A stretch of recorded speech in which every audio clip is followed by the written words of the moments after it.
We'll see what's going on. I think this works. It's gonna be a big one, but it should be. Oh, there we go. Now. Amazing. There we go. It just clicked now. Amazing. Just how we drew it up. Am I right? Okay. So just one thing to keep an eye on, James, is just your lateral movement left and right. Okay.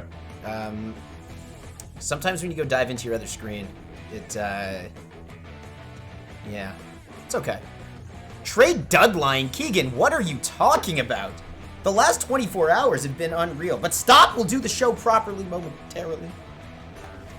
We have a minute and 15 seconds for our intro. Paul the Caveman Cavaretta will be joining us later tonight. The man is busy plumbing, making that bank.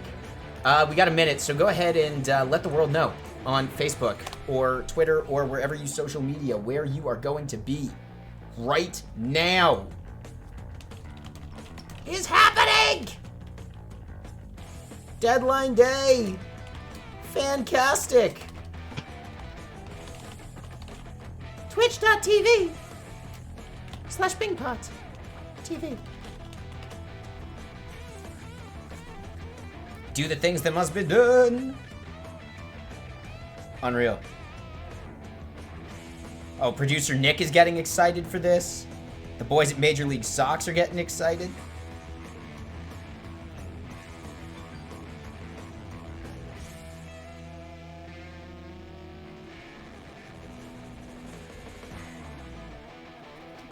Ten seconds. James, you're frozen again! I'm working on my end. So why is it happening on my end? Yeah, I got my streams working. Okay. Well, give me 1 second, friends, if you're watching the timer.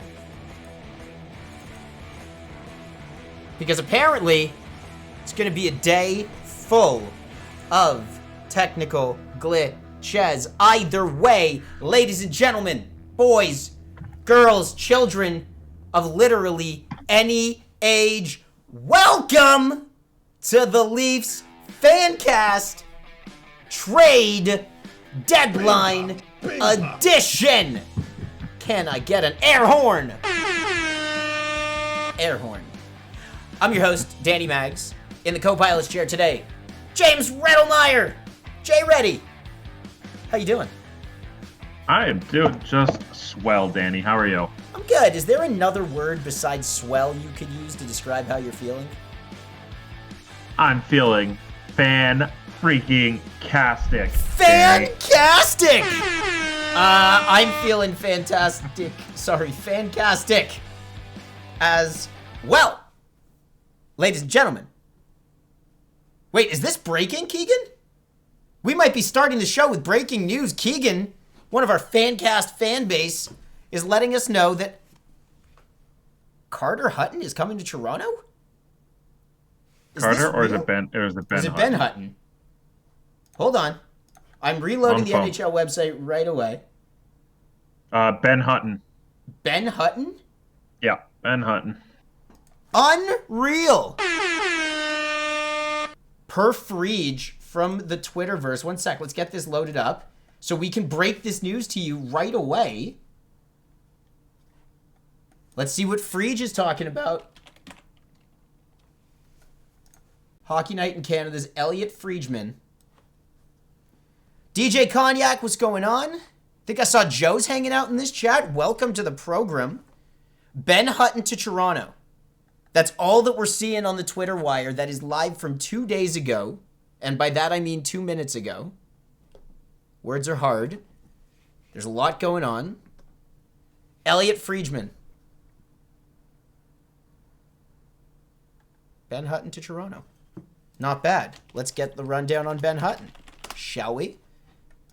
If anybody off the top of your head doesn't know the statistical looks on this, what I guess he's just going to be an extra D-man. 34 games this season, 1 goal, 4 assists, minus 13.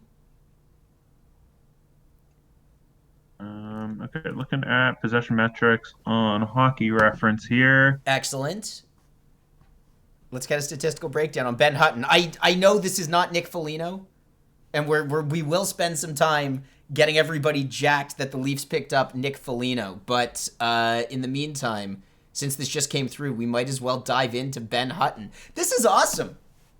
That's what I figured. Decent depth option. It's good to have. It's good to have.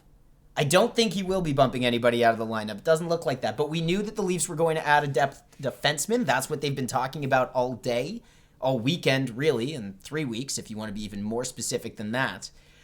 The theme of today, following the Nick Foligno trade, featuring the pickup over the weekend of Riley Nash.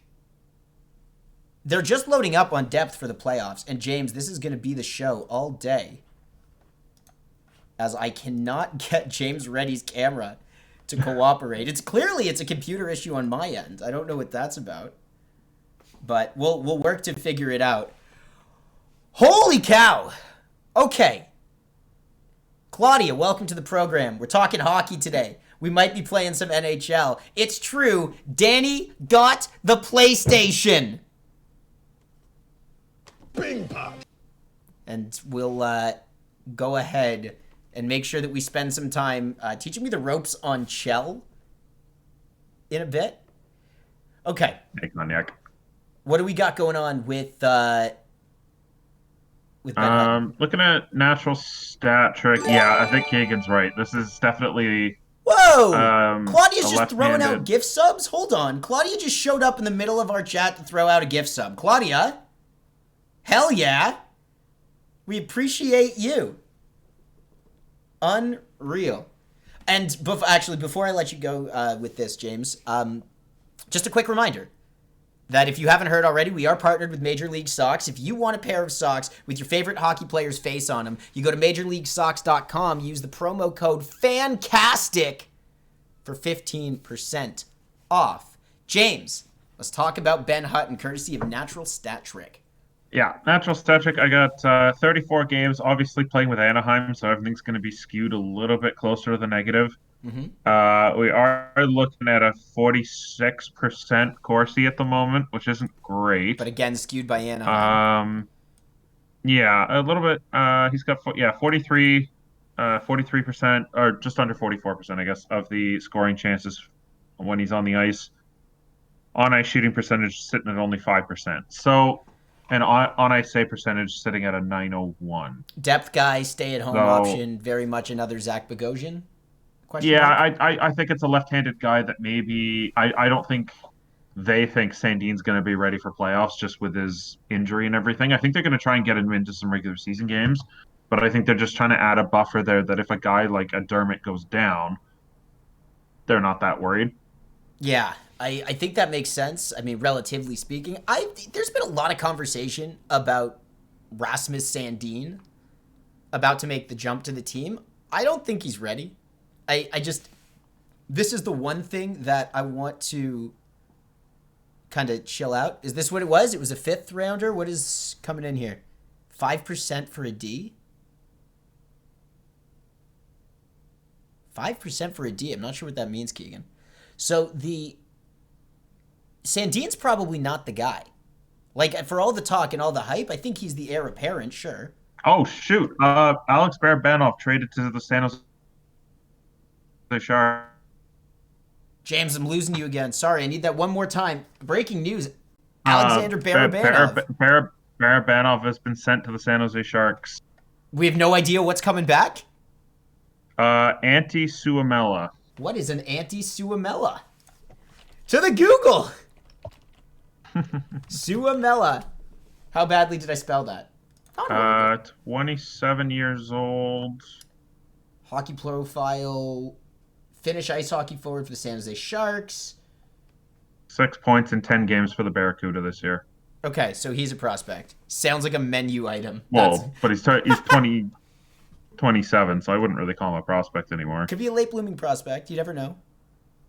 And when I say that, I mean like a guy who's going to peak at third, fourth line depth guy, or maybe he's just career AHLer at this point. Doesn't matter. Either way, they got rid of Barabanov and maybe cleared some space. So I feel good for Barabanov. Like, it was a lot of fun watching Barabanov this season when he got in. Sometimes it was fun to track him in the beginning. I think it was a good exercise to see if he was going to pan out. And then when he did start to show some sparks, it felt rewarding. But I don't think anybody figured there was a long-term role on this team for Alex Barabanov. Yeah, my guess is this is a move similar to the Mikko Lehtinen trade, where Barabanov is going to get a chance to play on a Sharks team. And I know how much the Leafs love going to that European free agent market.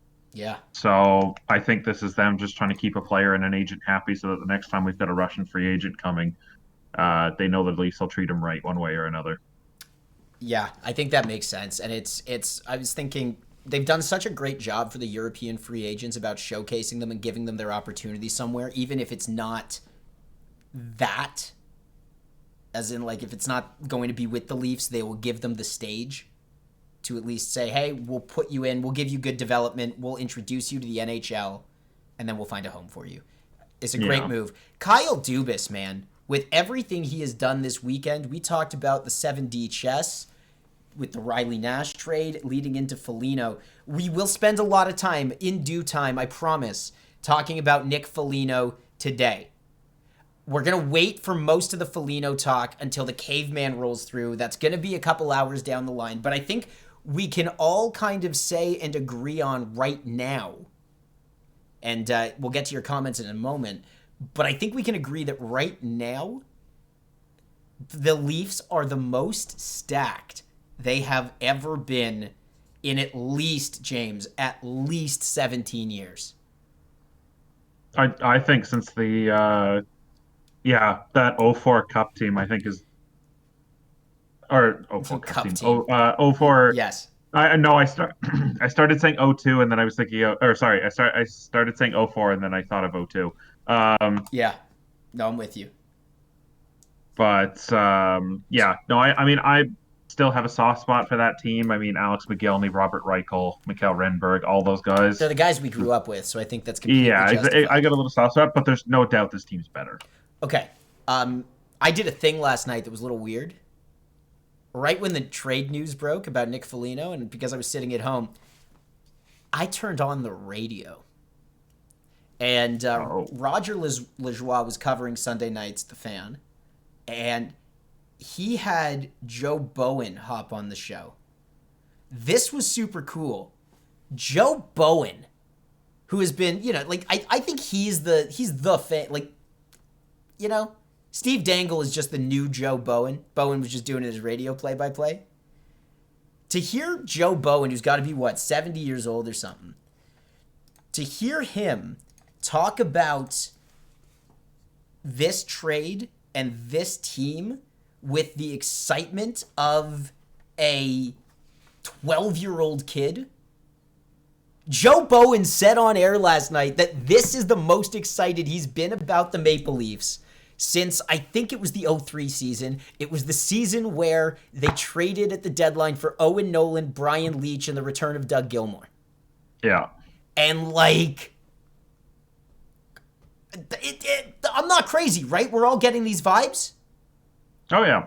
I think it's really interesting because, and I'll probably bring this up again when Caveman comes on, but I saw a lot of old school Leafs Twitter being like, well, this is Dubas being forced to change and that kind of thing. And he's always said that it's easier to get guys like Nick Foligno than it is to get a guy like Marner, Matthews.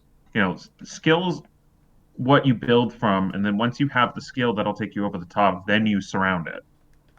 That, I think, is a great point. One sec. I think he's finally like fully getting into his vision there, where, okay, we've got Matthews in place, we've got Marner, we've got Nylander, we've got Tavares, we've got Riley, Brody, and then every year there's guys like Foligno at the deadline. So when was the last time? I mean, okay, the argument's made for Taylor Hall, but half the league apparently doesn't like Taylor Hall. Mm-hmm.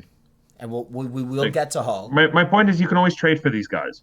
It's easier to find them. Whereas I'd rather put the money into the development, to developing your skill guys and get that core of the roster figured out. I think we can explain it even simpler than that, because I think everything you said was 100% correct.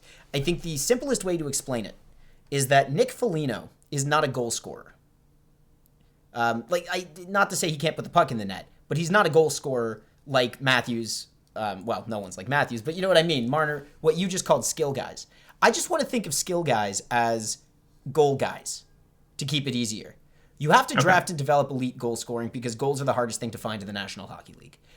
Yeah. But you're right. Guys who know how to play the right way, who are a benefit to any locker room that they enter, who is just, nobody has shut up about how amazing Nick Foligno is character-wise. And you're right. These guys are frequently available. I'm going to get you back on in a second, James. I'm telling you, man, this camera stuff is going to drive me nuts by the time we're done here. And I don't know what the issue is. It's weird because on Discord it's saying you're dropping out of the call. Well, I am dropping out of the call to reconnect so I can get your camera again. Either way, we'll figure it out. Fancasters, we will figure this all out together. All right. Let's talk about Taylor Hall before any of the Nick Foligno stuff later tonight. And just a quick reminder, guys, if you want to inject a little bit of fun into this show, if you like our takes or hate our takes, go ahead and throw some bits at us. Fill up that meter on the bottom. We spin at 400 bits. We'll spin the wheel of gimmicks and giveaways that we introduced last week. We have spent some time retooling it. James's triple crown shot is now on that wheel next to my prairie fire. Hayden Fleury just went to Anaheim. Very cool. Yeah, my phone is exploding. That was quick. PS5 wasn't supposed to... they said 4 business days. Hey, Cleary's got a PS5 now too? Unreal. Yeah, the FanCast Chell team is going to be next level. I am so excited for the FanCast Chell team. It's going to be fantastic. All right. Taylor Hall. Some of us have spent the last week thinking about St. James. That's not a bad name. Yeah, we got nicknames galore for you. James Reddy, JR. We don't know what it's going to be. We'll figure it out. Taylor Hall. So we spent a lot of time during the show, I think, on Wednesday of last week talking about the possibility of messing around with Taylor Hall and having Taylor Hall come on board the Leafs and where would we even put him. And okay, so it doesn't happen. Taylor Hall gets shipped out to Boston from Buffalo for a second-round pick. And when the Leafs are paying a first-rounder, albeit what's probably and hopefully going to be at the very end of the first round, all of you were going nuts in the FanCast Discord last night talking about what exactly? That the Leafs overpaid? The Leafs didn't overpay for Nick Foligno. Taylor Hall's having a down year. I don't think he's getting fleeced. I don't think the market was that high on Taylor Hall. So, from what I was reading, Hall handcuffed them. Apparently Colorado was also in on Hall, and Hall, because of his full no move clause, chose Boston. Interesting. Which, first of all, is hilarious. Second of all, the quote I think that came out was he doesn't like being the number one guy, or he doesn't want it, which. I'm sorry, but you're a number 1 overall pick and a former MVP. You're always going to be looked at being the guy. Yeah, that's kind of like he'll slot in behind Pasternak in Boston, which fine, but yeah, as Roger points out, you have Landeskog, McKinnon, Kadri. Yeah, he probably would have lined up on that second line with Kadri and Burakovsky. But if you go to Colorado, if you want, you're more like Taylor Basement. Oh, Keegan. If you are playing, if you're Taylor Hall, how do you not want to go to Colorado? The buzz around Boston is that, can they even get out of that impossible division? I can understand why Boston wants Taylor Hall. If you're Taylor Hall, don't you want to spend this one-off year at a shot at a cup? Or is this about something long-term and he actually sees himself playing in Boston? Because we've been talking about that franchise like they don't have a defense. especially not at the moment. They're going to need to do some retooling. Like, what do you do? I think they're at the point where they've only got one or two more really good kicks at the can. Like, did you see their decor from last night? It was the starting lineup for the Providence Bruins. Basically. And then immediately they go out and trade for Mike Riley. They need it. I know, but it's just a case of I think they're, grasping at straws a little bit here. That's what I mean. They've got games in hand because of COVID rescheduling. That makes sense. And they're 4 points up on the Flyers, I want to say. There was a tweet. Yeah, they've played 39 games. Yeah, Rangers and Flyers are both at 44 points. Bruins are at 48. So I think they're just trying to swim and float and just hold on to that last If spot. it's a one-off thing, it makes sense because all they want is get in the playoffs. Like, I really want to stress and make sure that everybody is fully grasping how important it is for these teams to get their playoff dates to make any kind of money or mitigate their losses from this year. Like, that's majorly significant. That's what ownership wants, and that is being touted as beyond important. So it makes sense.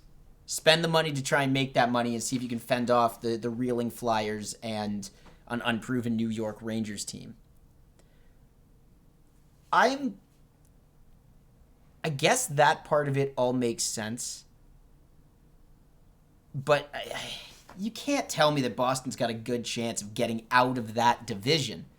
The Bruins, as it stands right now, if the playoffs started today, they have to line up against Washington and then either Pittsburgh or the Islanders. And the Islanders are going to steamroll that division in the playoffs unless something crazy happens.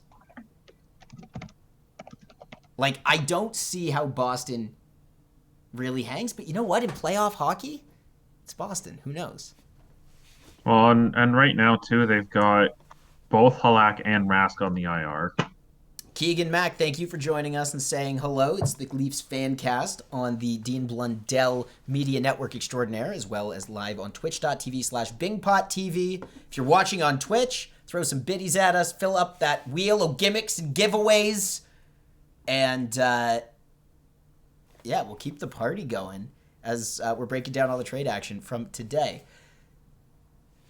So I wanted one comment I want to just address from good old Lowtown. Roger, there's like I don't hate Boston sports fans. Boston sports fans are the worst, but I don't dislike them. Like, it's important.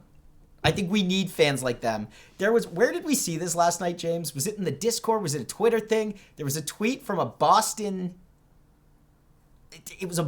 Bruins fan who said, I didn't expect the Bruins to win tonight with their AHL defense, but I expected a better effort. Oh, yeah. I wanted to see them lose with pride. Honestly, I love that. And you can't tell me as a Leaf fan that you don't think the exact same thing whenever the Buds go and hit the ice. It's a blue-collar town, Boston is. And there's good things and bad things that come with that. They're loyal. They work their ass off. They're just a little rough around the edges. But that's character, man. And I love that. Fan bases need that. I could just do with more than 100% less racism out of them, though. Yes, 100%. Like, the fact that the Red Sox had to put out a statement that fans are using the N-word too much. I mean, it's not good that it's happening, but it's great that the Boston Red Sox are doing something about it, even if it's just a stand. You know what I'm saying? Like, they know who their fans are. They know that their fans go overboard too much, and they're trying to steer them back. I actually really like it. They're not villains necessarily, although that shit's pretty villainous, but they are heels. And, like, I talk a lot, and I never grew up with wrestling. I didn't watch, my friends did. I didn't watch the WWE growing up. I played some video games when I was hanging out at my buddy's place, but that was it. But as an entertainment product, in terms of like creating personalities and factions and performers, the WWE is second to none. And if the NHL and all professional sports could lean into that showmanship a little bit more, like we've been talking about that for years, then I think something really cool has the potential to happen. And if Boston could just lean into their identity even better, it doesn't have to be like a hard pivot to wrestling, but it's more like I mean, Carolina's doing it with the bunch of jerks thing, and that they're hanging on to the bunch of jerks identity. And Boston's Boston, and Philly's now got gritty. And the Knights are the big flashy Knights. And like these teams are really starting to have their personalities be fleshed out a little bit more. And that's what I'm getting at. I know this isn't exactly intense trade talk, but I wanted to bring up that point since we were talking about the Bruins fans, because I do weirdly have so much crazy love for the Boston Bruins. Anyway, I digress. Toronto equals the authority. I don't know if I would call us the authority.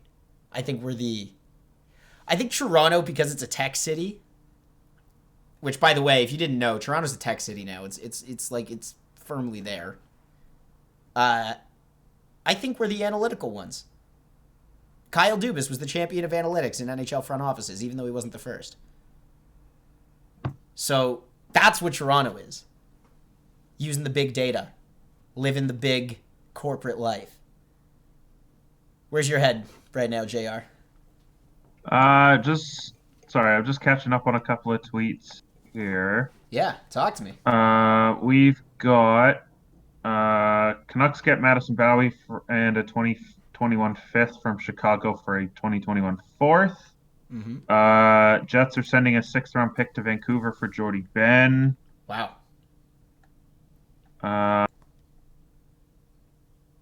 I had the return for Hayden Fleury right in front of me. Michael Raffle going to Washington from Philadelphia. Eric Goodbranson going to Nashville. He is a good Branson. He is the best Branson. So this was an interesting one. I was just kind of following a little bit of Down Goes Brown stuff here. There's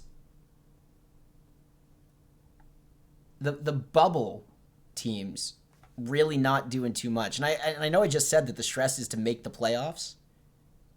So you would expect the bubble teams to do more. But this is, there's shades of this where, do you remember when we were talking about Jim Benning with the Canucks? And when he gave his media availability mid-season and just felt like he didn't care about what was going on now? I was kind of wondering at the time if maybe that's because there's an attitude around the league that the COVID season doesn't matter.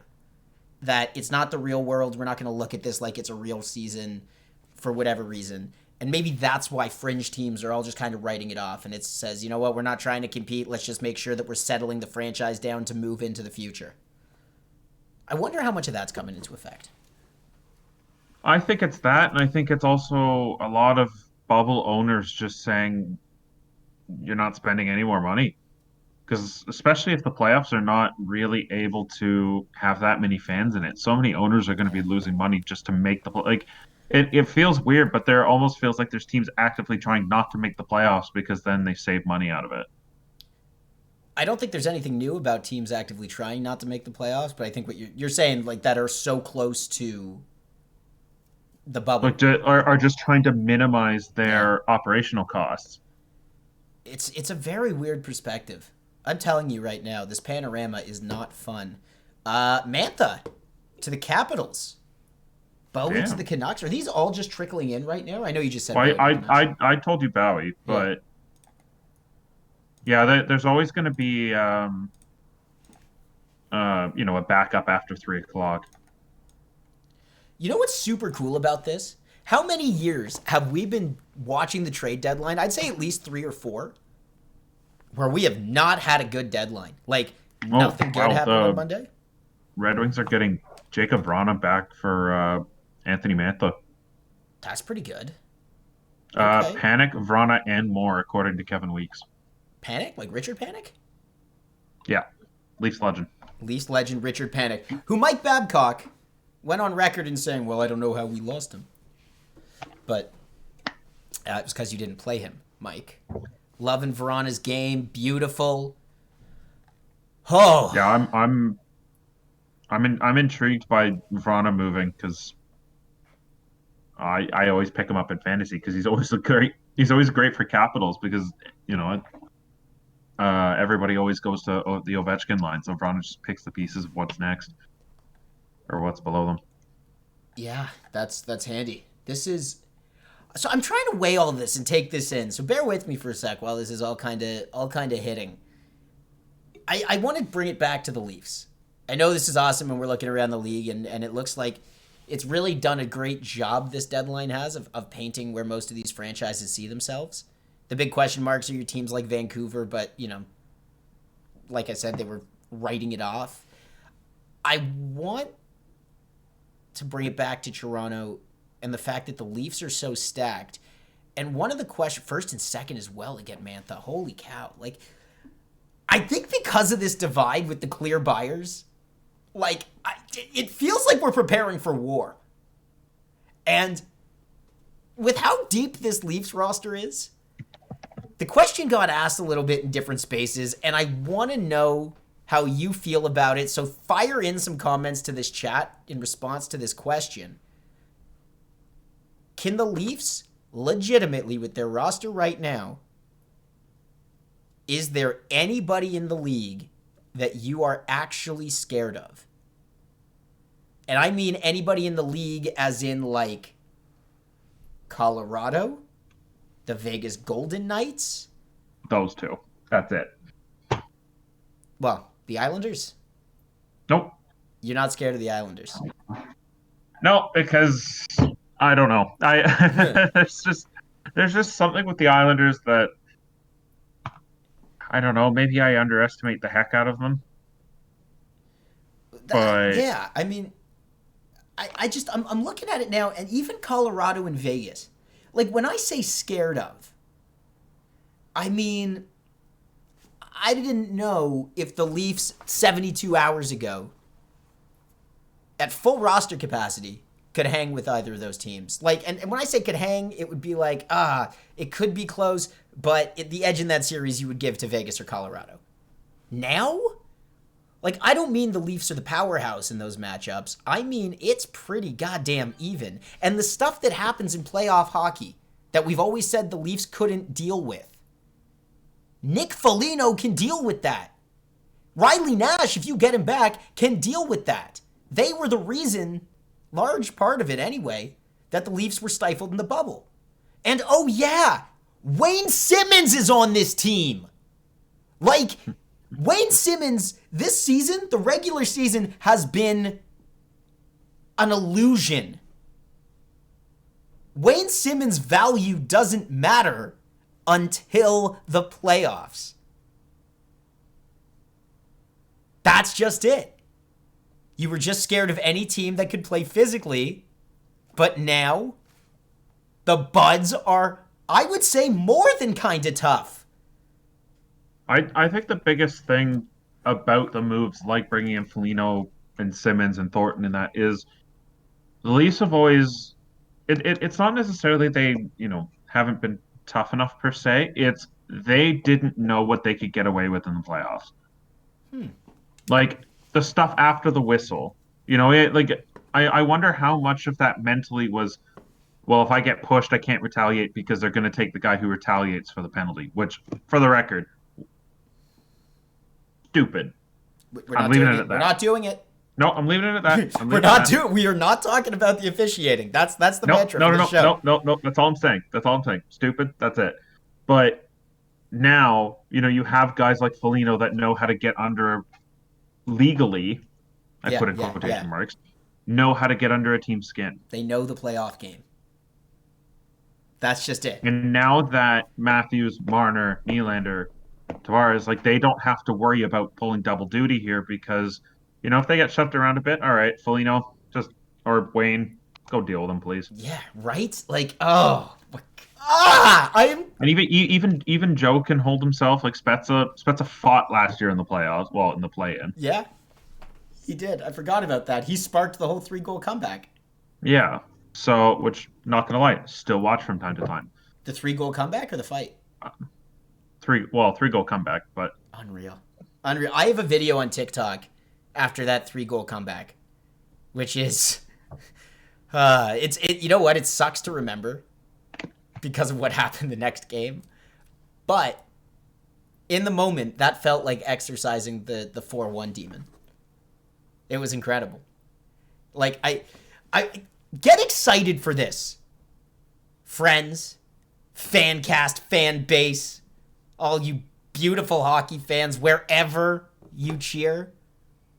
Playoff hockey is a month away. This is the stretch run. I am freaking out. It's just been a weird weekend for me. I've been running around like crazy. I haven't slept very much, full disclosure. And trying to keep up with all of this. And buddy, the adrenaline that I am running on right now, James. But I can tell, man, your wheels are just going. You're in thinking mode.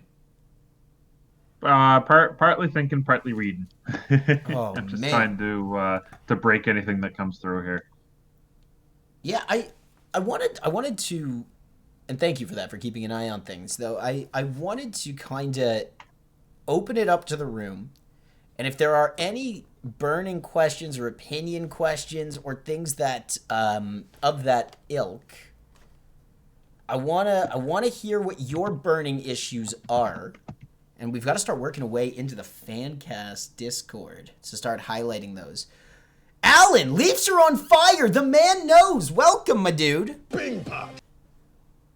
The win now mentality from Dubas after all the trades. Like, obviously, but, you know, we talked about Dubas and the things he's done, and I want to take a step back, and I want to paint the big picture and talk about process. The Shanna plan. Okay, for the guys that don't know me particularly well, like, the rebuild and the rebrand of the Maple Leafs at the end of 2015. Give your best lines featuring Nick. We will come back to that in a moment. So, I started really, when the Leafs were going through the rebuild, the first year of Babcock and everything, I was kind of going through a personal rebrand of my own, or rebuild. And because I was dealing with that, I made a very conscious observation. Keegan, we'll get you back in. We're going to be here all night, by the way, and we're watching the Leafs game tonight as well, so we'll see you again soon. I've been keeping an eye on process, and, you know, we forget. Process takes time. So, oh my God, Mikheyev, Foligno, and Simmons. Jesus, Cleary, that's a great idea. But hold on, before we get distracted by lines, this, I promise you, this is very important. Lou Lamoriello was famous for saying, it's the 5-year plan that changes every day. I love that line. Because you have to adapt, and there's so many moving pieces with a hockey team, with anything. But I love that mentality, 5-year plan that changes every day. That was back in 2016. Very conveniently, it is now 2021. 5 years. In those 5 years, yeah, drop links, absolutely, man. In those 5 years, Austin Matthews and co. have had to develop mentally and maturely. They've seen the game have an effect on their lives as human beings, by which I mean one of Willie Nylander's best friends on the team, Kasperi Kapanen, a guy everybody loved in the room in Mango Janssen. Like, these guys, these friends, these co-workers, the game is relentless. These guys move on. Patrick Marleau shows up for a couple years. Let's not forget that. Patrick Marleau made a really big impact on Matthews and Marner's development. This has all happened in the last 5 years amongst a bunch of other stuff. Disappointment, heartbreak, frustration. I'm going to use a different word. Maturity. You don't mature overnight. You don't mature over a year. I think if we all look back at where we were in our lives 5 years ago, you'd barely recognize that person in some regards. I don't know about you, James. You strike me as actually pretty consistent. But yes and no.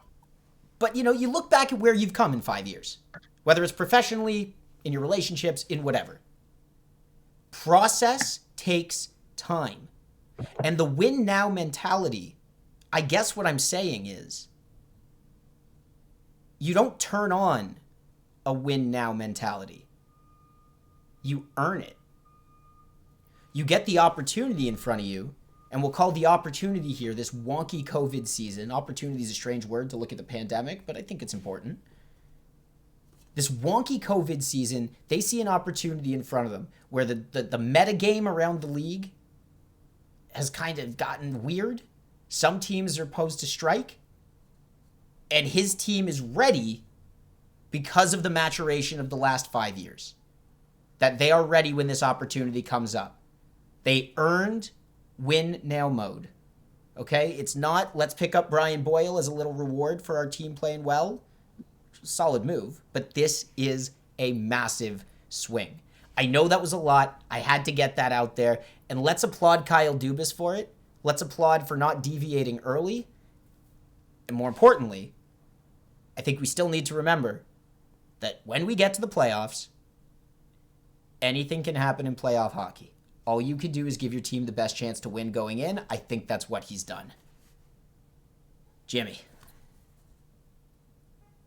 Well, I agree with you, because I think a big thing that came out of even last year before the bubble was, weren't they going to bring in Bogosian to have a meeting to try and bring him in to reinforce the defense? And then the Zamboni, the David Ayers game happened, and Dubas immediately called Bogosian and said, "No, I'm not rewarding this team." Like Ben to Winnipeg. Jordy. Yeah, okay. Really? Wait, what? Yeah, for a sixth. Jordy Ben to Winnipeg? Yeah, depth defenseman. It makes sense, but who gave him up? Vancouver. That was the mind glitch. In my head, he was still playing for Montreal. That makes sense. That makes a lot of sense.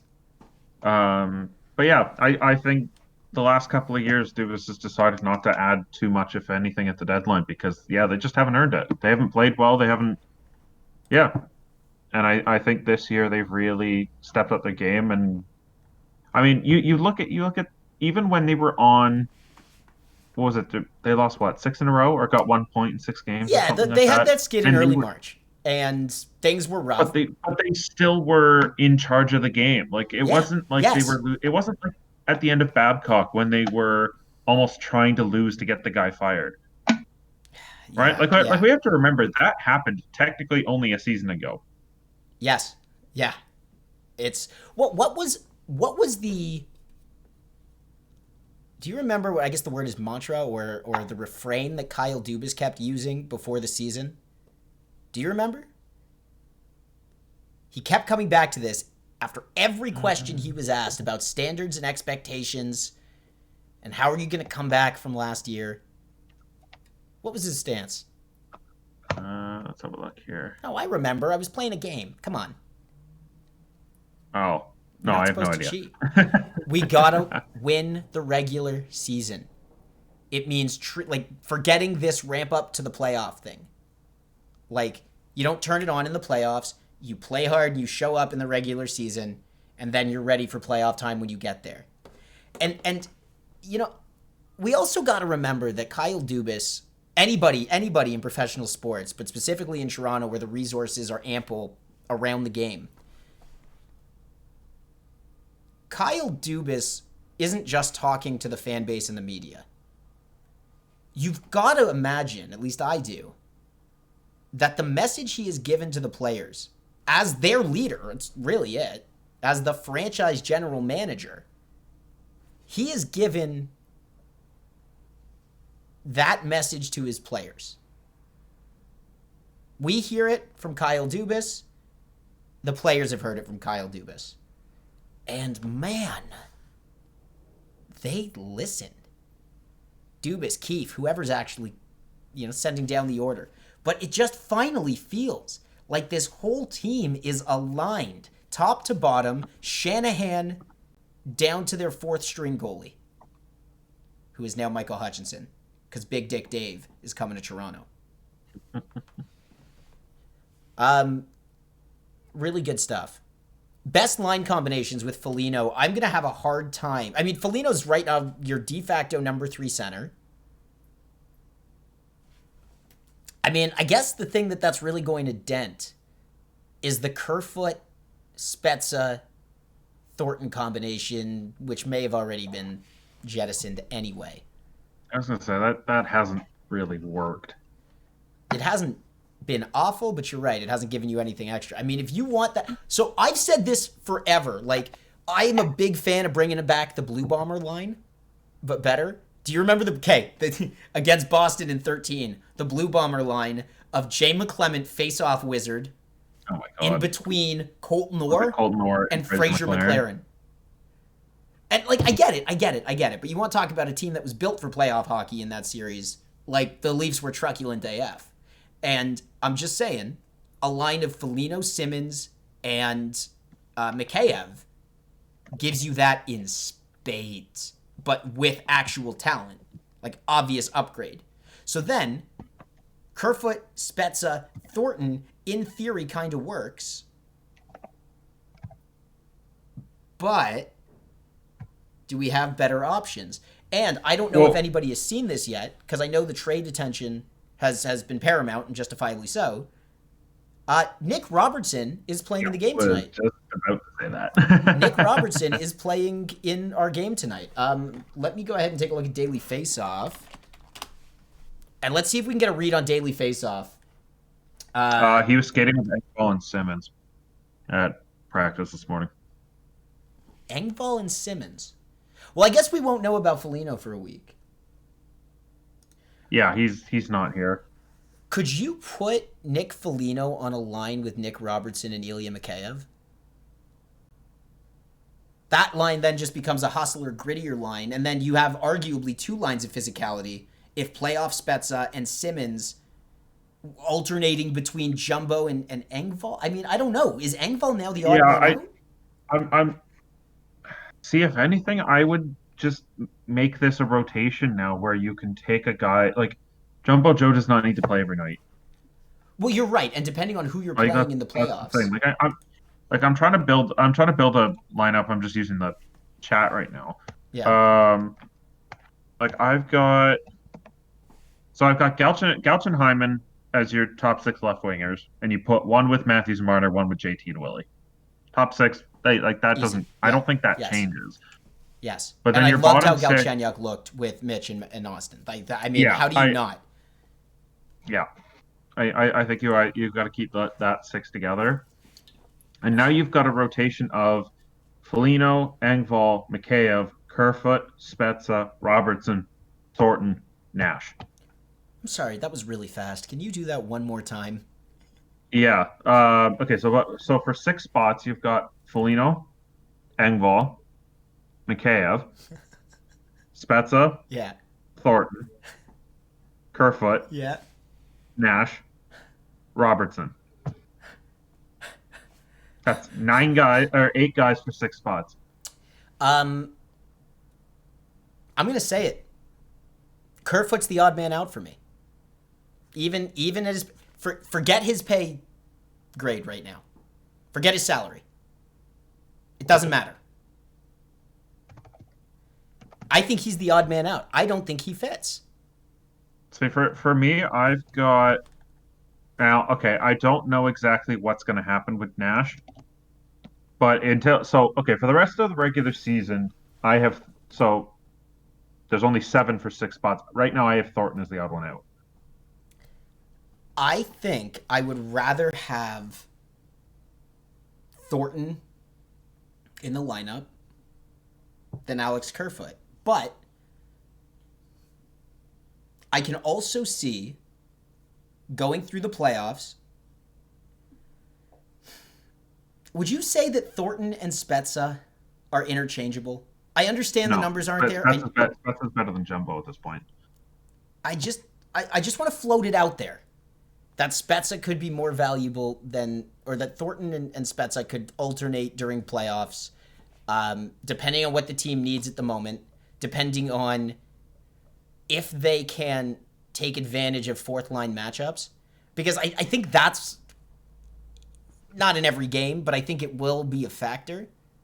Can your fourth line out fourth line their fourth line while the big guns are slugging it out and staying even?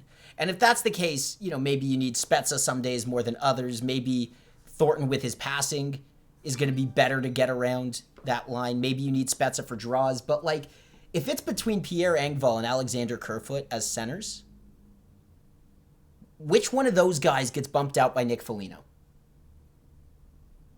I still don't think they're bringing in Foligno to play center, though. Where are you putting him? I've got him at third line left wing right now. With Kerfoot as his center? And Spezza on the right? No. Either Kerfoot. No, I've got a third line of Foligno, Mikheyev, and then one of Kerfoot and Engvall. I think it would be Engvall. I think that's... based on that zip line, hem line, whatever you want to call it. Cleary, who is that about? Move who to the fourth line? Because I don't think Kerfoot's a great center. I think this decision has been made already based on the evidence. Kerfoot... Well, the other option too is, do you put? Okay, hang on. I'm gonna have some fun with this. What if you run Gauch, Matthews, Marner? Yeah. Kerfoot, JT, Willie. Hyman, Foligno, Mikheyev is your third line. Because I don't like Kerfoot with JT and Willie. I don't think he's been what that line needs. That line needs a Zach Hyman. But I can also understand the argument for putting Hyman on that third line with Ilya Mikheyev and Engvall. Okay. Try this then. Hyman, Austin, Mitch, Foligno, JT, Willie. I just don't like moving Gauch all the way down there. But So I think Hyman can live on that third line. I think you hit it. I think if you are going to play Foligno on the wing, put him on a wing with JT and Willie, and that's stupid. Then you can run Hyman. You can run the hem line as your third line. I don't mind Kerfoot as a fourth line center. But okay, so that makes sense. Why? Yeah, exactly. You don't have to move Gauch off the first line, but why? I mean, Kerfoot could be the fourth line center. That's fine, I guess. And it's Wayne Simmons. But I don't know. The other thing too, I don't think I even included Simmons earlier. Those 9 guys. Now, you may not actually need Wayne Simmons in every playoff game. I don't think you do. So we know that between maybe he and Thornton are the interchangeable pieces. Hey, do we need a little bit more vision and an ability to slow the game down? Because 123-year-old Joe Thornton will do that for you. Yeah, I think one of the big questions that will get answered is, where does Robertson play? So, do you think they send him down to the Marlies and go, okay, well, there's an injury, let's bring him on? So I think that's what's happening here. I think they're getting Robertson in the game right now so that he can get reacclimatized to the NHL in case they need him for playoffs. Right. Right? Let's say, because you know that you're going to lose somebody in the playoffs. You know you're going to lose multiple somebodies in the playoffs. So if you lose Willie, heaven forbid, but if you lose Willie, then, to me, out of everybody on this lineup, who's the best replacement for Willie Nylander? Who's the best substitute for Willie Nylander? It's Nick Robertson. 100%. Right? So, okay, fine. If Mitch goes down, heaven forbid, then you move Willie up to Austin and see what Nick Robertson can do with JT. Yeah. So, I think, but you've got to get him game ready because you can't throw a cold Nick Robertson in. You've got to make sure, and this is back to process, right? Get your reps in. And then those rosters those lineups that you just came up with. So that doesn't factor in a potentially healthy Riley Nash. which aren't they basically saying that Nash, because he's on LTIR, he's done until playoffs though? yes, yes, So I think. Oh, I had a train of thought. No, okay. Well, I think it's just a case of I liked what Keefe was doing earlier in the year, where Boyd, VC, actually no, VC seemed to be immune from it, but like all of those fourth line guys rotated. yeah, Like, I'm not gonna lie, like for me, the division's on cruise control. As yeah. long as the 18 wheeler doesn't go off the cliff, It can't. knocking on wood. I mean, you're right, but it can't. Well, okay, but in terms of first, like Okay. they've Yeah. obviously Yeah. pretty much Yes. got a playoff spot, And but I just mean in terms of first. don't So, don't. Okay. Sorry. oh, Go ahead. sorry. Go ahead. Go ahead. Well, no, I've got I was points. just gonna say, like, there is no reason to pull a Babcock and trot the same lineup out every night. That's been a thing about Keith, and I was going to say that too. Think about all the line combos that we just talked about. So maybe there is an occasion. Like, what do you do if that unreal line? Let's say you get through the first round, no problem, and the line of Matthews, Marner, and Galch is on fire. But then, for whatever reason, in the second round,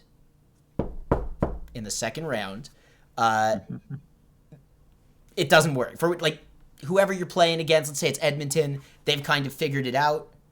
So okay, Zach Hyman, we're bringing you from the third line to go reinvigorate Mitch and Matthews. Or you know what? No, let's just switch William Mitch. Let's switch those guys to just throw the other team off. Like, if you look at all the looks they've run this year, they have tape on all of it. You damn well know they've got notes as to what worked best against what kind of competition. Like, this is a team effort from the support staff to the guys on ice to know exactly how they can deploy their roster to give themselves the best chance. That's how you play hockey. Give yourself the best chance. Caveman and I had a little bit there a couple months ago when we were playing a bunch of Hearthstone's Battlegrounds. And I don't want to bog you down with all the nerd stuff right away, but Hearthstone, with the Battlegrounds mode, you basically set up your team and you, in the matchup, there's a bunch of circumstances that can play out, whoever your person decides to attack, whatever. You can have a 70% chance of winning that matchup and still lose, just like the National Hockey League, if things don't go exactly the right way. All you do is give yourself the best chance to win, and they are using every tool available! Bing pot. I am so stoked. I'm just ready. Okay, just want to tee up what we've got tonight before we start talking about the other LTIR stuff. I think we should pivot over to Freddy Andersen. Couple of things. If you don't know what the hell you were looking at right now, this is the Leafs FanCast. Stream it on Twitch at twitch.tv/BingPotTV. You may also be watching on the Dean Blundell Network of Awesome. You can go ahead and give us a follow on Twitch. And if you're having fun today, we're going to get this thing hyped up because we have a Leafs game tonight. We will be here. Paul the Caveman Cavaretto will be joining us at 6 p.m. Leafs Habs, 7 p.m. tonight, spinning the wheel of gimmicks and giveaways for every Leaf goal or every 400 bits that you cheer to us on Twitch. Oh, buddy. I'm starting to get amped, man. I just want to show up and play and watch the Leafs play the Habs tonight, and I hope that they come flying out of the gate with a recharged, reinvigorated energy based on all the moves that their GM have made for them. All right. I want to take a quick break. I'm going to run a 2-minute breather. So we're going to do that. And we're going to come back in 2 minutes. We're going to talk about Freddy Andersen and the moves that they were able to make on Friday. So, stick around. Leafs FanCast. Back in 2 minutes or so.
We are back. Leafs FanCast on twitch.tv/BingPodTV. Dean Blundell, Network of Awesome. Just had a nice little chat with James Reddy. And you know what was awesome? Is we've lost James Reddy's camera. You know what's awesome? Alan is getting so goddamn hyped for the Leafs all the way in Ireland. Okay, here's what I gotta tell you, Alan. Alright? Don't get a Leafs jersey. Get a Toronto St. Pat's jersey.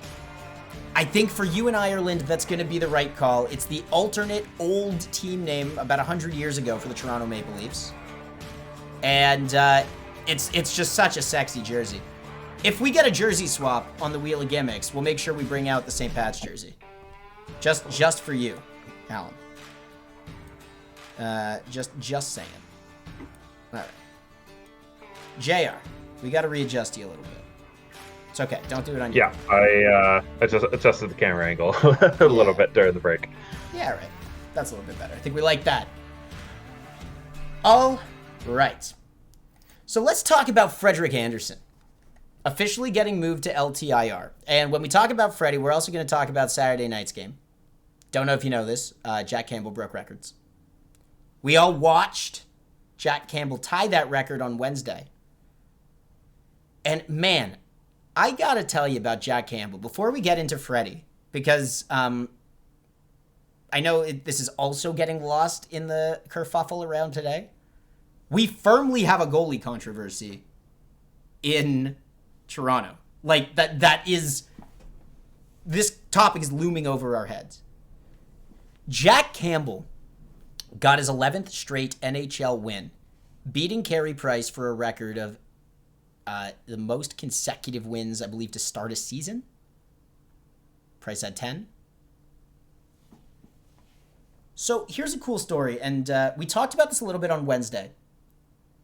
For those that have an Athletic subscription, Jack Campbell had a beautiful feature done on him in The Athletic.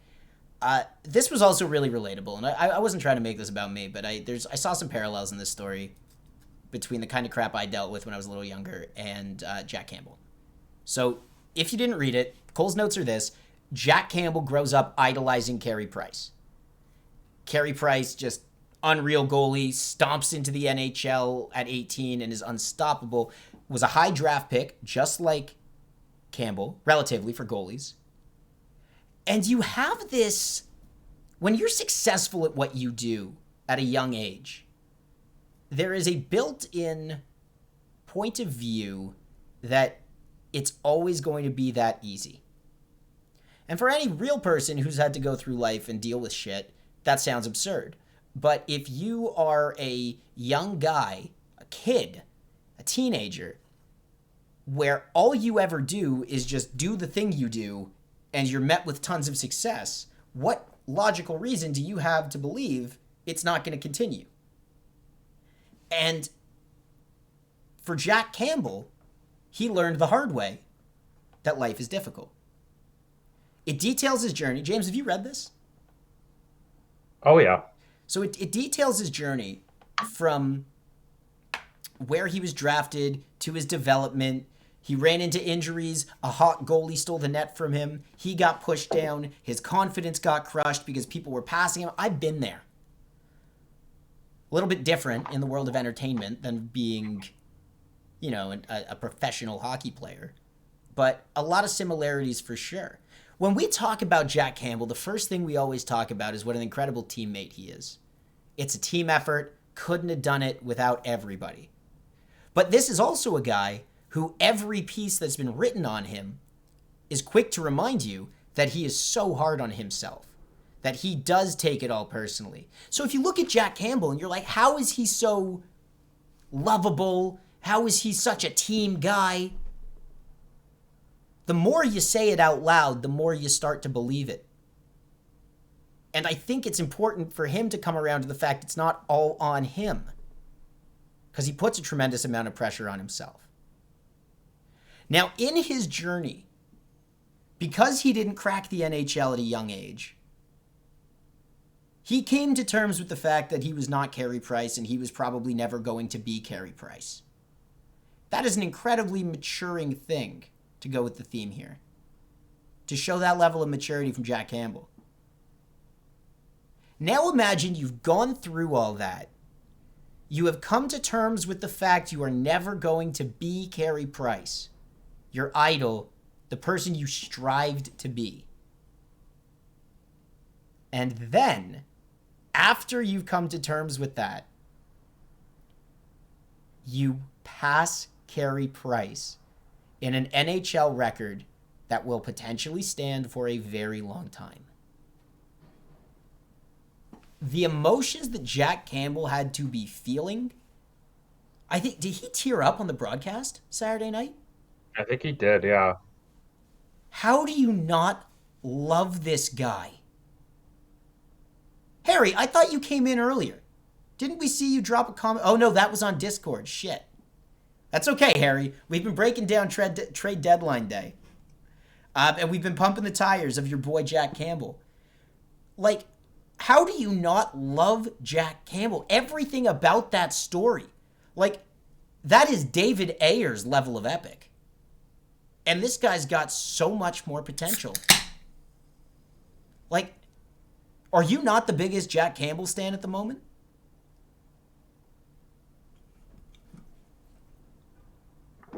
James?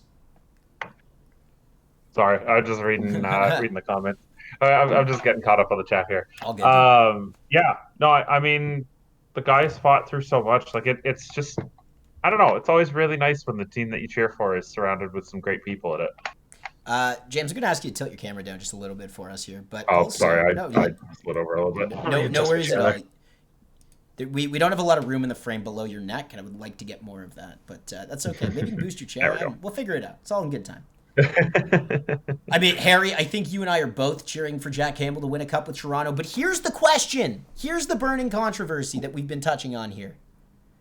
I think at this point it's fair to say that the net belongs to Jack Campbell. Freddy will come back in the playoffs. And you know, hopefully, whoever it is, if it's Hutch or hopefully it's just Riddick, that'll back up Campbell throughout. Like, Hutch, okay, it's been a roller coaster with Hutch. Last week I came around to Hutch. But at the same time, let's end on a high note. You know, let's not give Hutch another chance to change things for us. Okay? like if this is the end of the Mike Hutchinson redemption arc, then I am so satisfied. We don't need to do more of that. So Campbell and whoever backs him up, Freddie comes back in the playoffs. What has to happen over the next however many games are left? What has to happen for Freddie to take the net in round one?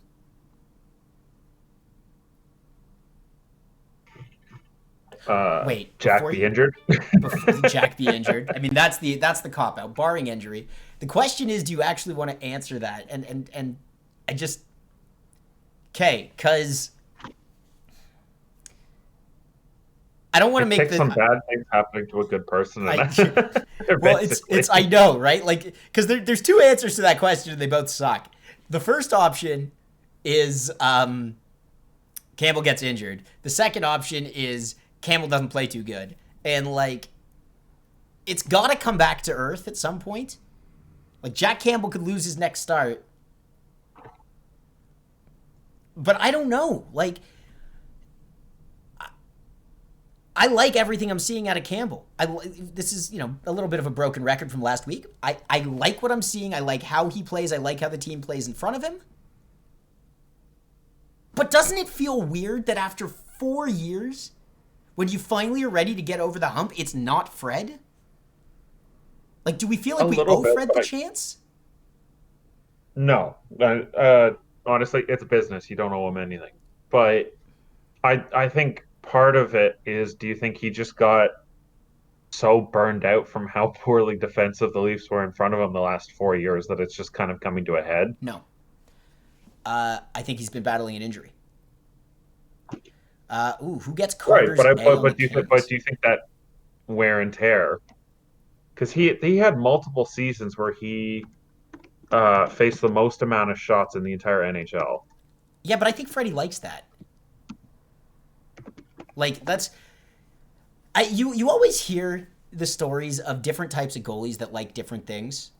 There's good stories, when Gretzky was on the ice, goalies would say, just take care of Gretzky and I'll try and do the rest. And, easier said than done.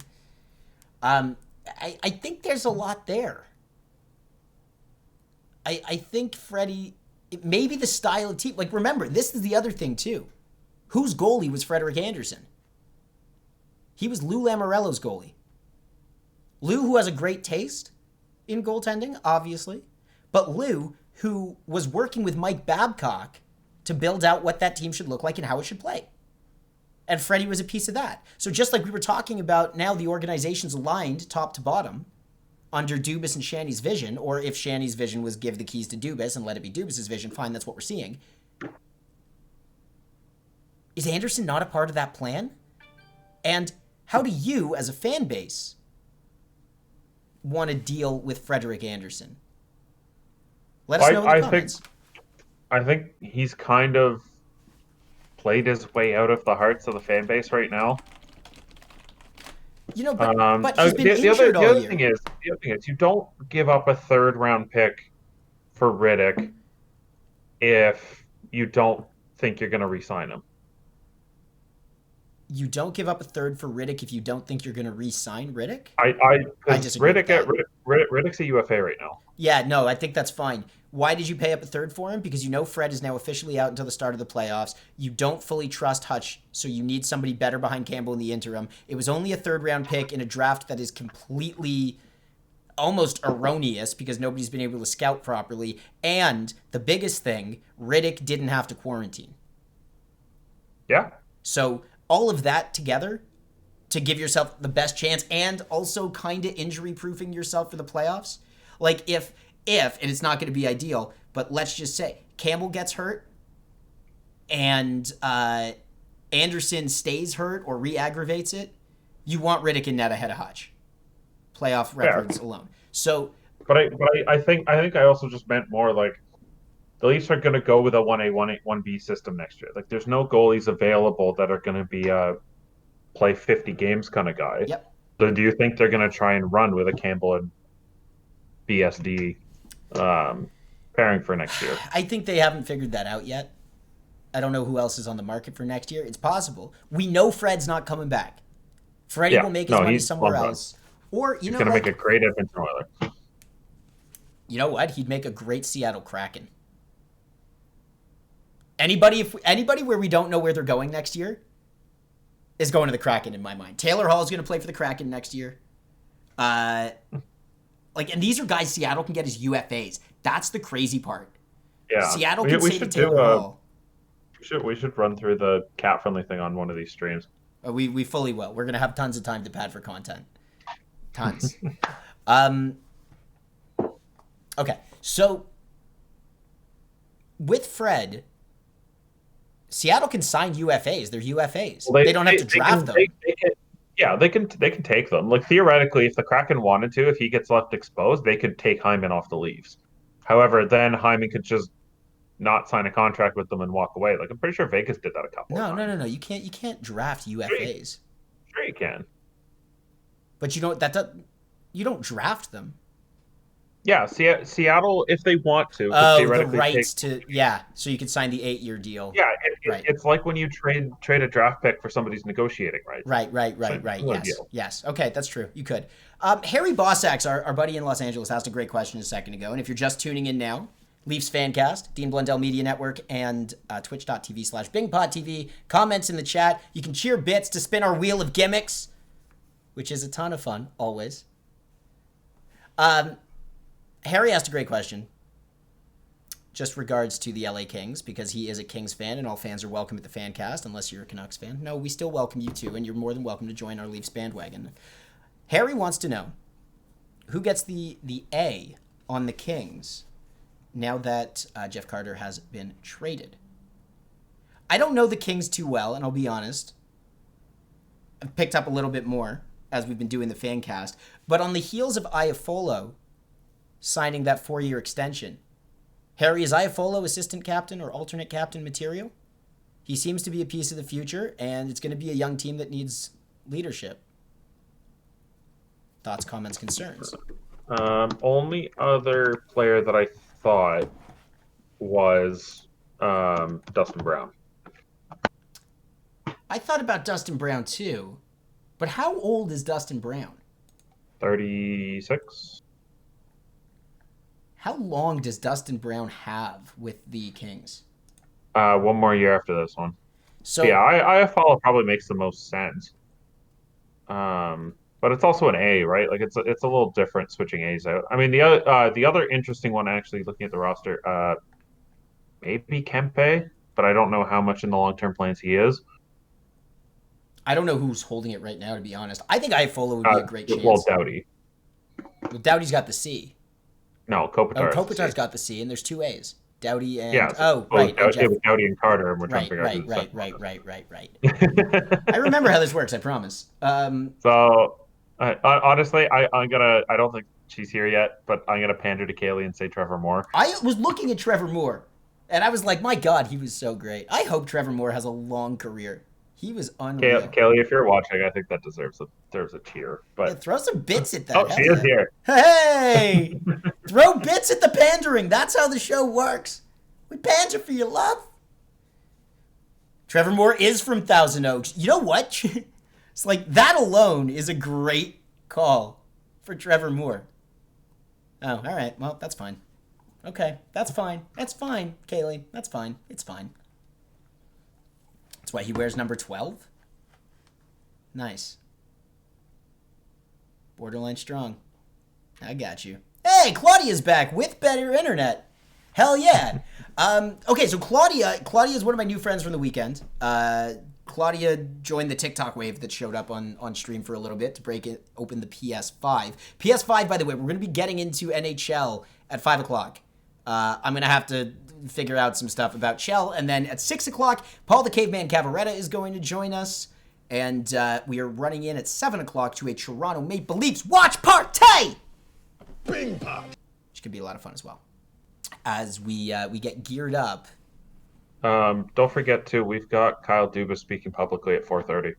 We have Kyle Dubas speaking at 4:30? Yeah. Can we stream that? I don't know about legally. I think we can do it legally. It's a public media avail, isn't it? Yeah. I'm going to figure out the options there. Kyle Dubas is speaking at 4:30. So tell you what, maybe at 4:30, we'll get the Kyle Dubas audio. I mean, at the very least, we can all be watching it together and doing commentary on it. So at the very least, we'll do that. And I can probably, you know what? I can definitely get the audio. No one's got rights to the audio, I think. Also, you know what? Nobody's coming after us today. I can live with it. 4:30 is in 9 minutes. Yes. So we'll make sure we touch on that, and I'll get it all set for you guys while we do. And Claudia's only here till 4:30 because she got to go back to work. Claudia, you hustle. Claudia's from Dallas. She's a Dallas Stars fan. We officially have a Dallas Stars fan in the chat. And I said we got to make it a point of... Okay, good. So Claudia's here till 5:30. We got to make it a point of bringing in a member of the audience from every fan base. So far, in Canada, we are missing an Oilers fan, a real Jets fan. Oh, but I know who I want for our Jets fan on the show. And I don't actually believe we have a Habs fan that runs through here, which, to be perfectly honest, I'm kind of okay with. But it'd still be good, especially for the playoffs. So things to think about all around. If you have fans of other franchises that are missing from the FanCast fan base, let us know. Excellent. So again with Fred, when he comes back, is it still Campbell's net? Even let's say Campbell plays 500 hockey down the stretch, and it's less than ideal. Well, okay, if he's playing 500 hockey, at what point do you try and see if Dave can take the net? Well, let's say I think they're going to balance him because they want to keep him fresh for playoffs. I don't think they're going to run him into the ground now. I think that's the same deal with giving Robertson a game here at the same time. Who came out of the lineup for Robertson tonight? Oh, it was Barabanov. Oh, it's Barabanov, yeah. Which, okay, so that also makes sense for a lot of reasons. But I think, Yeah. like, I think Andersen... I don't know if I'm ready to give up on Fred entirely. Like, I would give him the first 2 games. Maybe, unless... Okay, if Campbell is playing shaky and Riddick is fine but still a backup, I think I give Freddie the first 2 games. If Campbell stays hot, I give Campbell the first 2 games. But after the first 2 games, you got to make the decision. I think that's what happened to Grubauer the year the Capitals won the Cup. Yeah. Because they pulled him after 2 games where they got dummied by Columbus, and then Holtby came in and the team felt fine again, and they just rolled from there. Does that make sense to you? FanCast fan base, how are we feeling about that? If Campbell excels in the net towards the end and keeps this unbelievable heat, you give him the first 2 games unless things go wrong. If things go wrong and it's not on him, whatever, it's still fine. You give him the net. But if he goes even 50-50 down the line, I think you have to consider turning back to Fred. I don't want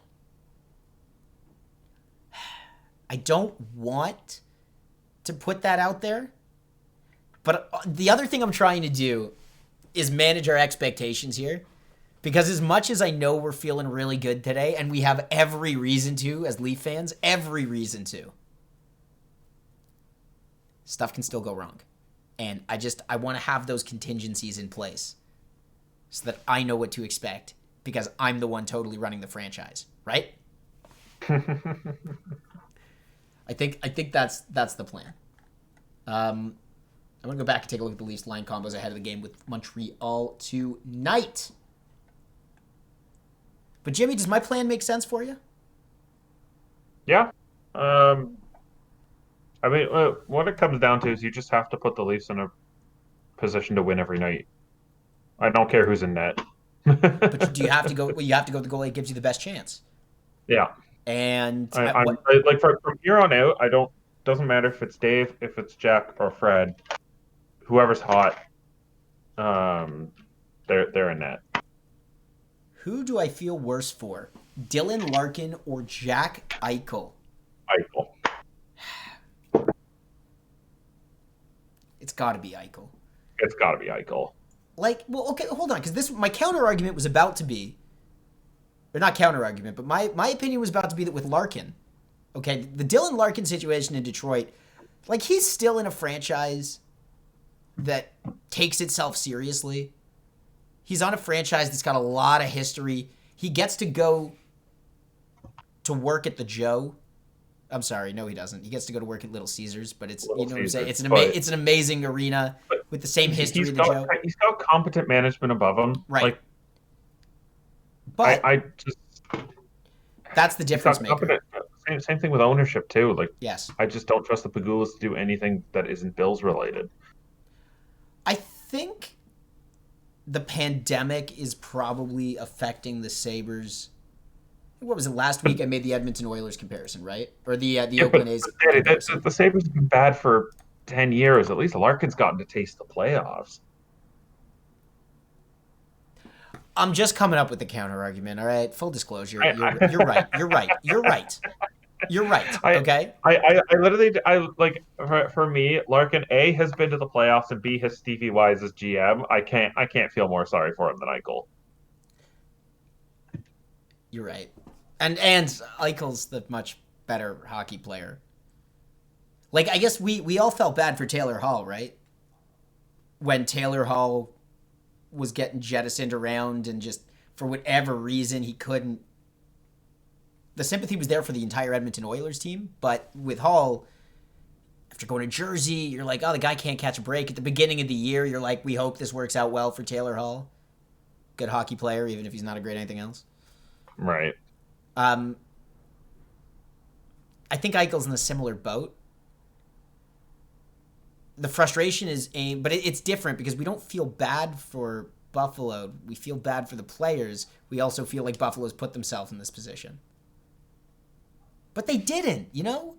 Like this season, everything we've talked about with Buffalo and the Ralph Kruger situation, Ralph Kruger didn't deserve to get fired. Ralph Kruger caught COVID, and then his team caught COVID, and the whole thing was a dumpster fire. And Jack Eichel's caught in the middle of it. And I think I would feel better for Jack Eichel. No, I'd feel worse for Jack Eichel than Taylor Hall as well. I think that the overall answer to this question is you should be feeling really bad for Jack Eichel at all times. He's just so good. He's such a good hockey player that he's just not getting his chances. It's the worst. Feel the worst for Jack Eichel. Did Ryan Getzlaf end up moving today? No. So the Duckies. I think once he basically told the Ducks that he'd go to Vegas and that's about it. Yeah. And Vegas went the Matthias Janmark route. Yeah. Well, Ryan Getzlaf's got a really good reputation in that area and with that franchise. I don't blame him for not wanting to go anywhere. And at this point, he's done it all. He's got his cup. He's happy. Yeah, he's got triple. Is he triple gold club? Triple gold? Like Olympics, Stanley Cup, and World Champ. Oh no! Oh yeah, It's World Championship, not World Junior. So yeah, I think he's in it. Nice. He must have. He's had a lot of years out of the playoffs to play in the Worlds. He is not in it. He's never won the Worlds? I guess weird, because Perry's in here, but Getzlaf isn't. Taylor Hall is the problem. Bruins are screwed. Okay, so I have a question for you, James. And I think I want to throw this to the caveman later as well.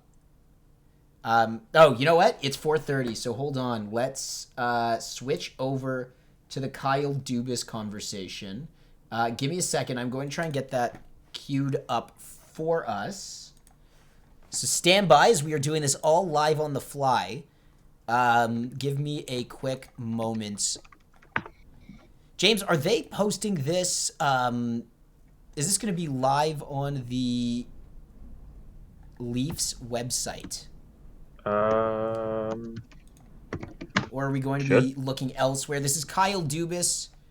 Oh, here we go. I think I've got it coming up here now. It should be coming up momentarily, so bear with us as we are trying to get the Kyle Dubas media availability. Here's the question I was going to ask you, James. And don't answer it right away. And in the chat as well, don't answer this right away.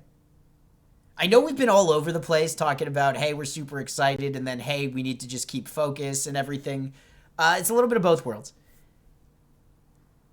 Going off of what's happening in Boston, James, can you and whoever in the chat think of your ideal path to the Stanley Cup final from either an entertainment perspective or a this gives us the best chance of winning perspective? What is the 4 consecutive series that you would most like to see? Don't answer it now. I want you to stew on that. That goes for all of you too, while we are viewing the Kyle Dubas media avail.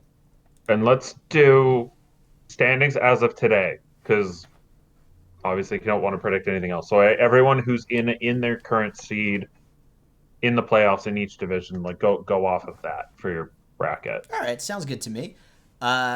In the meantime, let's see if this thing is queued up for Kyle Dubas. The feed is loading on my end. We are going to try and get the audio from Kyle Dubas, which should just be loading up with this media availability. I have a feeling all of the hockey world is taking a look. I'm going to drop that link in for any questions. The Discord here. First up, we'll go to Terry Koshan, Toronto Sun. Go ahead, Terry. And we are live.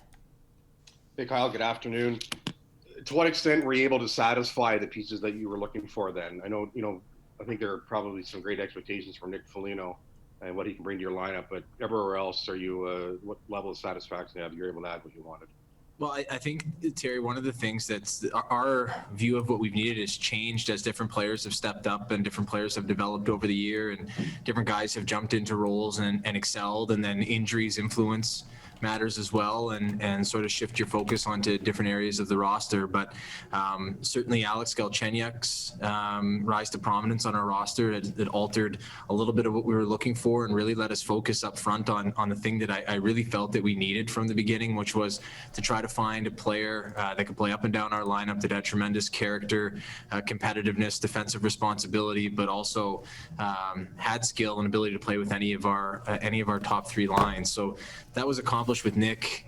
Sheldon and I have talked from the summer about adding a defensively responsible right-handed center, and Riley Nash accomplished that for us. And then we shifted our focus to goaltending, and with the situation here, as we've lived the whole year with the injuries at different times to Jack and Fred, I think the one thing we didn't want to do was get down the stretch here and get into the playoffs and regret not bolstering it, which is why we elected to move with David Rittich with Calgary, and then today just shoring up our depth on defense with Ben Hutton. So we're content with the way that things have gone, and obviously we expended a lot of draft capital to make it happen, and that'll place pressure on the organization elsewhere. But I think coming off the draft that we just had, where we had a lot of picks and the early returns we feel have been promising. We have to obviously continue to develop those players, but we felt that gave us a little bit of flexibility here in the last couple of days to get to work and try to improve the team in those areas. I know the last time we talked to you, you'd spoken of the idea of, a top prospect being on the table if that was to come to that. How happy are you that you didn't have to go down that route here in these last 48 hours or so? One of the major things, Terry, that we were trying to do if we could was get through the deadline with the group intact. I think in terms, the players could answer this better, but just in my observation, it's one of the tightest knit groups we've had, and I think the spirit and the vibe of the team is very, very good. So I didn't want to take anybody out of that. And if we had to choose between our prospects and draft capital, of course, you're just trying to make an objective assessment. But the players that we have in here, they're already known people and players and athletes to us. So we know what we have in them, and we know what their work ethic is like and their habits are like and where they are developmentally. And in the case of all those players, and you could argue about who's an A and who's a B, and I'll leave that to you all to do that. Just a quick comment here.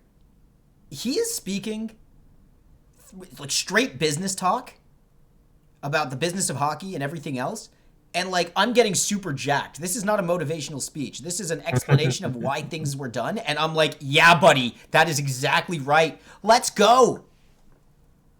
Kyle, what clarity do you have on what Frederick Andersen is going through right now and when he might be available to return for you guys? Freddie question, big deal. Yeah, the situation with Fred is really not changed. I think Fred's carried a tremendous load for us over the last 4.5 seasons, and our main ambition with Fred now is obviously he played last on March 19th, and with that said, and with the season where it's at, with about 4 weeks to go, patience and making sure that he's at 100% is the key for us, Mark. So that's really all that we're focused on at this point, is making sure that we get through the stretch and give him the chance to be at absolute 100% and be ready to roll come playoff time. He's a huge important part of what we do here, and we wanted to bolster that position, but when it comes down to it in the end, the goaltenders that have been here are the ones that have led us to this, and this was done to support them and help them and support the group overall. But when it comes to Fred, we're just continuing to focus on getting him 100% healthy and being ready to roll for us the most important time of year. Excellent. That's a good What stands out the most to you about Nick Foligno's game that made him worth what you gave up? Well, there's a few things. I think number one, you know what you're going to get from Nick every single night. And in Terry's question, he said the expectations will be high. Our expectations are just that he comes in and does everything that he's done in his career in Ottawa and Columbus. The way that he plays every single night that you can rely upon in terms of his effort level, his work rate, and his responsibility defensively, able to play against anybody in the league, able to kill penalties at a high level, and most importantly, able to make plays when he has the puck. And I think the energy and the grit that he brings to a team is infectious within the group. if you talk to players and coaches that have had him before, and just the character that he has, which in talking to people and when you're gearing up to do these things, one of the more important things for us was that the people who are coming into the room were going to be able to fit into what we're doing and become a great part of it and enhance something that we feel is already a really good thing happening. And it was all positive on that end with Nick. So on and off the ice, those are the things that we're expecting from him, which is just what he's done for his whole career in the NHL. Next up, we'll go to Luke Fox at Sportsnet. Go ahead, Luke. Hi, Kyle. What made Ben Hutton an attractive defenseman to try and at? Good question. I think the thing, Luke, with Ben, when he was in the summer of 2019, when he was available, when he signed with LA, we had investigated signing him. We made trades in that off season that brought in 2 defensemen, Cody Ceci and Tyson Barrie, and so that was sort of what we went with at that point. And we also were having Travis Dermott come back early in the year, and we didn't want to block him out.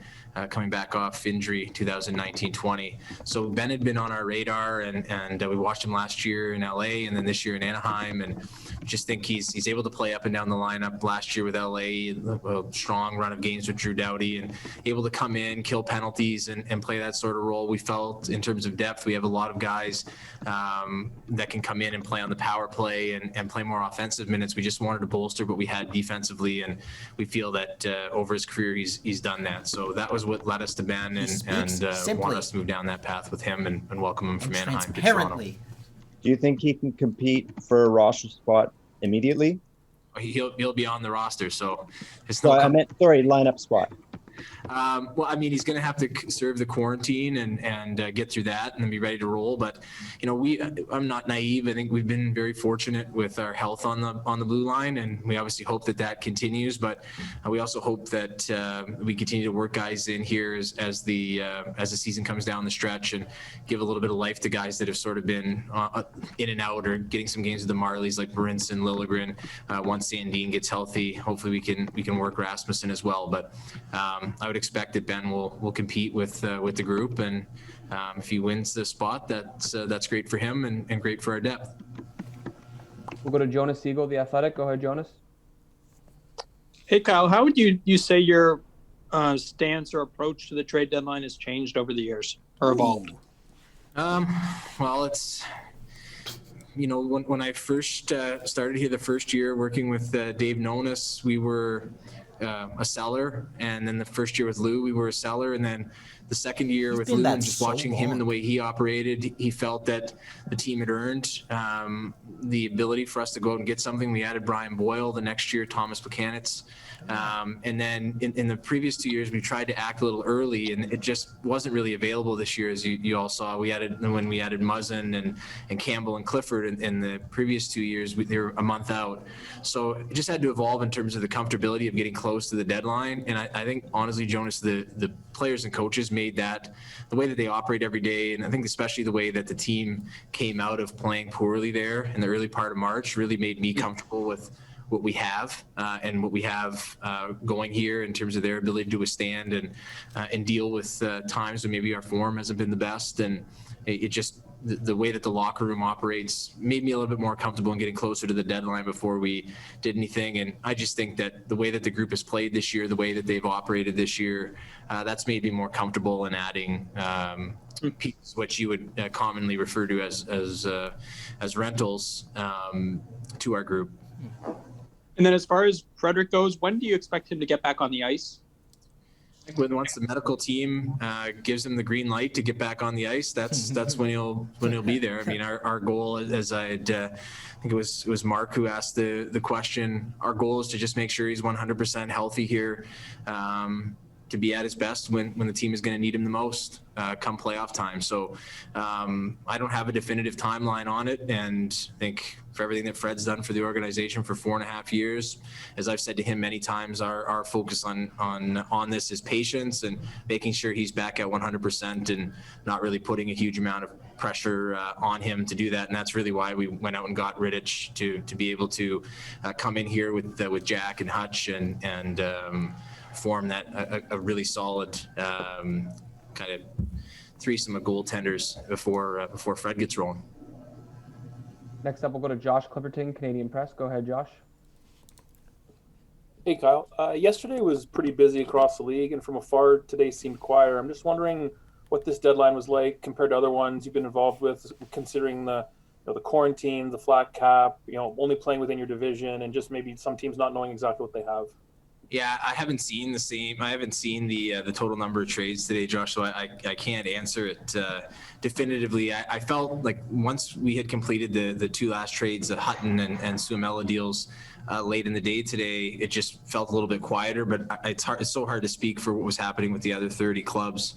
I think there's a number of factors that may influence what you're referring to. I think expansion coming up, the flat cap, and the fact that even if you may be a little bit out of the playoffs or you're not in the position you want to be in, you probably look ahead and see games against those teams on your schedule and think if you can win those games, you'll improve your lot in the current standing. So I think all those things serve to combine to maybe reduce the amount of activity. It didn't feel that way to me today, but our situation was one in which we were looking to add and in the mix on a lot of things. So I can only speak from our end, and I don't want to unfairly characterize the other clubs and what they were going through. If you're just joining us now, we are listening to Kyle Dubas' media availability, speaking after the trade deadline on the Leafs FanCast. So this is happening right now. Keep your ears peeled. 7 days at 33 is a big difference. Did that help justify? I think so, for sure. I mean, if the way that we looked at it is that, obviously the players are coming in and the protocols that they're under it during those 7 days are daily testing. It's twice daily or two types of tests here. So we have that on the go and they're, bound to their home like anybody traveling in. And then the other days they're like all of our players now. And like most people in Ontario, it's for them, they've come to the rink and then go home and that's it. So, there's not a whole lot to do, and it feels very safe that way. But if it had gone to the 14 days, I think that really would have put us in all the Canadian teams, all 7 teams, in a more difficult spot. Because if you acquired a player today, by the time they organize, especially in a situation like Nick with a family and 3 children, you need a couple of days to kind of get organized. Then you're coming 14 days and in the hotel for 14 days. So, that would have been until April 27th. And you don't have a whole lot of games and practices to get up and running before playoffs. So I think it certainly would have been reflected in the price we would have been willing to pay, more so if we came down to today, but probably would have expedited things a little bit sooner in terms of the deadline and when we were looking to do things. We'll take 4 more here. We'll go to Mike Zeisberger, NHL.com. Go ahead, Mike. Mike, you're on. Kyle, given some of the moves that you made during the off season and the ones you've made now, is this the most versatile team, at least potentially, that you've had in terms of you can play wide open, you can play tight defensively, you can play physical? There just seems to be so many layers of the team right now, and like I said, in terms of versatility.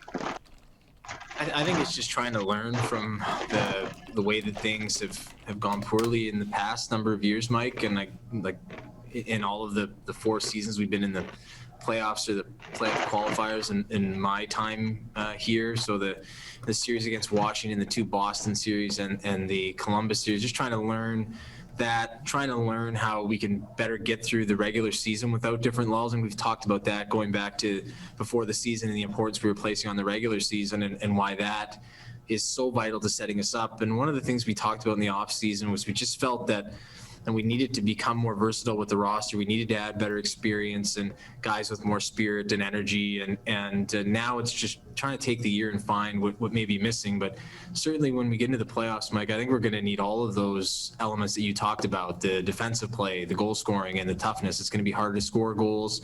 It's going to be harder to defend, and the games are going to become far more physical. So we've tried to address that going back, really going back to adding Muzz 2 years ago, and Kyle Clifford last year, and Bogosian in the offseason, and Simmons in the offseason, Foligno today, even Stefan Nason here leading up to the deadline in the same deal as Nick Foligno and Riley Nash on the defensive side. So we're trying to get ready for anything. I don't think it can ever be perfect because you don't know the opponents, you don't know where we're at. I think our main focus right now is just using these remaining games and getting as ready as we possibly can. For one, locking ourselves into a playoff spot and getting in first, and then locking ourselves into as good a position we can within the division and rolling from there. But I think once we get through into this final stretch, we play Montreal a lot. We've got another 4 games left against Winnipeg. It's going to be a strong test down the stretch for us as well. That I'm looking forward to seeing how the group responds. But once we get there, if we can take care of business here, it'll be about using all of those elements that you mentioned to be at our best. And we think we've addressed some of the deficiencies we've had, and more will come up, and it'll be up to us to address them internally here through development and coaching and accountability for the rest of the way.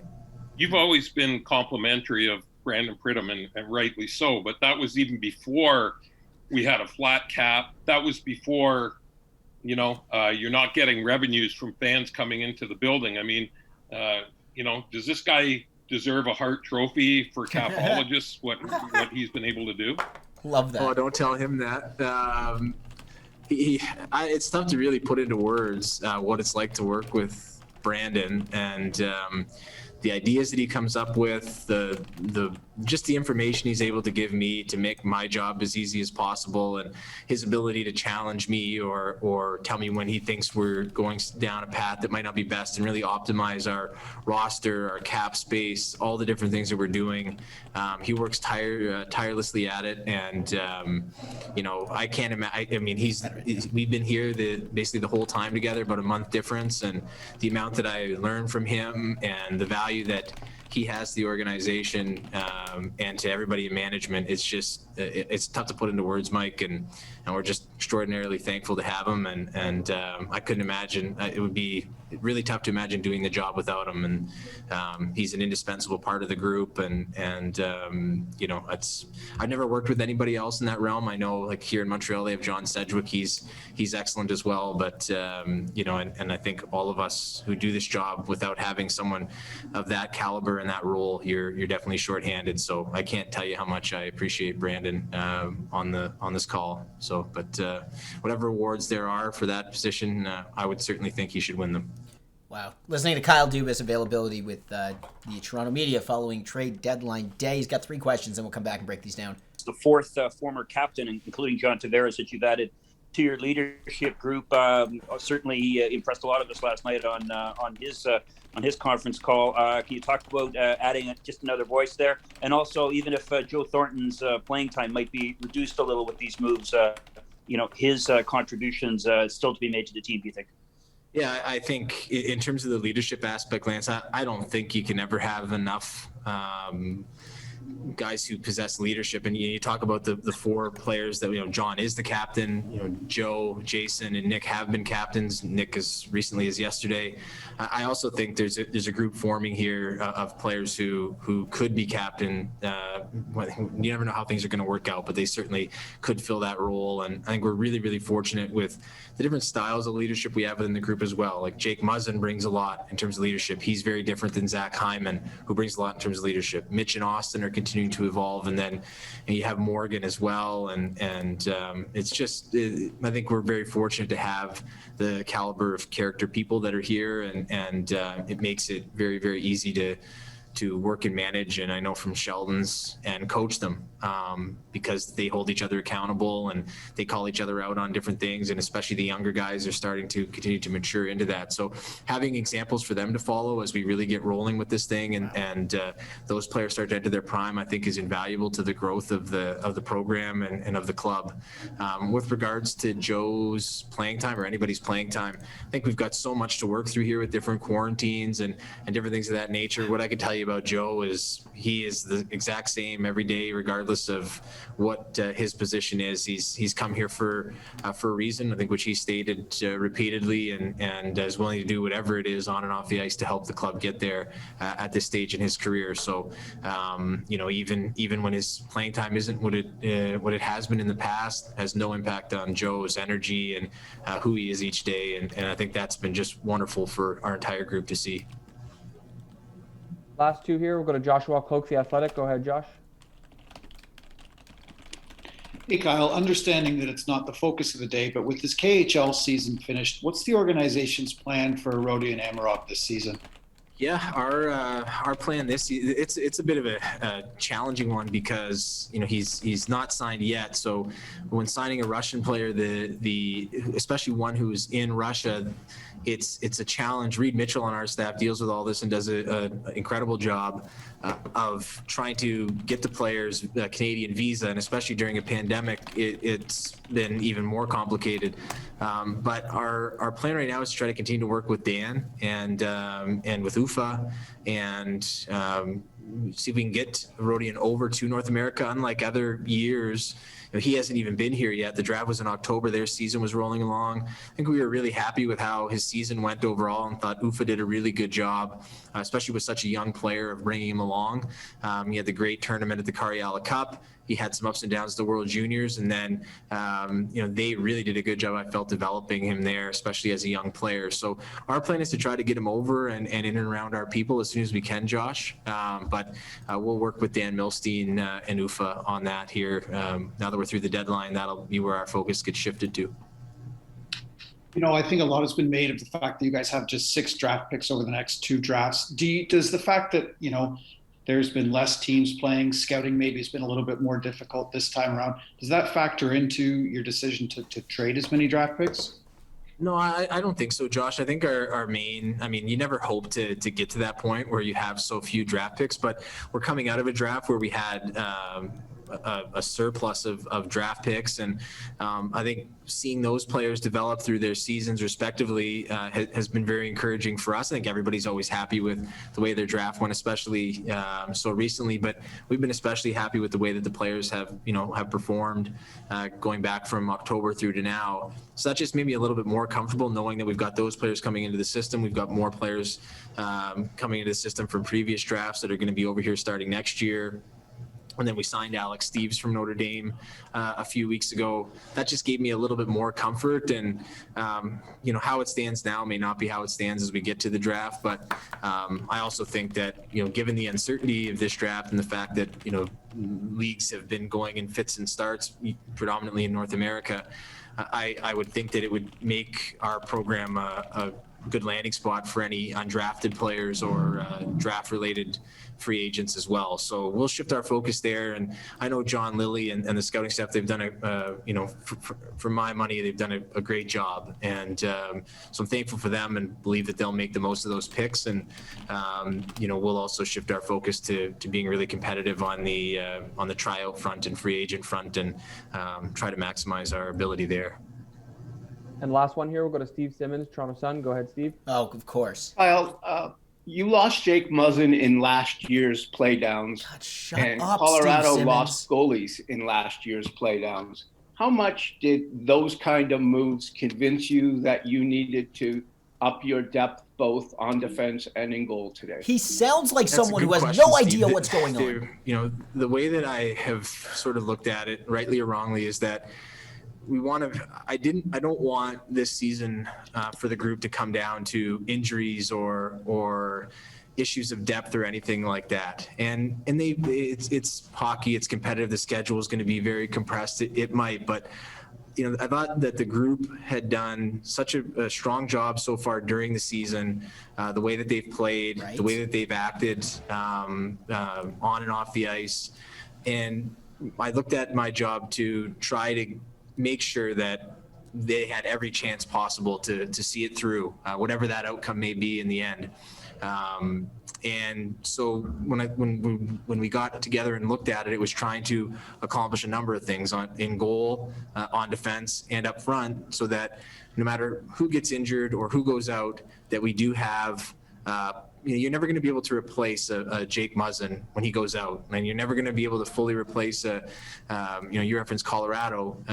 When your starting goaltender goes out, and in their case, when 2 of them go out, you're never able to fully, I think, fill in for those players. But in order to build the greatest chance we have so that those types of things don't derail a season, we wanted to make sure that we were as covered as possible. And so I think things that happen always influence the way that you behave. And certainly the way that we acted this year, we tried to act was just, how do we ensure that different things that may happen don't cost the team? And if we're going to give ourselves the best chance to have success, I think, as we all know, as we go down the stretch and into the playoffs, different things are going to happen. Injuries are going to happen. Different players are going to step up. Other guys are going to maybe have a dip in their form. And we just wanted to have the locker room and Sheldon have as many options as possible to remain as competitive as possible. And to go back to Freddie for just a moment. He said last question. God damn you, Steve. Are you completely convinced that he will be back playing for the Leafs in this regular season? I'm convinced that Freddie's going to play for the Leafs for sure, Steve. Whether it's here in the next number of weeks or whether that's in the playoffs, that will be up to the medical staff and Fred to decide. It's a different year this year, and then I think Jack he's been outstanding. There's no other way to put it since he's come in. So I think all that does, and in talking to Fred over the last number of days, I think Fred is rooting for Jack, and it takes the pressure off him. Whereas in the past, and there was always a pressure on Fred to play a lot and to come back as soon as possible from every injury. Now with Jack playing the way he has, and with Dave coming in, it'll allow us to be slow and cautious with Fred and make sure he's absolutely at 100%. And for once from our end, do right by Fred for someone who's done so much for the organization. And that includes it from his end, really pushing himself to play a lot of games and pushing himself to come back from injury as soon as possible, rather than perhaps when he's always ready. So I think we owe that to Fred, and that's the way we're going to handle it. Thanks, Kyle. All right. Wow. Amazing media availability from Kyle Dubas. Welcome back, gang. Leafs FanCast. I'm Danny Maggs. That's James Rettelmeyer. As we are breaking down the crazy deadline day action, specifically how it pertains to the Leafs. James, Kyle Dubas. Man, how was I freaking out during that often? Like, Kaylee said it too. She stands Kyle Dubas so goddamn hard. I am right there with you. That man is a leader. And I would like to speak as well as Kyle Dubas one day. I have a few takeaways from that, James, but surface level, what were you thinking? Oh, hold on, I have to hit my button. Sorry, I know I turned you off when you were snacking on the chips. That's totally on me. I was like, don't worry, I'm going to unmute you when you're back, and then I didn't. Now I did. No, you're good. No, wait, you're not good. What? Now you're good. Okay, there we go. Now I'm back. First try. Yeah, I think it was good. Not a ton of answers there. Yeah, clearly, completely agree. Brendan Pridham is a god. I'd be curious to see if he ever gets like a full-time GM job, or if he's just happy being the Cat Wizard. But who knows what they pay him? And it does seem to be interesting how Dubas kind of gets a player in his mind, and then down the road ends up getting him anyway. Yeah, he's got a type. He talked about Hutton there, and then Hollander, the guy that they got in the captain trade. They also talked about drafting him, because I think that was the same as the Robertson draft. We got a great question just come in down the line from Eli, and welcome to the show. I don't think we've had you in here before, so you get a big old Bing pot. Bing pot. Who is the winner of the trade deadline? All right, Eli, I'm gonna introduce you to this room real quick. Okay, so I'm Danny. That's James. This is the Leafs FanCast. It's the Leafs FanCast. So if you hadn't figured this out already, we really like the Toronto Maple Leafs in this room. And if you're going to ask me who won the trade deadline, addressing the only holes they had on an otherwise incredibly tight ship, air horn for the Leafs, baby! This was our deadline. Nick Foligno for a first? Hell yeah, I'll take that. I disagree with you, James, that we didn't get a lot of answers there. I thought, since 3 o'clock, we've been going on about this and all the things that we have loved about the deadline. I'm also going to ask you to tilt your thing one more time, because I'm only looking at your neck or the top of your head. Perfect. Man, here's what I got to tell you. Like, we've been breaking down why Kyle Dubas made the moves he did. Everything that we've been hitting on, he confirmed in that media availability, talking about, there was a couple things specifically that I liked. One of the early questions was, what was the biggest addition, or what was the biggest thing of value that Nick Foligno brings? And Kyle Dubas said we needed someone that could play up and down our lineup. So what we were talking about with line combinations and how Keefe versus Babcock likes to mix up his line combinations to try and take advantage of a matchup in a series. Okay, that fits the bill entirely. So I think you and I and the rest of the room, as we were figuring this out together, I think we've got it all. I think we were correct in that. I think that the question about the deadline mentality is more in line with what we were talking about looking at the big picture. And he tied it back to the regular season. You know, when you guys play well, we reward you. They played so well this regular season that they have been reminded of how good they are. And speaking of reminders, Eli, I'm going to ask you right now. Go ahead and click the follow button on the Leafs FanCast if you haven't done that yet, so that you get to jump into these conversations whenever. Follow BingPot TV on Twitch so that you don't miss out on a FanCast. So I think those two things were the big one. And then I also liked, on the subject of big picture, when he talked about how much does it suck that the Leafs only have, 6 draft picks over the next 2 seasons? But but he reminded them that they had a surplus last year. That was Kyle Dubas zooming out and say, look at the big picture plan from a couple years. Wait a minute, we found an Oilers fan? Oh, shit!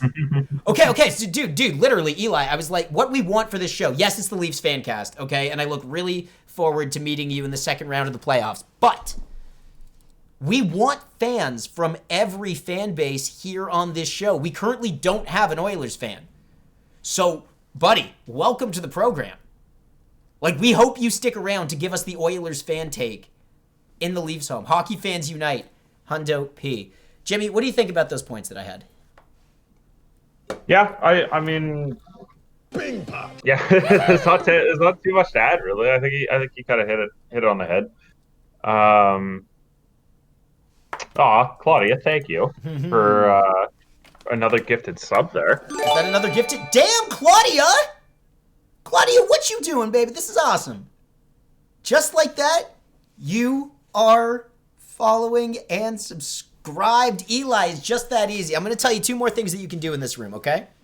1, you can tell all your friends right now what you're doing, and that if they want to dump in and pile on, right now we've only got 5 viewers. Oilers fans can take over the stream pretty quickly if you put your mind to it at the moment. Also, if you look down below, we got that meter for the Wheel of Gimmicks. Wheel of Gimmicks and giveaways looks like this.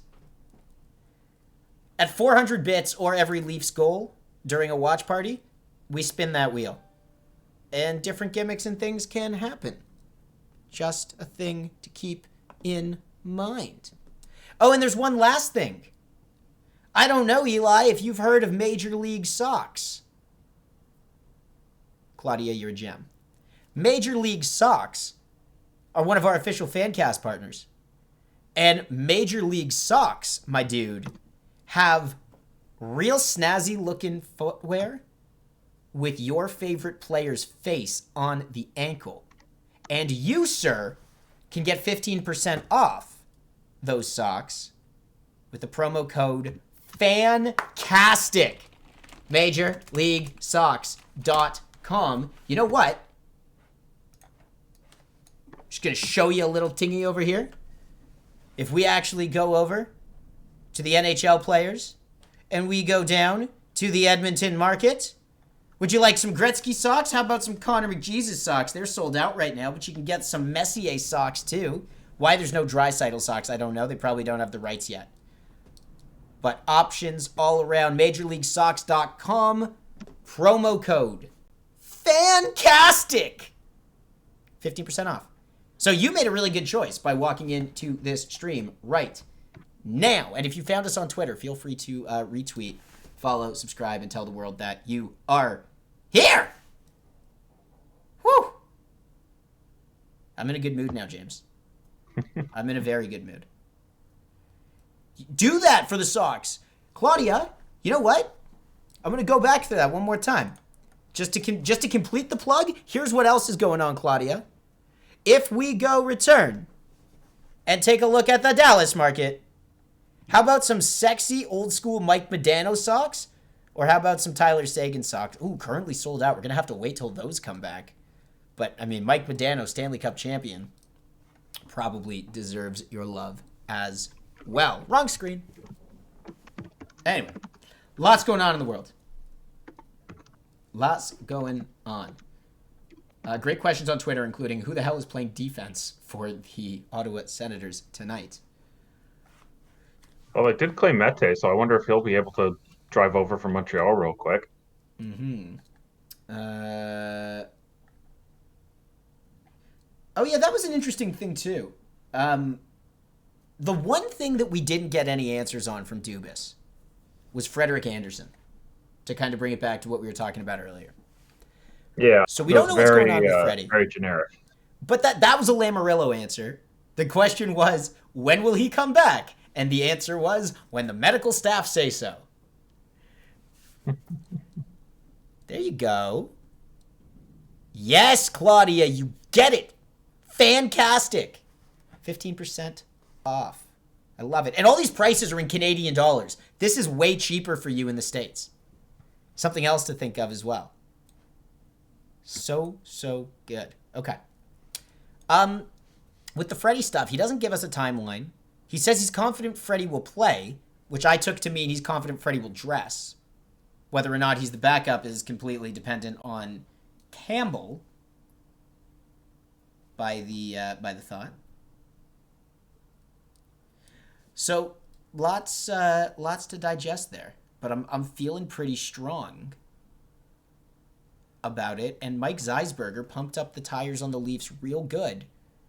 Like, we've addressed every hole. Seriously. I wasn't just homering. Did the Leafs win the trade deadline, or are you... Who else? Okay, I'm looking through all the deals from the last little bit, and I think I've got a top three. Okay. Top four. In fourth, I've got the Boston Bruins, solely for stealing Taylor Hall for a second-round pick. We don't know if that's a good move or not. Until proven otherwise, I'm calling it a good deal. Okay. But they're more of an honorable mention. All right, that's I'm looking at these deals and I'm having a hard time. Okay, you know what? Third place, I'm putting Detroit. Well, hold on. Are we looking at sellers here? You said winners of the deadline. So I am going by what their motivation was going into the deadline. How well did they execute that? And for me, I think the Red Wings getting a fourth-round pick just to take on some space. Okay. In the David Savard deal. They got a fourth-round pick for Patrick Nemeth. They got a first, a second, and Jacob Vrana for Anthony Mantha. Oh, wow. Okay, yeah. And they had something. Oh, and they got a third and a prospect for John Merrill. And this is from a Montreal. third? Sorry, fifth. Fifth and a prospect for John Merrill. My mistake. This is your third ranked team of who won the trade deadline? The more I look at it, I want to put them second. Yeah, because that was so. Who did you originally have ahead of them? So I got the Leafs in there. Spoiler alert. But I've also got the Chicago Blackhawks in there. Interesting. Okay. So the Blackhawks get Vinny Hinostroza because Chicago always has to get the band back together one way or another. Yep. But they got two young players, and then they got Riley Stillman, Henrik Borgstrom, and a seventh just to take on some money from Brett Connolly for Florida. Then they went and where are you? you got that for Highmore thing. I count that as a wash. They got a second and a third for Matthias Janmark today. And two. I don't know much about Ryder Rolston or Josh Dickinson, but they got a couple of roster players or a couple of contracts for Carl Soderberg. Okay, so and got a 4th-round pick for Madison Bowie. And again, so yeah, I put them third. So you put the Blackhawks third, Detroit second, both and sellers, I put the Leafs in first, and the Leafs in first because that's the whole point. Okay, I think it's a bit broken because when I say who won the trade deadline, it's not like who won a trade, which looks at where both teams were and relative value and things like that. Claudia, thank you for that Twitter promo. Bing pop. I mean, I want to know which team is now looking super stacked because of moves they made at the trade deadline. It's very much the Leafs. And I like, though, that you brought the consideration of the selling teams because it's been what we've been talking about all day, this dichotomy between the contenders and we're just writing off the season, the write-offs, I guess. Has been awesome. It feels like our fantasy league. You're not in this fantasy league, James. It's me and the Caveman and a bunch of the Caveman's buddies and some other radio folks. Producer Nick is in that league where everybody just starts selling off right away once they realize that they're not going to win the pot. And it just becomes a balance of, sellers and clear buyers. This year we got that in the NHL, like we were talking about, where bubble teams didn't do anything. Right. But the sellers get a ton of value, and you're right. It's in that also the vein of process and big picture thinking. Very important to consider that angle as well. But I'm going to go ahead and say that the Leafs won the trade deadline. Okay, I know we said Leafs, I think, were the best buyer. Red Wings were far and away the best seller. Good answers all around. Okay, wait, Claudia, before you go. I know James and I had a conversation, so we're not going to do this particularly as often, but you know what? We do it when the Leafs win, and I think we've just completely agreed as a group that the Leafs won the trade deadline. So do you know what I think it's time for? Is it time to spin that wheel? It's time to spin that wheel! It's the wheel of gimmicks and giveaways, friends. If you want to see this thing in action, it's time. We're going to spin this wheel, and whatever it lands on, something is going to happen. Oh god, if it's bottoms up, I got Do you? I've got an empty if it's bottom. Oh no, that's not true, but I'm still only drinking bubbly. Alright, ready? Let me go find this thing. Spin that wheel! Spin that wheel! Spin that wheel! Survey says it's a suit swap! It's a suit swap! BRB.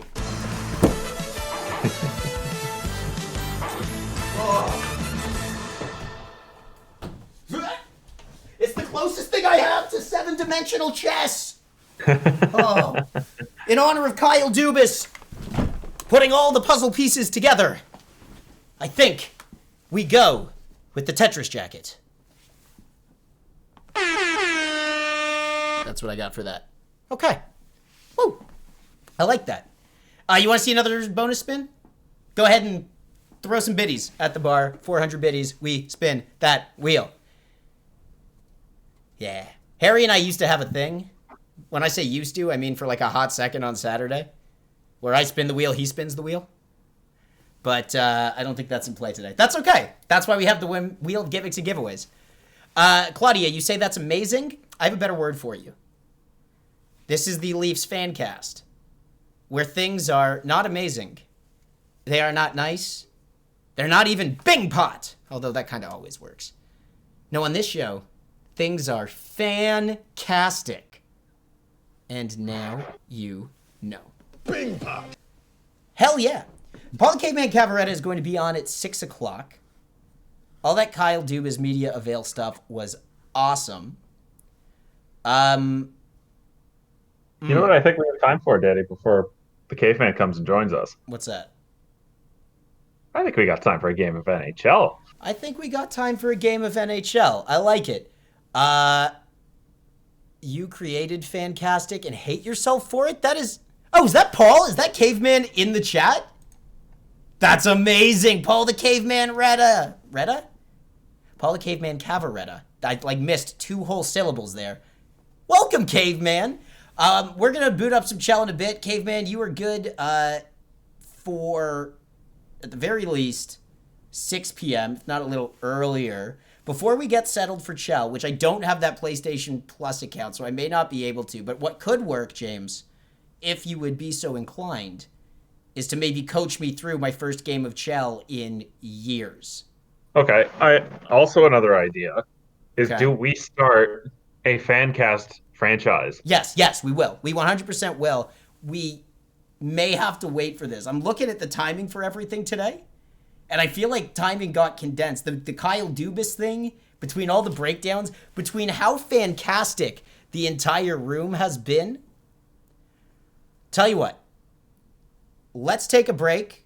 Eli, thank you very much, my dude, for dropping in. You are our newest subscriber and member of the FanCast fan base, and we are so happy to have you. Let's take a short break.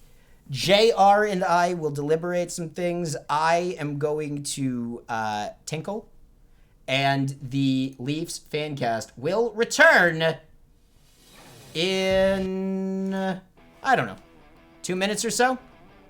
See you in a sec.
Leafs FanCast. Welcome back.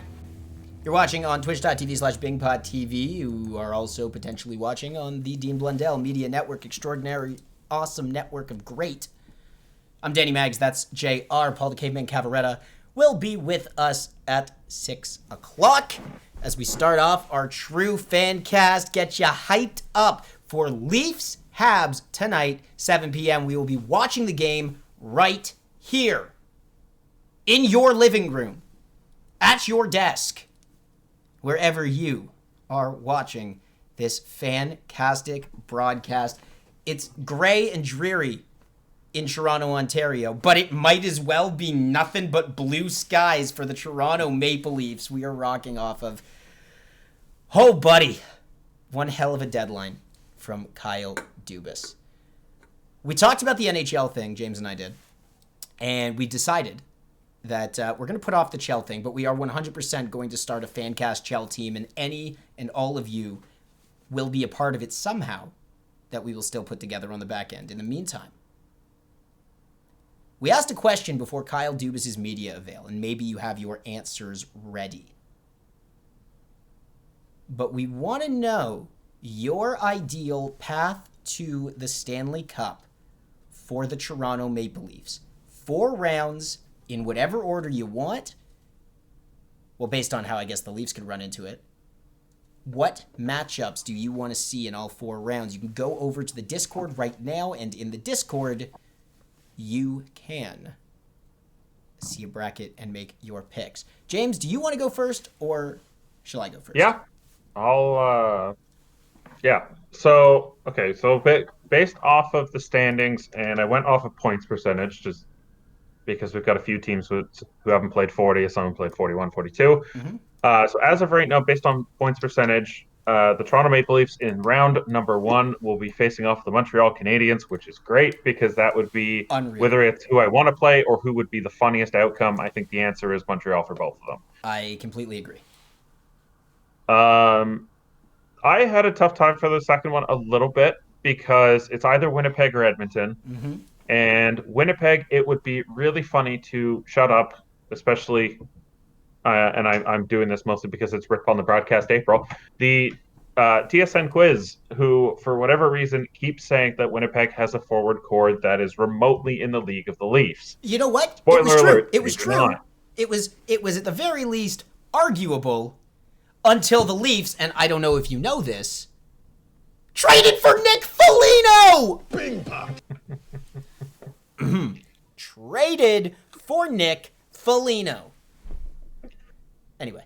But I decided, though, I think it would be funnier if Connor McDavid's hometown team that he will be joining in the next 5 to 7 years, whenever his contract runs out, I can't remember off the top of my head, if we took out the Edmonton Oilers in round number 2, sending the Toronto Maple Leafs to the Final Four. Yeah. You know, I really like this divisional playoff seeding. I love everything about this. This is what they should have done rather than introduce any kind of crossover with those wildcard slots after they realigned. Because the fact that we know for sure that a Canadian team makes it to the Final Four feels great. I know this isn't going to look like this. I do. But, okay. So you have them going through Montreal and Edmonton To get to the Final Four. Now, in the Final Four, there's a reseed. Yeah, which is why if you're on the Discord, you look at the second one. I have everybody's seeds by points percentage included. Oh, that's awesome. So don't look at the number like the 1 to 18 seed. That was just how I had to type it in. Look at the number next to the team name there. Cool. So looking at who is left, the East poses both the teams I most want to beat and the ones that would have the funniest outcome. So I'm going to come to them last. Okay. Looking at the Central, your 2 choices really are either Carolina to revenge the David Ayres fiasco or the Tampa Bay Lightning just to get some revenge. Yeah. Like some divisional, to set the tone for the division moving forward. This isn't Tampa. Yeah. Sure.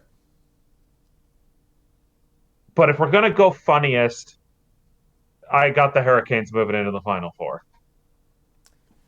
It's crazy because it could happen. Oh, it very well could happen. Hey, Snow's here. 100% down for a cross-conference division or 1 to 16 seeding. I want that. I want that too. But the only problem is they're never going to do that just because of travel. Like, imagine if you have Pittsburgh versus Los Angeles and then Toronto versus Tampa in the same series. Well, I guess Toronto versus Tampa. Yeah. Toronto versus Dallas. But do it Phoenix in a bubble. Always do it in a bubble. Get out of here. Yeah, if you could do it in a bubble, then that would work. But the teams are not going to do it for a bubble. Yeah. After last season, but no one's doing the bubble. Yeah. Anyway, in the West Division, 100% got to be the Colorado Avalanche going through. If nothing else, to face our boy Nazem Kadri once again. Sorry, I'm allergic to that take. I love it. So here's the thing. So if by that formula, it'll be Colorado versus whoever comes out of the East, and so the Leafs would play Carolina in the Final Four matchup. On the way I have it, so the Leafs would go Habs, Oilers, Hurricanes, and then based on who would be the funniest, I would want the Colorado Avalanche to lose to the Boston Bruins, and the Leafs would play the Bruins for the Stanley Cup, taking out the Bruins in a 4-game sweep to avenge 2 Game 7s and any "it was 4-1" comment ever made by every fan base on Twitter. That's what it is, my dude. That is the take. The only thing I want to see differently is I want to run into Vegas in the semifinals. No. Okay. Yo. Kaylee, you're a little late to the party today. And if anybody else missed this, I spent a minute talking about how much I appreciate the Boston fan base. I know they're assholes. Okay, we said the racism has to go. But the fact that they're a passionate fan base that represents blue-collar work ethic for all its pros and cons, like, I'm a fan. I like a rivalry with the Bruins. I don't like losing to the Bruins, but I like the rivalry, which is exactly why I want the chance to shut them up in the Cup final. It's the only year it could possibly happen. Like, I'm so here for it. To play a divisional opponent in every other year in the Cup final.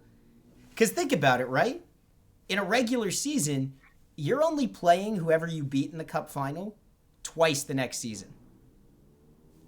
If it's Boston, I guess it doesn't even have to be Boston. If it's Florida or Tampa for some weird reason. There's only one funnier or one remotely as funny option for the Leafs final. And that would be proving to New York Islanders fans that they indeed needed John Tavares. Okay. That's very true, very accurate, very valid. I didn't think about that until today, because my previous take is like the Islanders, the one team I don't want to run into. And that's kind of where it came from. But yes, you know what? Like, I wish we could get the Islanders and Boston in the same playoff run. We can't. Yeah. I am a big fan of that play as well. So tell you what. I think if it's like any 3 teams in the like normal Eastern playoff run, it's probably Montreal, Islanders, Boston to get to the like in a normal East versus West, and then I don't know, West it'd probably be Colorado just with Kadri. If anybody's got anything to add to these takes, please chip in the comments as well. No, they aren't talking about a bubble necessarily, but whoever comes out of the North Division is going to have to play out of the States. So Toronto would probably play out of Buffalo. Hey, Buffalo gets to see playoff hockey. And actually, the best part about that is that we can just go. Well, you know, assuming you're vaccinated. It totally makes sense for me to just go to the States and get a vaccine. Like, right? If that was legal, I would have done it already. Is it not? Well, you can't go across the border, can we? Well, you can't. This lets me do a lot. No? Yeah. Touche. Yeah. Touche. I couldn't read it there for a second. Vegas is deadly. You have a really good point, Snow. I want to rephrase the question. Knowing that the Final Four is going to be the Leafs plus one of each, the Honda West, Discover Central, and Mass Mutual East, all TM. Which of those divisions do you want to skip? Because you would play 2 out of the 3 on the way to a cup. It's not Ron Swanson energy, Kaylee. I don't have the mustache for that. But if you could just say it right now, I'm gonna make it to the cup final, and I'm not going to have to run into the team that represents one of those 3 divisions, which one are you taking off your path to the Stanley Cup? I think the easy answer has to be the West, but those teams that are in the Discover Central, like... I was going to say, I'm leaning Central. That would prevent you from running into one of either Tampa, Florida, Carolina, or Nashville / whoever ends up taking that last spot. Probably Nashville. And that does seem like a good idea. But also, like, how do you take that?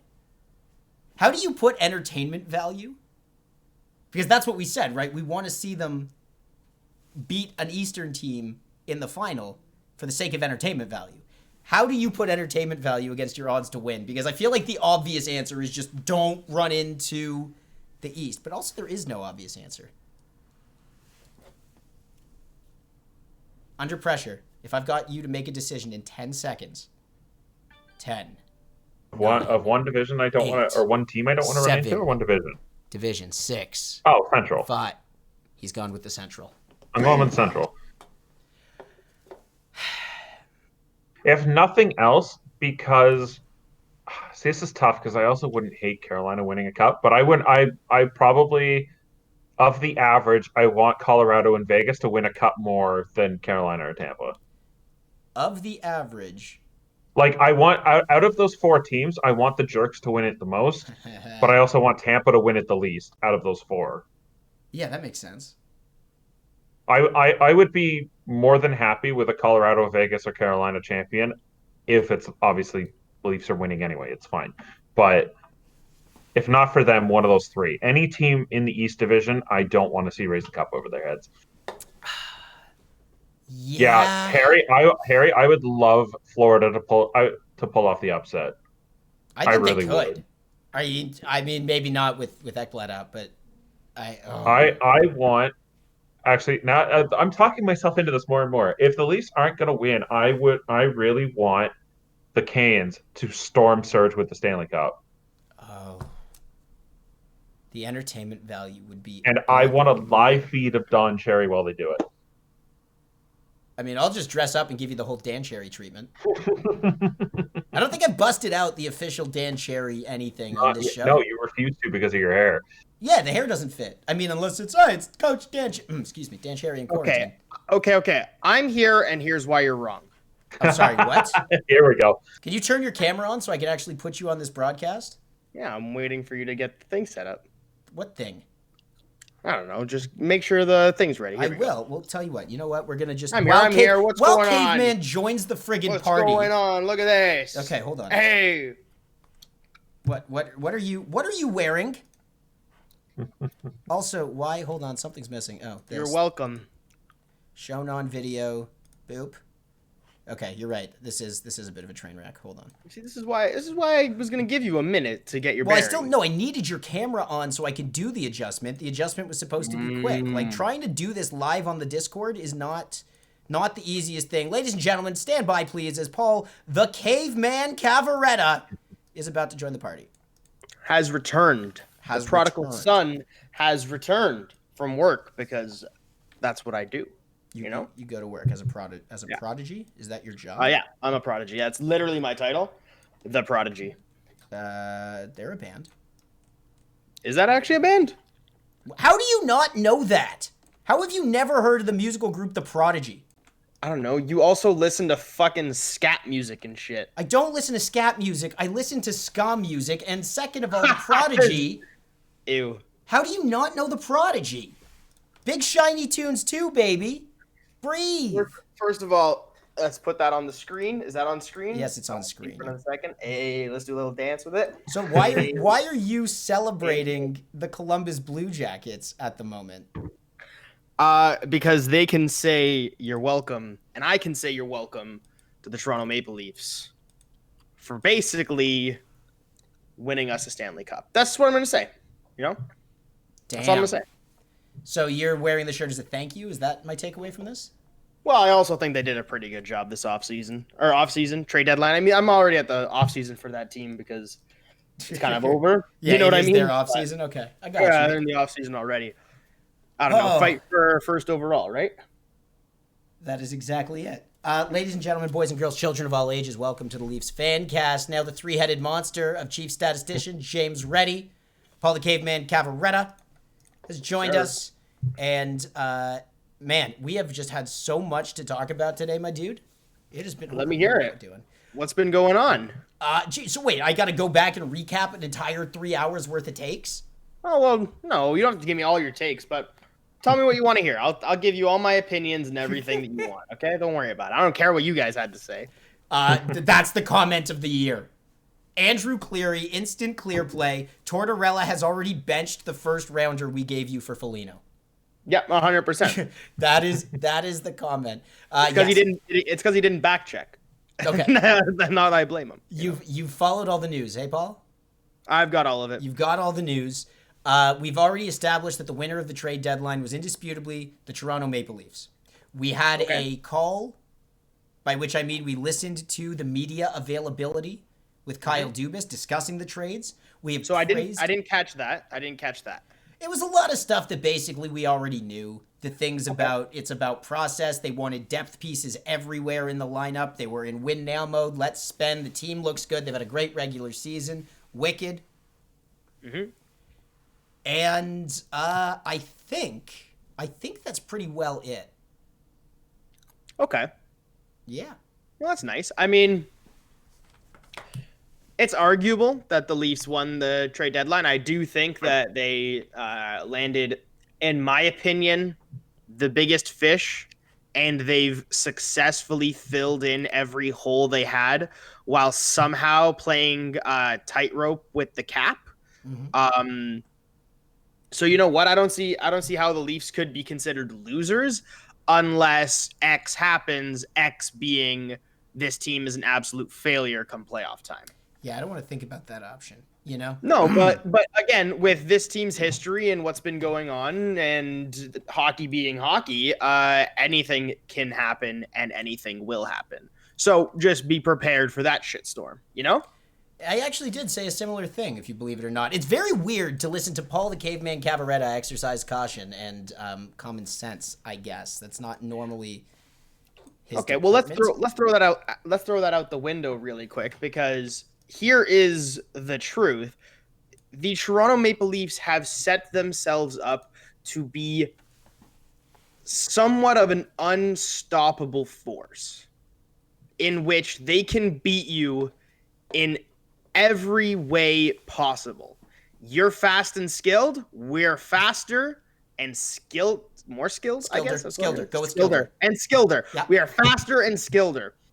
You want to play big and tough? Foligno and Bogosian are going to bowl you over. Right? You want to play defense? When Riley Nash is on the ice, literally nothing happens. For either team, literally nothing happens. Dude, I have spent years listening to Paul the Caveman Cavaretta rip into the Leafs and say, they're not good enough. They're not good enough. We're going to get bullied over. We're going to get pushed down. They're not tough enough. It's true. That's my caveman impression. It's not bad. That's pretty. Needs work. You didn't say Skilder, so. Yeah, it's true. Well, yeah, that's because you literally just invented that today. But to hear you, Paul, be this bullish on the Leafs after all this time, to come in here and be like, we are a tidal wave.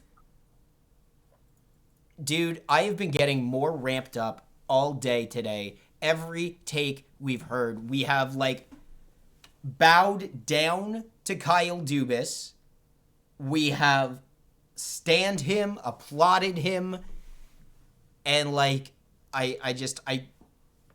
the next 30 days need to hurry up and evaporate so we can just jump in and watch the playoffs. My God. You know what? It's something. And for everybody who's ever said that first round picks mean so much, I was and you know what, Danny, you even said this to me earlier in the season where you said you don't trade Nick Robertson because his entry-level contract and he's a rookie and that saves money under the cap. Looking at what the Leafs have done and how they've set themselves up, I thought about it, and I'm just curious, could you go back in time and recent history, in previous history, of a Stanley Cup team who won with a rookie on an entry-level deal who was a difference maker, an actual difference maker? Cale Makar. No, they didn't win. What am I saying? Tampa, Knight, and Sergachev. Tyler Seguin with the Bruins is the first one that pops to mind. Oh. So 2011 was the last one? Is that what you're saying? 9 years? 10 years? That's the first one that popped. Hang on. I'm not even sure. Who gets Carter's A in LA? I hope it's IFL because they just signed him to a nice deal. That was our first comp. Okay, hold on. Chicago was what was going to say to make sense. Did Chicago win the Cup in Panarin's rookie year? They might have won in Panarin's, but that I wouldn't count that because he was Russian in 26th at the time. Like, he came in with a different kind of a deal, kind of like Kuznetsov with the Capitals. Right. My point being, we all care so much about the future of the Leafs, build. Don't trade away your assets. You need those for the future. Restock your gun. No, we have other picks we're going to sell for other guys that teams have given up on, like Nick Foligno. Well, not given up on, but given their seasons up on, right? Okay. You're going to reload that way because rookies will make mistakes, and Nick Foligno is a freight train who's going to run over Connor McDavid. And I'm just excited to see it. So, Leafs, and we this came up with Dubas' media availability, just so you know, because I think we're bringing you up to speed on a bunch of things that have happened today. Welcome to the game. That would be. So the Leafs have 6 picks over the next 2 drafts. That's it. Good. Good. Honest to God, good. Good job. You want to know why? Because you have Austin Matthews for 3-4 more years. You have Nylander for 5 more years. You have Tavares for 5 more years. You have Marner for 5 more years. You don't need every pick you have. We don't need it. The future for the Leafs is now. It is time to win now. So, interesting that you bring up the Nick Robertson thing, is we're getting hyped up to watch the Leafs play the Habs tonight. Paul, did you know that Nick Robertson is in the lineup tonight? Yes, I did hear that. I saw that. So there was an interesting thought, and this I actually would very much like your take on. If during the playoffs, knock on wood, heaven forbid, Willie Nylander or Mitch gets hurt, and is like, they're going to miss 3 weeks or more. Let's say it's Willie. Who is most suited on the team to slip into his spot on JT's right side? If William Nylander gets injured, or let's just say he gets whatever. No, it's injured. If he can't play for 3 weeks. Well, the answer is Nick Foligno. No. He plays every position, and he can play any style. I don't care what you have to say. He's already the left winger on that line. Yeah, we've already got him there. He can swap onto the right side, and you put Hyman on that line. He is so versatile. Thank God we did not trade for Taylor Hall. Thank God.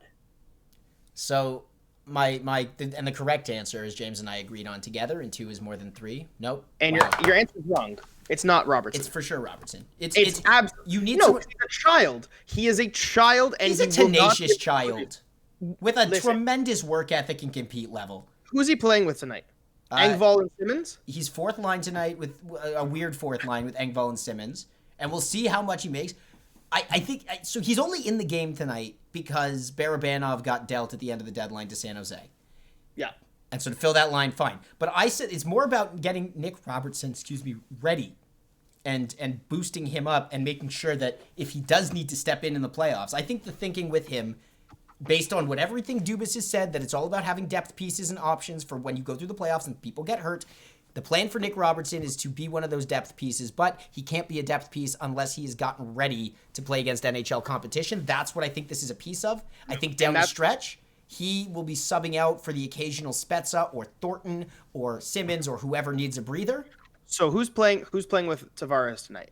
Tavares tonight is, I believe it is Mikheyev and Hyman. Okay. And here's why you're wrong on Robertson's actually not going to play on that line is because tonight would be the opportunity to try him. or at least get him those reps on that second line. Yes, he hasn't played hockey in a little bit. Maybe today's the grace period, but by the time Foligno comes around and Nash is ready, he's not going onto that second line. Mikheyev will always be bumped up before him. He is not the answer. So unfortunately, in your dreams, Robertson's the answer, but he's not the actual answer because Keefe will not try him out tonight. He won't try him out in the playoffs. Why would he make his debut there in the playoffs? You are being so confident. Absolutely. I'd like to put this to the test. I would wager you that Nick Robertson plays 1 5-on-5 shift tonight on John Tavares' wing. Okay, that's stupid. Clearly he could play one shift. That's not going to make a difference. What? He has to consistently play in that position. Going out one time after a power play or a penalty kill where he's fresh because he doesn't penalty kill. Pause for a second. Alexandro 2021 is in here. Tampa Bay forever. Hold up. That gets a Bing pot. Bing pot. Because you're brand new to the stream. And Alex, if I'm not mistaken, you and I may have connected on Rocket League last week, which is why you are here. Our homie in Tampa Bay. So I've been trying to... Dude, man, you missed it. We had an Oilers fan come into the show tonight. That's crazy. We had a Claudia from Dallas, who I met over the weekend. And now we've got Alex in Tampa. We are filling the list of all the fan bases. Like, the FanCast fan base is growing to include everybody. And I am having a lot of fun. They're coming out for the Stanley Cup champions. That's why. I appreciate it. And there is always room in the FanCast fan base and on top of this bandwagon for you to join and cheer on the Buds. A couple things if you didn't know, and I got to get that bar back on the screen, but we are live currently on the Dean Bladell Media Network as well as twitch.tv/BingPodTV. If you are watching on Twitch, you can join our conversation, but only if you're watching on Twitch, by letting us know in the chat what your thoughts are on the topics that we are talking about. As well, 7 o'clock, Leafs, Habs. We will be watching the game right here, and we also have the Wheel of Gimmicks that we will spin for every 400 bits that this channel receives. And during the Leaf game, every Leafs goal. So a lot of options there. Oh, that's the wrong screen. We're back on the three-headed monster. Look at that. Also, slightly, just before we move on, Jits, to update my answer from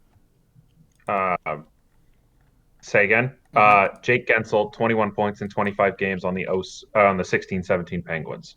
Okay, that'd be the last one, yeah. Most recent ELC. So it happens. Was he on his ELC? Yeah. Okay, that's fair. Yep. I double checked it. So did we just prove the caveman wrong? Like, is that what that was? You had so one person in how many? Yeah, it's very far in between. Yeah, in terms of like on ice impact, you could make an argument for Robert Thomas with the Blues, but like not on a score sheet. He was more of a defensive role. Snow brings up a good point here. Sidney Crosby will do that to you. As in, make guys like Gunsel elevated. Yeah, but you know who else is going to do that? Austin Matthews will do that. Mitch Marner will do that. I actually don't know if Austin Matthews will do that. Mitch Marner will do that. John Tavares will 100% do that. Yeah, McDavid will do it fine.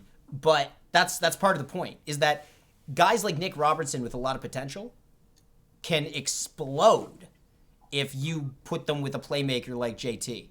So I'm just saying, watch them play tonight, Paul. Mm-hmm. Watch them play together, and then maybe you'll come around to my concept here. I would just want to put something on the line because of how confident you were. I'm not. Sorry, Pat Maroon, McDavid. Yeah, that's true.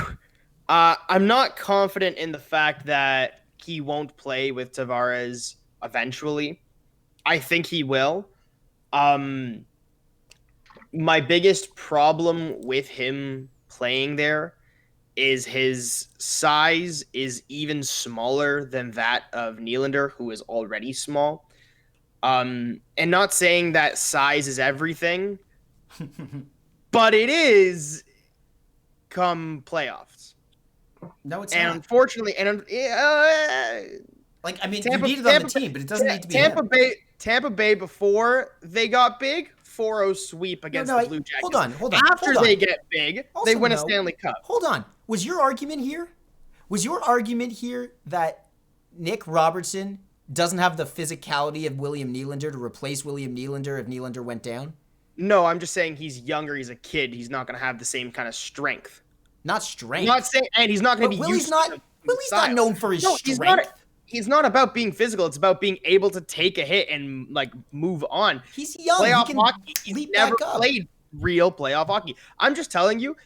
I think Nick Robertson is going to get steamrolled if he plays in the playoffs. So if he comes in, I hope it's as a very minor role, fourth line. Try and get us some energy. I don't see him stepping into a second or first line. If the need comes to be, that is why they got a guy like Foligno, because he can step into those positions. It's going to be really interesting to see what they do with Foligno. Here's a question for you, Paul. Would you rather see him play center or the wing? I would rather him be the third line pivot.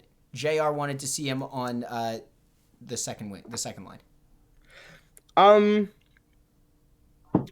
I want to see him play with Matthews and Marner. It's not happening. Galley's a force up there. Well, we'll see tonight if that continues. I honestly think so too. I think Galchenyuk's really gonna step up that line's game even more because of he's skilled enough to play with them, fast enough to play with them, and he's willing to throw hits and go into the corners for them. I think Galchenyuk's a perfect fit if he keeps it up. Will he keep it up is the question, because if he doesn't, there's another guy they just got who's fast enough, skilled enough, and is willing to throw the body just as much, if not much, much, much more than Galchenyuk, Marner, and Matthews combined. Hey, Cleary's calling it. Galch scores a goal tonight. I like to see that. I really hope so. I hope so. That's the only thing he hasn't done for me to sell me on this guy is ready. He has not scored a goal. Oh, yeah, this is good news, actually. Thank you very much. There's a couple downtown neighborhoods, postal codes, M5V, M6E, M6H, M5 Victor, M6 Echo, M6 Hotel. You can get yourself on the vaccine list Cheers. If you are in any of those postal codes. Cheers, Cave Bro. Oh, actually, hold on. I should get a beer. You know what? I was waiting until Paul the Caveman showed up. Oh, we're all cracking beers. Ladies and gentlemen. Okay, I'm taking over the mic. Okay. So here's what I want everybody to understand is that Nick Foligno is more than just a player who's going to be physical for the team. This team is known for not having enough heart come playoff time, and Nick Foligno is that and more. As a Columbus Blue Jackets fan, I have grown to fall in love with my captain, and I am excited that he gets to win a Stanley Cup with the Toronto Maple Leafs. Right, James? Damn straight. So, okay. Would it be fair to say that the Toronto Maple Leafs have had a problem with heart and effort levels in playoffs? Paul? Yep. Do you have any Sambuca lying around the house? No, I'm not popping What do I need Sambuca for? Oh, so you do have it around the house? It's Italian. We probably do somewhere. That's what I was going with. Because on the wheel of gimmicks, I have a Prairie Fire. James has a Triple Crown with 3 different flavors of Crown Royal. And Caveman's got to have something on there. And I think Sambuca is it. Put down Caveman takes a shot. And if it happens, I'll go find something. Will it be Sambuca? I'll try and find Sambuca. I'm going to put on a Caveman Sambuca. Excellent. All right. When will Foligno get in the lineup? About a week after he gets in the country. It may be longer if they give him a couple practices just to get back up to speed. Yeah, I can see that happening, but I also can see him just jumping in there as if we're far enough ahead, we don't need to worry about standings. I think it'll be fine. Also, talking about standings, I saw what you guys were saying about what is it? The funniest or most cathartic way to winning a Stanley Cup. Okay, so here's my personal choice because I'm a Blue Jackets fan. Wait. You're a Blue Jackets fan? No, just a Toronto Maple That's Leafs great. fan. I've never heard this before. Go ahead. So I see the Leafs.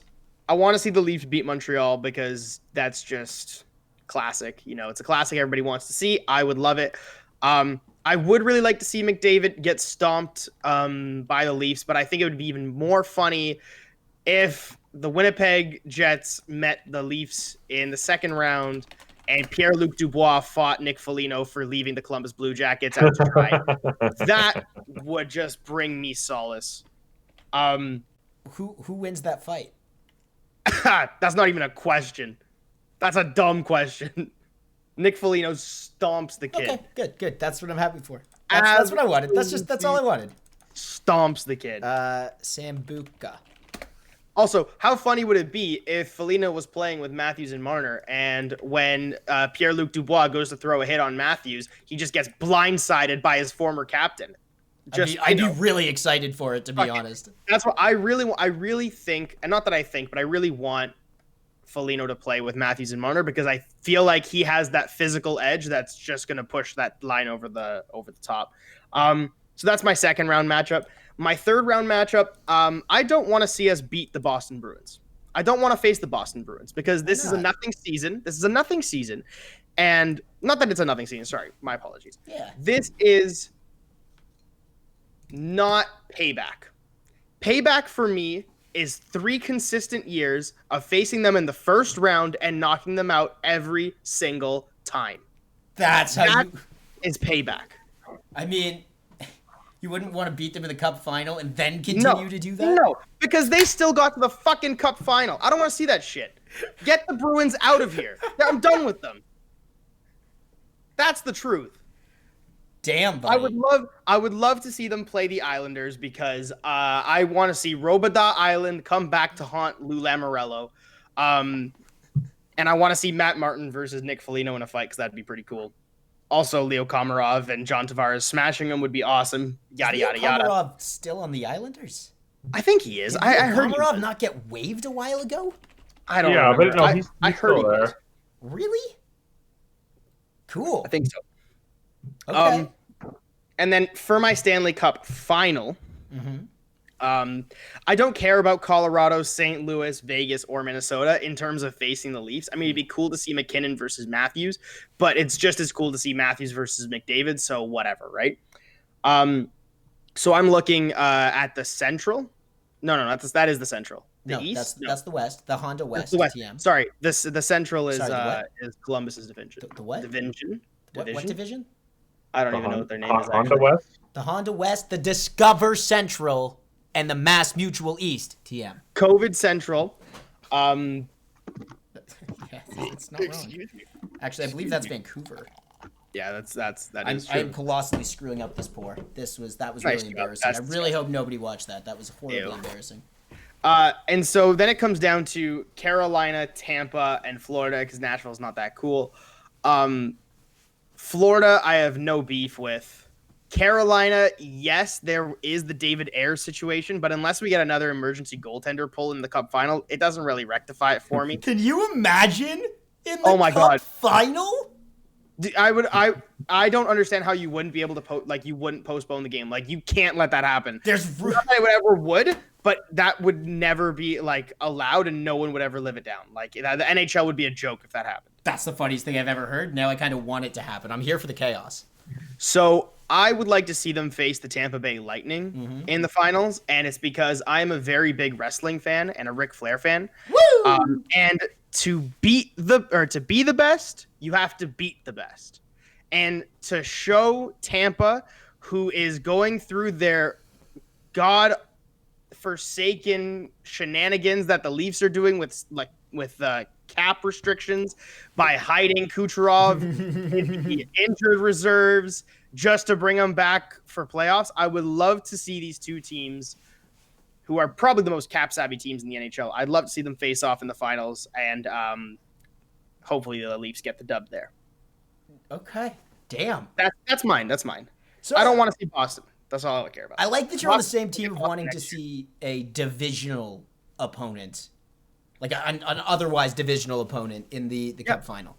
No, yeah, for sure. I think it's one of the only times you'll ever see it happen. And then next year, every time you face them, it's just going to be an absolute shit show. Right? Oh, okay. Every single time. I can dig it. I want to pivot the conversation because it's now 6 o'clock. Leafs FanCast, Dean Blundell Network, twitch.tv/BingPotTV.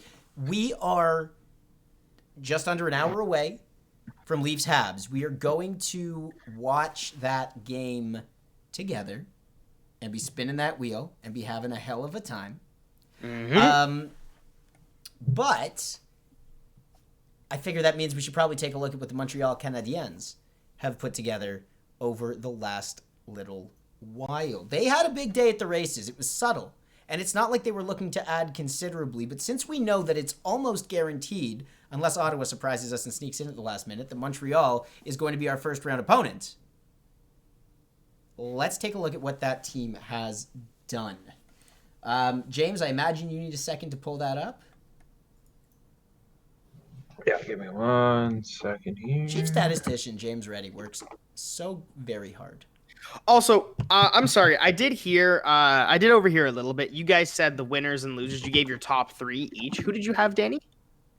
I didn't give my top 3. No, he didn't give a top 3. He just put the Leafs. I put the Leafs on top. I think Boston... We gave Boston an honorary mention for stealing Taylor Hall. Stealing? Second They round got pick. they got unloaded. Second round pick. I'm sorry, Taylor Hall. Yeah, okay, continue. And but I don't want to, we don't know about Taylor Hall. We've talked about this a lot today. He is the problem. So we don't want to go ahead and just say that he's going to be our guy. You got a taste of this earlier, Danny, if you read the fantasy league chat. But there were a lot of guys complaining that we could have gotten Taylor Hall for a second, but instead we paid a first for Nick Foligno. Let me explain to you why that is dumb. Taylor Hall played with Jack Eichel, Jeff Skinner, Sam Reinhart, and scored 2 goals in an offensively minded system. It's 2! It's not his fault. It's not It's not his bullshit. fault. Jack Eichel pretended to get hurt so he didn't have to play with Taylor Hall anymore. That's fact. So Taylor Hall is the problem, which is why I don't know that Boston won that deal. It's just I think that is a joke. Taylor Hall going for a second, you know what? Good for Boston. They're gonna turn him into the All-Star that he was, the MVP that he was, because that's what fucking Boston does. But no, of course it's not Eichel's fault. I love Eichel to death. You missed that part, Paul. We are nothing but sympathizers of Jack Eichel on this show. Like Jack, it's the biggest tragedy in sports. Yeah, he deserves so much better because he is trying his best to stay in a comparable situation to Connor McDavid, and he's doing a damn good job. His team is just god awful. Anyways, what was I thinking? Whatever. The Canadiens got Eric Gustafsson. I feel like there was more on this the last couple days. Hold on, I know this got really No, busy. they just got Gustafson and Merrill, and then they lost Mete to waivers. Which is fine. So Mete they would have been a didn't do nice too much. would have been a nice ad. I don't know why I had it in my head that they were busier today. Like I wanted them to. I thought they had made bigger moves to shore up the Stall. deal, Count Stall in there too. I guess so. How do you prepare for this? If you're the Montreal Canadiens, knowing that you're going to run into hopefully, either the Toronto Maple Leafs or I guess the Jets in the first round, how do you prepare to play the Maple Leafs? I think they went and got Stall just to be that that veteran voice in the room. Like I talked about earlier, right? That where one of the things with the Leafs is that they just didn't know what they could get away with during the postseason, and it's a completely different animal. So I think bringing Stahl in there with those young guys is to do that. Even if he walks, you can have him in the locker room there for a little bit. Well, I think you know what, it was equivalent to the Brian Boyle pickup for the Leafs in 16, 17. So to play against the Maple Leafs is for the Maple Leafs to play against the Capitals. Do you remember that, Danny? I do. There is no pressure on the Montreal Canadiens because they are not expected to beat the Toronto Maple Leafs. Absolutely not. So they have to get out of their own heads and get in the Maple Leafs' heads. Because let me tell you, the amount of pressure on the Maple Leafs to win a round, let alone the Stanley Cup, to win a round is astronomical. Because if they screw this up again, who do you blame? There's no one to blame but the players. Dubas did everything he could. Keefe is doing everything he can, and it's on the shoulders of the players at this point. So if you're Montreal, get out of your own head, get in their head, force mistakes, force turnovers, because those mistakes, unfortunately, are going to compound heavier on the Leafs than they will on any other team. Wow. Caveman. I know. I'm just so smart today. What is happening? Caveman articulate? This is not a... What? Who are you? I gotta stop drinking beer. Paul, you'll appreciate these. Couple of quick quotes. Sheldon Keefe on Nick Foligno. So Keefe on Foligno. Does whatever it takes to win. Versatile. Can play any position in the lineup. Can play the game any way you want. Great leadership qualities. Plays extremely hard. He just checks so many boxes that you need to win when it counts the most. Speaking of checking, I'm pretty sure I read a stat where he has double the hits of the Leafs' number one hitter, which is Jake Muzzin. He's got 100 hits, and I think Muzzin's got 50 or something like that. Maybe that's maybe I'm stretching it, but granted, part of that though is the Leafs have the puck so much they don't have to hit anybody. Oh, that's not too bad, and Columbus clearly doesn't play enough with it. And aggressive forechecking as the result of that. So Nick Foligno gives Sheldon Keefe a second Zach Hyman. Do you know how valuable one Zach Hyman is? Imagine having a second one who can play center and right wing and penalty kill and power play and first line to fourth line. He could, honestly, it wouldn't surprise me if Riley went down in the game that Foligno played defense for the day. Like, it would not surprise me because that is how versatile he is and that is how hard he plays. The Columbus Blue Jackets are my favorite team because they play with heart. And Nick Foligno was the captain of that team for a reason. Carter Hart plays for Philadelphia, so I don't quite know what you're on about. Shut up. Nice. Honestly, man, like, this is what I mean. I'm getting pumped. In case you missed this, I brought up at the beginning of the show. Last night, I turned on the radio, and Joe Bowen was on The Fan as a guest to just talk about the Foligno trade.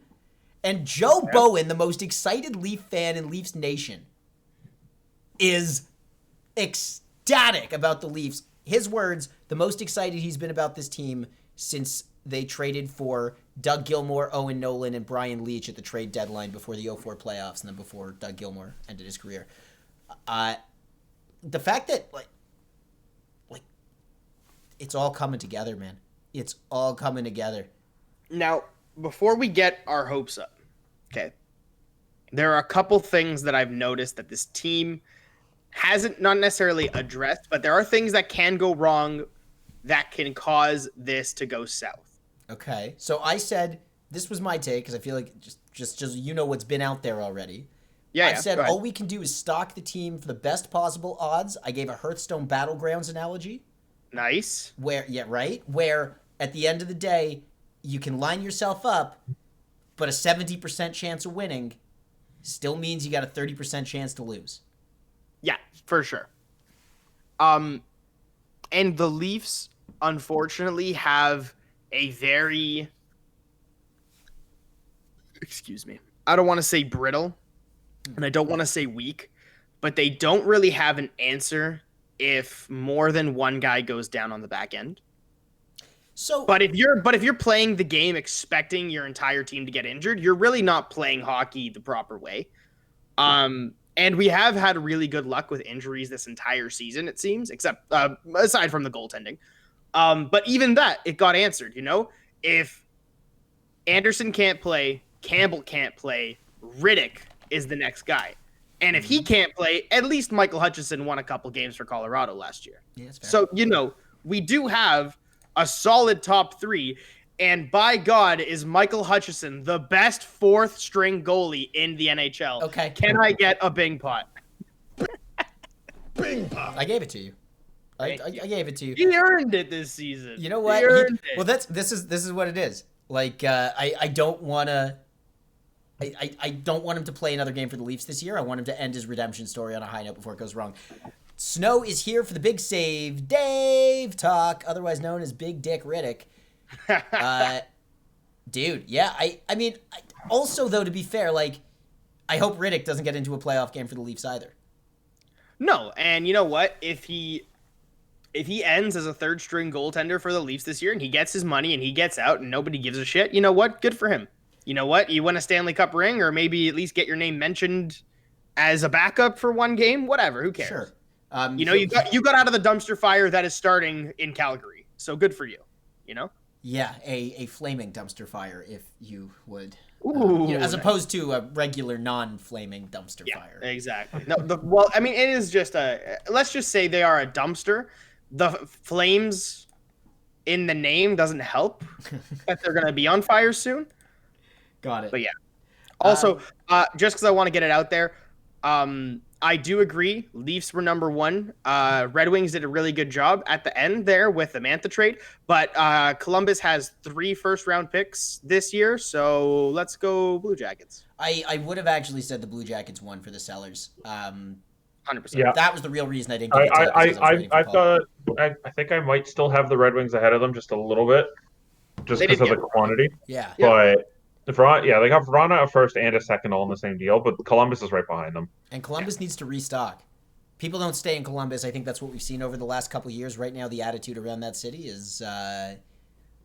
well, unfortunately for the Toronto Maple Leafs, Foligno's going right back at the end of this season. Fine. That's fine. We knew that going in, too. Yeah. That's more... Yeah, clearly it's fine. But you know what? At least he'll be going back with a nice new ring. Yeah. And does Columbus maybe take one of those first-round picks, knocks on Calgary's door, and say, hey, what do you want for Sean Monahan or Johnny Gaudreau? Would make sense. It would, but at the same, it would, but that doesn't happen without a coaching change first. And I've been saying it for a while. Tortorella's contract's up at the end of the year, though, isn't it? I don't know. Who, Tortorella? Yeah, fairly certain they're just running out the last year of Torts' deal. Yeah, and that wouldn't be surprising to me either.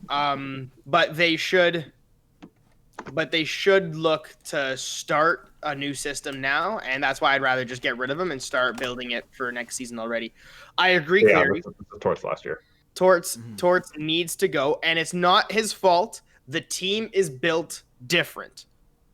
Okay? As soon as Dubois left, the team was built different. And he does not coach offensive-minded teams. So, fun fact, the Seattle Kraken, they have a general manager, but they don't have a coach, a head coach. We've already ruled out Mike Babcock, who I thought would have been the clear choice to go to Seattle and instill some culture in a new franchise. Gerard Gallant is still unemployed. I was going to say Gerard Gallant would probably be my choice if you're going with somebody who's already established. Gerard Gallant has done it everywhere he's gone. He made Florida great, he made Vegas great, and he'll make Seattle great. I don't see them not going for him. So Gallant, and they could have had those conversations, but the thing I wonder about Gallant, actually I think I just answered it, would be why are they waiting as opposed to getting him involved in the prep and things like that, but he's still being paid by Florida? Vegas, sorry. He's still being paid by Vegas. Could you imagine a 3-headed monster of Gallant, Torts, and Babcock? Oh my God. One coach? That would be unreal. Because Babs would put the system in the structure, and then like he would be the key voice, Torts would be the strong arm, and Gallant would be the player's coach. Yeah, exactly. It would be unreal. Also, listening to the three of them talk, okay, you've got like Torts, who just screams all the time, Babs, who sounds like Babs, and a crazed Newfie in Gerard Gallant. Did I get that right? He is from Newfoundland, right? Uh-oh. I think so. Who knows? See, that would be a strike. When we get our strike system figured out, that would be a strike. Like, because if I get it wrong and I say something that's just objectively false, it's like fact checking. Oh, PEI. Damn, I was actually Summerside PEI. Damn it. Here's my question to you now. Does Nick Foligno and Riley Nash come into the Toronto Maple Leafs dressing room? How do they act? Are they quiet? Are they reserved? Do they extend their voice as leaders in the locker room before they even get in the door? What do you think that impact is going to be, if there's going to be any? Because Riley Nash might be a quiet guy, but Nick Foligno, you can bet your ass, is not. I think that's a great question.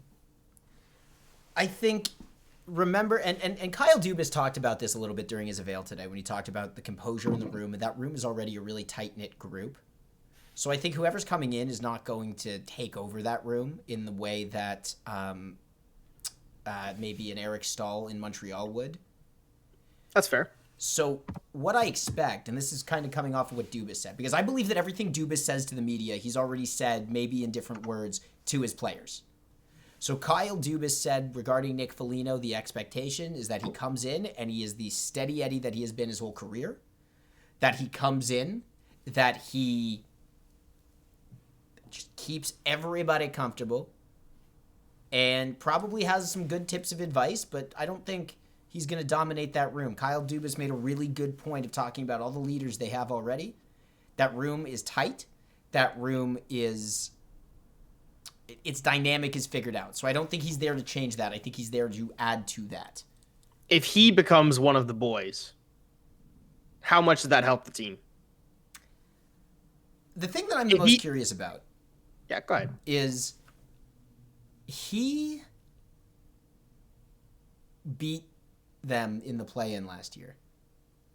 Mm-hmm. So the perspective that Nick Foligno has that is unique, when the going gets tough in a playoff series and the familiar warts are being revealed, Nick Foligno can look them all dead in the eye and say, stop doing exactly this, whatever that might be, because that's how we beat you last year. So that, I think, goes a long way. That is exactly what my buddy at work, Ted, that's exactly what he said. He said, shout out Ted. When are we getting him on the show? You talk about Ted all the time. He'll come on whenever. Nice. Or eventually. Okay. So we were talking, and I asked him a similar question, and he said, I think Foligno sits down, does his work, keeps his head down until they lose the first game of the series. And then he stands up and he says, guys, this is exactly what Tortorella said to us to beat you. Yo. This is how we need to play. I didn't even think about taking Tortorella's speech and flipping it. Like, if I'm Austin Matthews, that's what I'm asking. I'm going right up to Foligno and saying, what did Torts say? What did Torts say? Not even just that. Does Nick Foligno just come with his like little GoPro cam speech that he gave against Tampa in that first series where they went 4-0 in that first game? Does he just come with that on a voice recorder and play it at the beginning of every game? So it sounds because that sounds like what the Leafs need. Yeah, think what Pat Maroon was for Tampa last year. But this has an extra element just because of that game. Like, Tampa never ran into Pat Maroon when he was with, I guess, Edmonton. Just sent Big Pot a cool little video on Gordie Howe, Mark Howe, and Gretzky playing on a line together when Gretzky was 17. Sick. Drop that in the Discord, Harry. That sounds dope. Drop it in the Hockey Chat Discord.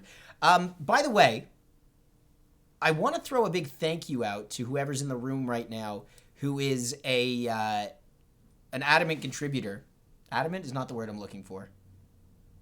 Who is a consistent contributor to the FanCast Hockey Talk Discord that we have been getting going, man. The conversations, I mean, I know it's deadline day and there's a lot of excitement, but we've been really trying hard over the last 13 weeks or so to build that out into a nice little chat room for Hockey Talk amongst all of the FanCast fan base. So thank you very much. It is the Leafs FanCast. I am Danny Maggs. He is James Redelmeyer. That is Paul the Caveman Cavaretta. We're live on the Dean Blundell Media Network and on twitch.tv/BingPotTV. You already know if you're watching on Twitch, you can type at us, get your comments into our show, let us know your thoughts, questions, concerns, etc. And, of course, the Wheel of Gimmicks and Giveaways. 400 bits, we spin the wheel. Alternatively, anybody who subs, that includes gift subs, will get a spin of the wheel. We'll also give a spin of the wheel when the Leafs score a goal against the Montreal Canadiens as we watch tonight? You know what? Cleary had a question. He said, "Who do you think made the worst deadline move today?" I'm going over this. There wasn't that many, and I'm going to even extend it back to last night because there was like 3 or 4 trades that happened in a row. Okay. Even back to the Palmieri trade, we can even go. I don't think there have been many poor trades. Not many. I would argue the biggest one that could turn out the worst would be Taylor Hall to Boston. Yeah. Carter in Pittsburgh is gonna be wonderful for them. Wonderful. I think that's the best move they could have made, and it's the quietest, and it'll be a great. There were great two. I think that's a clutch move sending Carter to Pittsburgh. Pittsburgh could be sneaky. Like, it just, you've got that feeling that you never want to write off the Penguins going into the playoffs. But one trade that we didn't really talk about at all. Kyle I have a feeling. Oh, never mind. Oh. I have an easy winner for worst deal of the day. What do you got?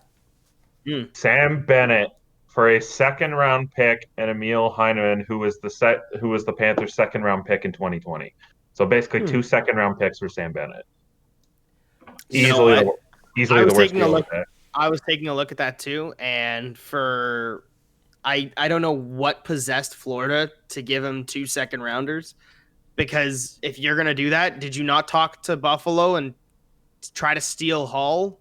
Like, I don't understand. Why would you go? Hall, Paul, we were talking about earlier. Hall handcuffed Buffalo into trading him to Boston. Like, with his Foligno move, he said, "Boston or nowhere." So that's partly why the value that goes down so much. I actually liked the Sam Bennett trade because I think I understand what Florida was doing. I would even go so far as to say mutual benefit. First of all, we don't know who else was in on Sam Bennett before we jump to conclusions. There might have been people in it, and the price might have been high. If other people are in on Sam Bennett, though, and that's the price, I let somebody else pay that for Sam Bennett, though. What if the other team in on Sam Bennett is in your division? I don't know. I don't know where else Bennett was linked to. I don't know where else Bennett was linked to. I don't think he was anywhere. That's the thing, though. But so I'm just taking a look at his cap friendly right now. He's signed just to the end of this year, and he is a RFA. No, he's 24. He's a UFA. He's an RFA. Yeah. Yeah. RFA. And so here is my one little snippet on this. Snippet, because I'm holding my bonsai pliers. Nice. Which I'll show you my bonsais if you guys want. They're so cute. Anyways, bonsai trees. Yeah, I have 2. I should get a bonsai tree. I want more plants. Dude, they're called, I named them after League of Legends characters because that's just who I am. So is one of them Rise? No. That's all I got. Yes, bonsai. I have two baby junipers. I think they're both 5 years older now or something like that. Nice. I'm gonna go grab them in just 2 seconds. They're right there. Harry has 5 bonsai trees. Okay, you know what, Harry, relax. You don't have to show me up like that. Jesus. Also, one quick reminder, because I forgot to say this earlier. If you're watching the show right now on Twitch and you are not a follower on Twitch, just go ahead and tap the follow button. Trust me, you will be. It's a good idea. We're just gonna leave it at that. Kind. That's so kind. I'll follow. So here's my one thing with Bennett. If Barkov can do to Verhage and Duclair, if he does the same thing for Bennett, then it's undeniable that that's a smart move, because Bennett is a strong forward, a tough player to play against. He just has not found a system that suits him. And they've been, what? Draped in inconsistency. So, and Snow, you can speak to this, but whatever is happening on the ice with the Calgary Flames, it's just, you gotta figure Bennett's been suffering from that. I like the deal because Florida's got to deal with Tampa Bay and one of Carolina or Nashville to get out of that division. So, ideally it's going to be Tampa Bay and Carolina. So they've got to get stronger. It's not the worst deal, and you've got to pay premiums. Taylor Hall controlled his own destiny. So we don't look at that as the comparable. I cannot wait for Taylor Hall to bomb in Boston because it would make me feel so good. But if he lights it up in Boston, I'm not mad about it either. Like I just No, I'm mad about it. I'm 100% mad about it. I'm not Because weird respect. No. Taylor Hall is a terrible person, and with his pedigree, Boston will now miss the playoffs and get the first overall pick because they own Taylor Hall right now. That's what's going to happen. I don't think you're complaining if you're Boston and that happens. It's less than ideal, but if you get the number 1 pick, I don't think you're complaining. Could you imagine trading a second rounder for the first overall pick? That's literally what's going to happen. Can we not have this weird alternate reality where Boston just pulls a horseshoe? Can we not do that? I think that would be a really good idea. Yeah, and then we have to play him next year with our new first overall pick. Yeah. To replace Bergeron, who's like 36. Yeah. Watch Hall score 3 points his first game, or a Hattie. Like, no big. Watch Hall score 3 goals in his first game and then go dead silent.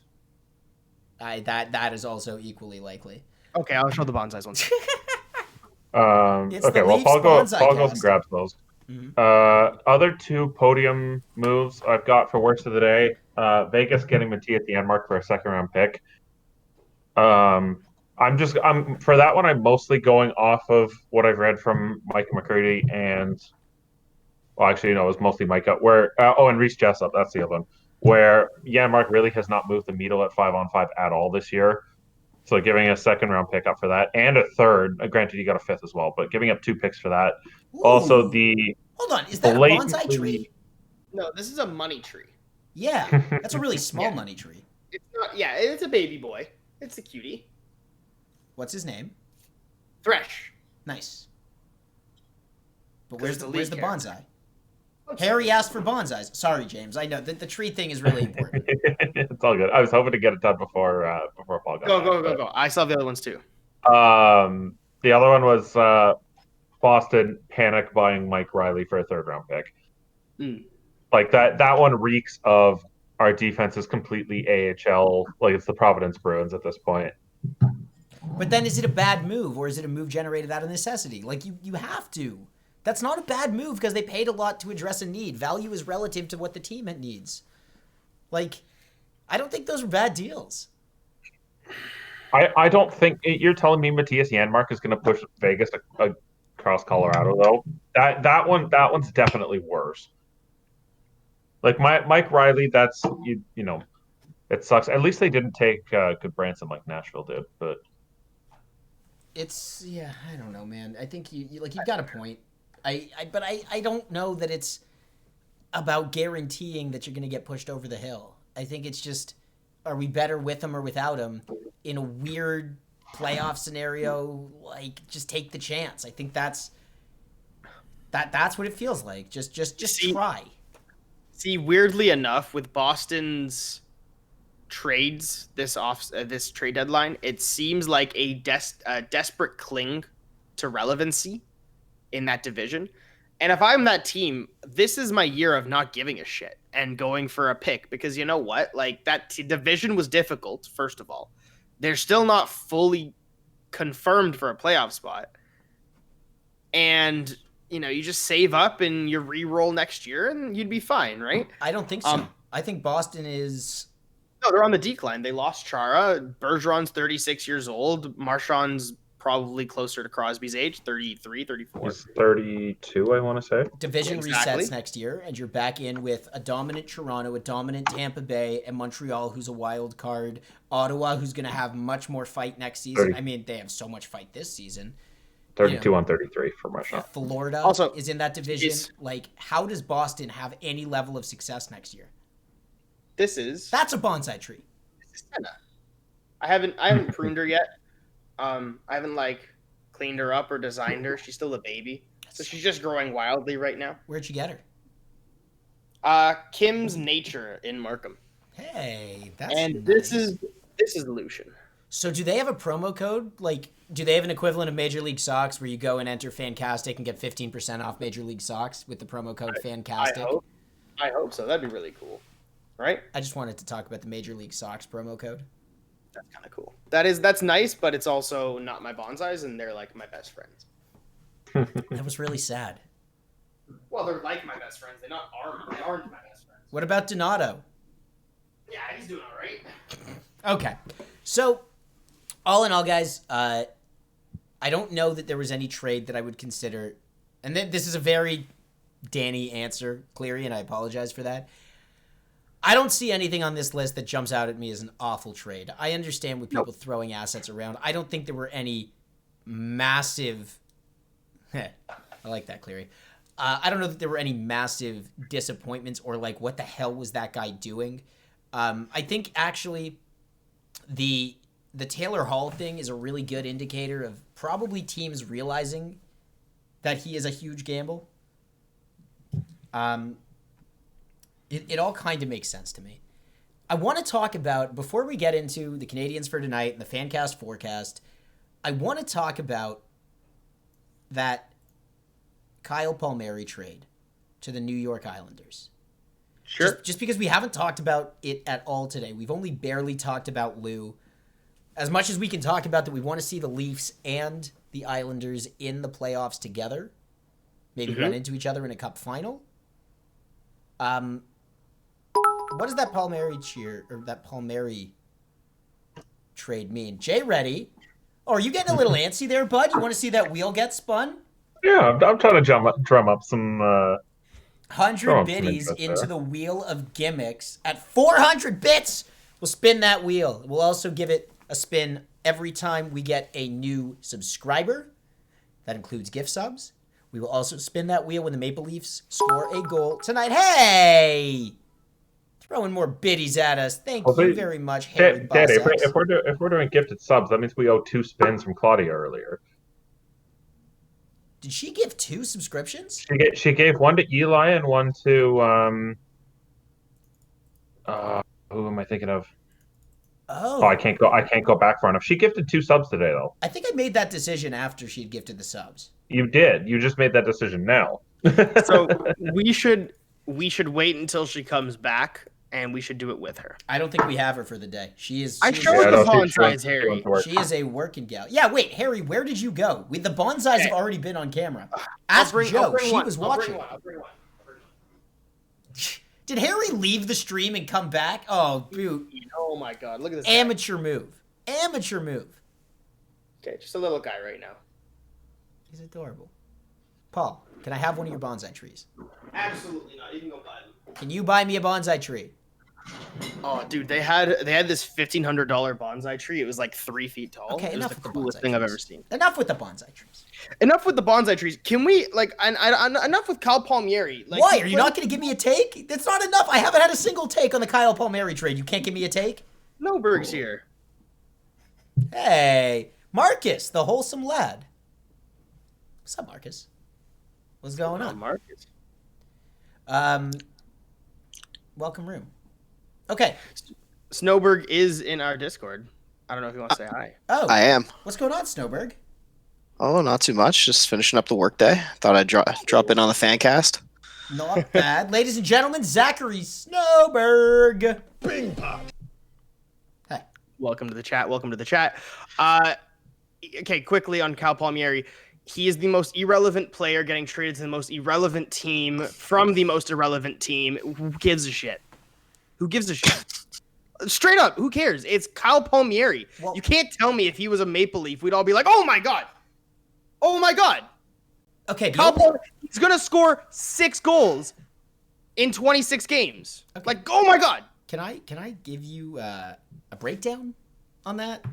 Because I think the only reason you're hyping up Nick Foligno so much, I mean, Foligno's the better player between him and Palmieri, 100%.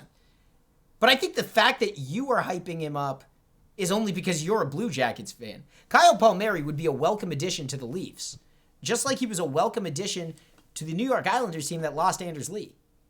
So you say that the Islanders are irrelevant. We've been discussing today that the Islanders could be sneaky good, as in it doesn't matter how well they play. Whoever gets out of that division is going to be a threat. Do you want to know why you say sneaky good instead of just good? Because the Islanders are actually good. They are a great team. They are not sneaky good. They are a sneaky means that we don't talk about them. You Because you literally just called them irrelevant. They're not irrelevant. They are irrelevant. That is why they are sneaky good. Because the Islanders, while the Buffalo Sabres won an 18-game losing streak, the Islanders went on a 10-game winning streak. Nobody said anything. Because no one cares about the New York Islanders. Okay, will you care about who gives a shit that Kyle Palmieri is going to add scoring to a defensive team that doesn't need it? Do you know who plays? What? He added scoring to a defensive team that makes them more able to score. Paul, do you know who cares about the New York Islanders? Whoever is playing against the New York Islanders in the playoffs. Like, if we run into them in the Final Four, if we get to the Final Four, when we get to the Final Four, if we run into the New York Islanders, I'm going to care. Like, it's a smart deal. I don't know if it's enough to get them out of that division, but it's going to be a crapshoot anyway. I'm just asking you. I'm just curious. Do you know where they finished last year? Do you know I care about last year? No, but do you know how far they made it into the playoffs? Eastern Conference Finals. No one cares about the Islanders. You don't even remember that they were the team that lost to Tampa en route to the Stanley Cup Finals because they're the fucking Islanders. Oh. You know, my mom is from Long Island, New York, and grew up an Islanders fan in the Mike Bossy era. Poor girl. I'm sorry, poor girl. God damn, man. Like, they won 4 cups in the... Yeah, they suck. Like, they're just a boring team. James. There's nothing, come on, James, back me up. You look notably unmoved by any of what he just said. Does that mean you agree with him? Because I don't know how I'm feeling about that. Snowbird agrees with me. That's all I'm yeah. All right, great. The voice of the fan base up in the background. Snowberg, okay. I'm like, when it comes down to it, I mean, yeah, like you don't hear about them too much. In terms of an organization, like they have screwed around on their players so many times. They've either not paid them or paid them astronomically to the point where they have to buy them out. They don't give them a proper home. They tell them they live in Long Island, then they make them take a train over to Brooklyn and then back to Long Island. Like you don't hear too much coming out of Long Island when it comes to York teams. You think of the Rangers, then you think of the Sabres, then you think of the Islanders. You know, I'd agree with most of that, except in the last couple of years, I would go ahead and go as far to say that the New York Islanders knew they had a problem. And if you want to bring somebody in to reset your culture, hey, buckshot, bing pot, love that. Don't get me wrong. I agree with the culture change. Lou Lamoriello at the helm is great. And number 2 with Barry Trotz behind the bench, he's one of the best coaches in the league right now. John Tavares leaves that team, devastates a fan base, and somehow Lou keeps it all intact, and they don't even drop out of playoff contention. I know a lot of that is on Trotz. I think if you're an Islander fan who didn't think he was going to leave, you're delirious. Yeah, that's fair. Just like if you're a Leafs fan who doesn't think Matthews is going to leave. You live with it. Okay. Good question from Marcus that I like a lot.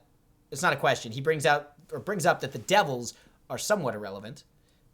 Who's the more irrelevant team? The Devils or the Islanders? The Islanders. How do you? Because you didn't know they made the Eastern Conference Finals last year. Nobody does. I couldn't tell you who made the Western Conference Final last year. It was Dallas and Vegas. Exactly. Vegas, because Vegas beat Vancouver. Irrelevant teams. No, it was Colorado, wasn't it? Exactly. It both suck. Who cares? It's the Case Western in Conference. point. Yes, it was. I just know the Flames got beat by Dallas. No, Dallas that was and it Vegas. for my playoff run. Dallas and Vegas. It was Vegas. Hold on. It was Vegas. So here's what I want to say about the Islanders, because I gotta get. I like that they're a good team. I totally understand, but the problem I have with them is how bad is it for the NHL that the Islanders win a Stanley Cup? Who would care? Who would watch? Who cares about Tampa? look at the team now, man. The team is building interest there. Like, the Islanders are the worst team to win the Stanley Cup because if you want a New York team to win the Stanley Cup, the biggest, best team in the NHL, not named the Maple Leafs, is the Rangers. Who has more franchise cups between the Islanders and the Rangers? Yes, which team is more relevant? The Rangers. Doesn't matter. That's not. Who has more fans? The Rangers. Who cares about history? The Leafs haven't won in 50 years. Who cares? I'm taking this personally. And by the way, it's 54 years. Thank you very much. So, don't they both have 4 Stanley Cups? That is the Islanders have like a bunch. I remember the Islanders have 4. I thought the Rangers only have 3. 28, 33, 40, and 94. Oh my God! Gotta love the original 6 days. Same. Fine. Whatever. Okay, appreciate that, Snowberg. Thank you. All right, look. Riveting conversation, Caveman, but I think we're going to move off of this. Yes, and can we move on to something that is relevant, like an NHL record being stolen from Carey Price by the Toronto Maple Leafs? Oh, buddy, you're late to the party. We've already talked about that today. I thought you wanted to talk about the fact that apparently Adam Gaudette got traded from Vancouver because he was the COVID patient. Patient 0. What? No. As of 52 minutes ago, it's been reported. So. I thought everybody knew that. No, man, I've been live. I'm reading a tweet here from Matthew Sakaras. No way. Players were this from an hour ago. Players were resentful and that management was upset with him. This was the final straw with a player that was already backsliding on the ice. Wow. And then the reply to it is literally, meanwhile, Jake Virtanen, and it's the gif of Amy Poehler with sunglasses and a hoodie on doing that. Unreal. Ooh, that's... It's all alleged. I would like to... Doesn't matter. Can't say the word alleged. I would like to... The word alleged means nothing. Allegedly. Allegedly doesn't absolve the story. So, yeah, that's kind of funny. Godhead. Okay. Can I just? I got. Say your piece on Campbell. I just want everybody to notice how much the guys cared about that record and about Jack Campbell getting that win. I don't know if anybody noticed, but when Austin Matthews scores a goal regularly, he gives one of the, when he scored his first, second, and third, it is like he scored the goal to break Gretzky's record. When Marner scored, I could hear it from my living room, and I live in King City. And the game was downtown Toronto. Yeah, you have it on the TV, hype. Though. Yeah, that's true. The hype around that game and the meaning behind them winning that game it came out in spades. It was against the Ottawa Senators, the worst team in the league. Why else do you think they were so excited about that? Do you know who was more excited than anybody on the Maple Leafs? Not about Jack Campbell, just about that game. Connor Brown was on fire, and it was fantastic. He was so fired up, he threw his broken stick at someone. It's pretty funny. I agree with all that, and just to quickly condense that into what we talked about. So the thing before, if you haven't read it yet, Paulie will get you a copy of the article in The Athletic about what breaking that record really meant to Jack Campbell. And his whole team is there for him. It's incredible. It's fantastic. I love it. All right, we got 2 things to do here. First and foremost... Oh, sorry. Go ahead, James. No, I just have one really funny thing. It just takes one sentence, no discussion. We have James Reimer versus Jonathan Bernier in net tonight. That's all. That's all I want to say. I'm done. Well, my prediction is that Nelson Mandela scores on a breakaway. That's you beat me to it. Jake Allen from starting against Jack Campbell. Damn. You say Jake Allen's in net tonight against Jack Campbell? Yeah. Okay, 2 things. This is how I want to do this. It is 6:46 Leafs game tonight at 7 o'clock, 14 minutes from now. First things first. Let's go ahead and bring up the Leafs schedule. They are playing specifically I read something on Twitter and just lost my train of thought. I got to get better at that. Nice. We have 4 games this week. Schedule. Specifically, we need to actually call out how these games are going to go. Do you know why, Paul? Do you know what time it is?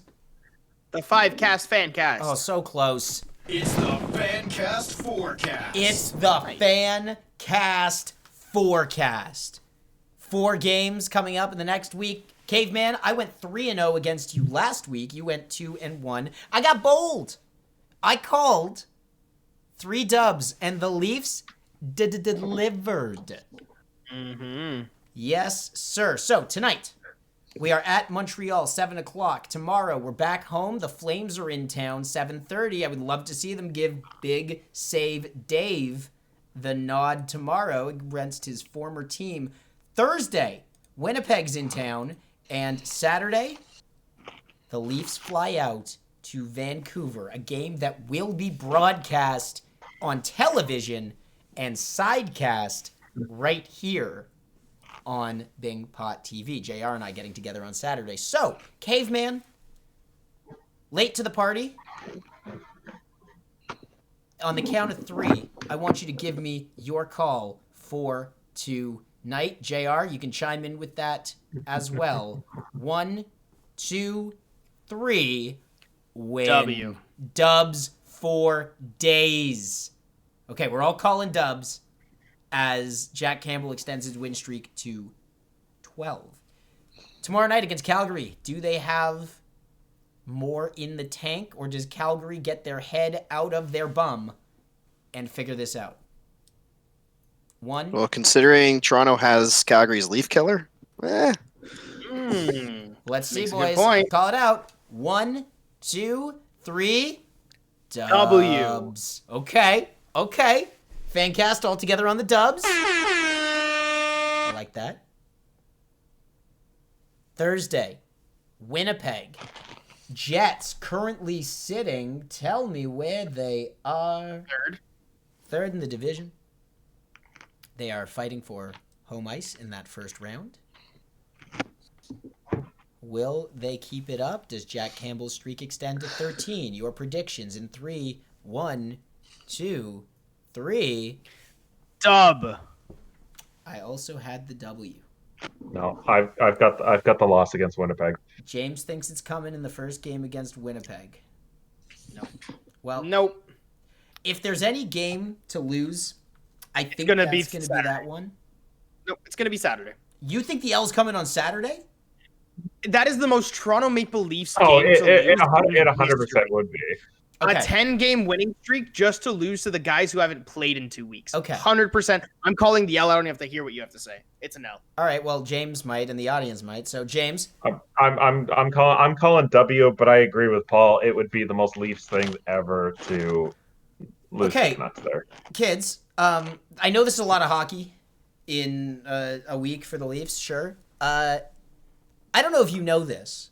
The Vancouver Canucks haven't played hockey in a while. They rusty. So what I need is the Leafs to come in and clean up a decimated team that is literally getting over the physical illness of COVID-19 and the fact that they will also have played for the first time the night before. There is no way, even if they're at home, the Vancouver Canucks win that game on Saturday. It's going to be a dub. Oh, did I just call 4 dubs this week for the Leafs? Is the train continuing to roll and to absolutely rip through the Scotia North Division TM? Whale Thumbs? Hold the f*** up. Whale Thumbs is in this room. Whale Thumbs is the Bing Pot TV fanboy out of Newfoundland. And I haven't seen him in months. And now I find out that he's a Habs fan, which on the one hand I'm pissed about.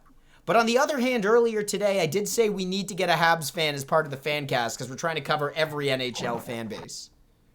Leafs Habs play tonight. We're going to be streaming that game and watching along to it. Whale Thumbs, I hope you stick around out in St. John's.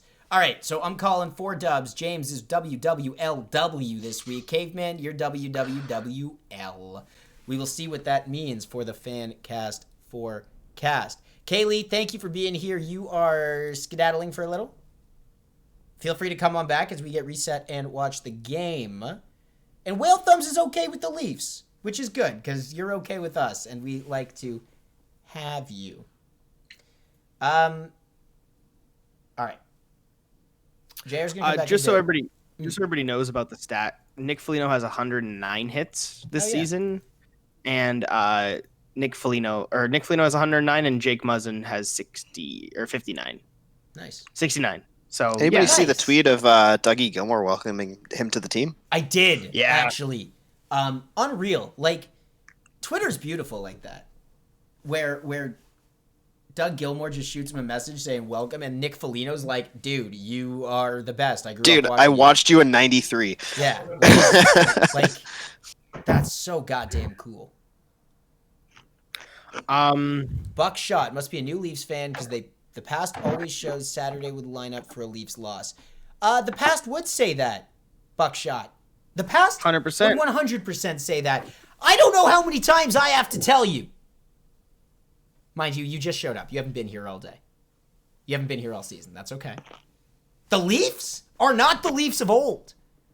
They actually have their crap together. Did you listen to Kyle Dubas today? The dude is a proper leader.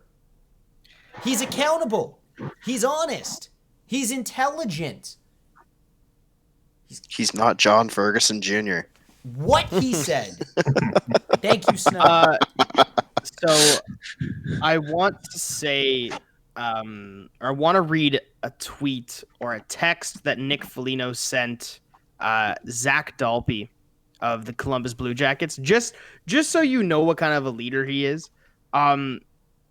Basically, Zach Dalpe got called up in replacement of Nick Foligno for tonight's game, I believe. So we sent him a text afterwards saying, really happy for you. I know how good a pro you've been and not a lot of spotlight gets put on you, but I just wanted to let you know that I see it, we all see it, and we respect it. And the guys respect it. Enjoy that game tonight. It isn't easy to do in this league. You have all our respect. That's what matters.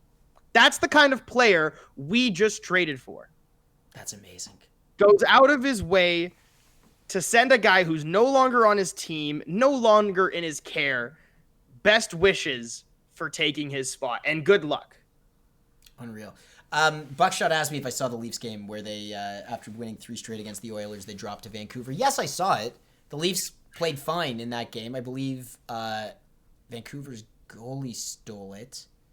I think it was Demko in net that night. I believe that was a Thatcher Dem show. Ooh. Nice, Marcus. But no, the bigger point with that is it doesn't matter. The Canucks are physically and emotionally decimated right now. There is no way they should win that game unless the Leafs take their foot off the gas, but they're not trying to prove to their new pseudo-captain Nick Foligno that they're the kind of team that takes the foot off the gas. Look, Habs are coming up in 5 minutes, so I wanted to shift gears into some pregame. This has been an awesome discussion, conversation, and other things so far today in fancasting and talking about the trades and the different deals that were made today. However, I want to cut to a break. I want to reset, give us all some time to stand up, shake it off, and officially transition into watch party mode. Sound okay with you, Caveman? Sounds good. Sound okay with you, JR? Let's do it. Snowberg, you sticking around for a while? Yeah, I gotta go make dinner soon. It's remember, I'm 2 hours behind you guys. It's not even 5 o'clock here yet. Maybe Snowberg will stick around for a while. I'm gonna go ahead and throw up our timer. We will go ahead and take a quick breather. Leafs FanCast, take your time to reset. We will get back in 5 minutes to break down some pregame on the Leafs FanCast Big Pot TV and the Dean Blundell Media Network.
Wait, Paul, are you literally going to get a snack when I said we're 15 seconds to lot? God damn it.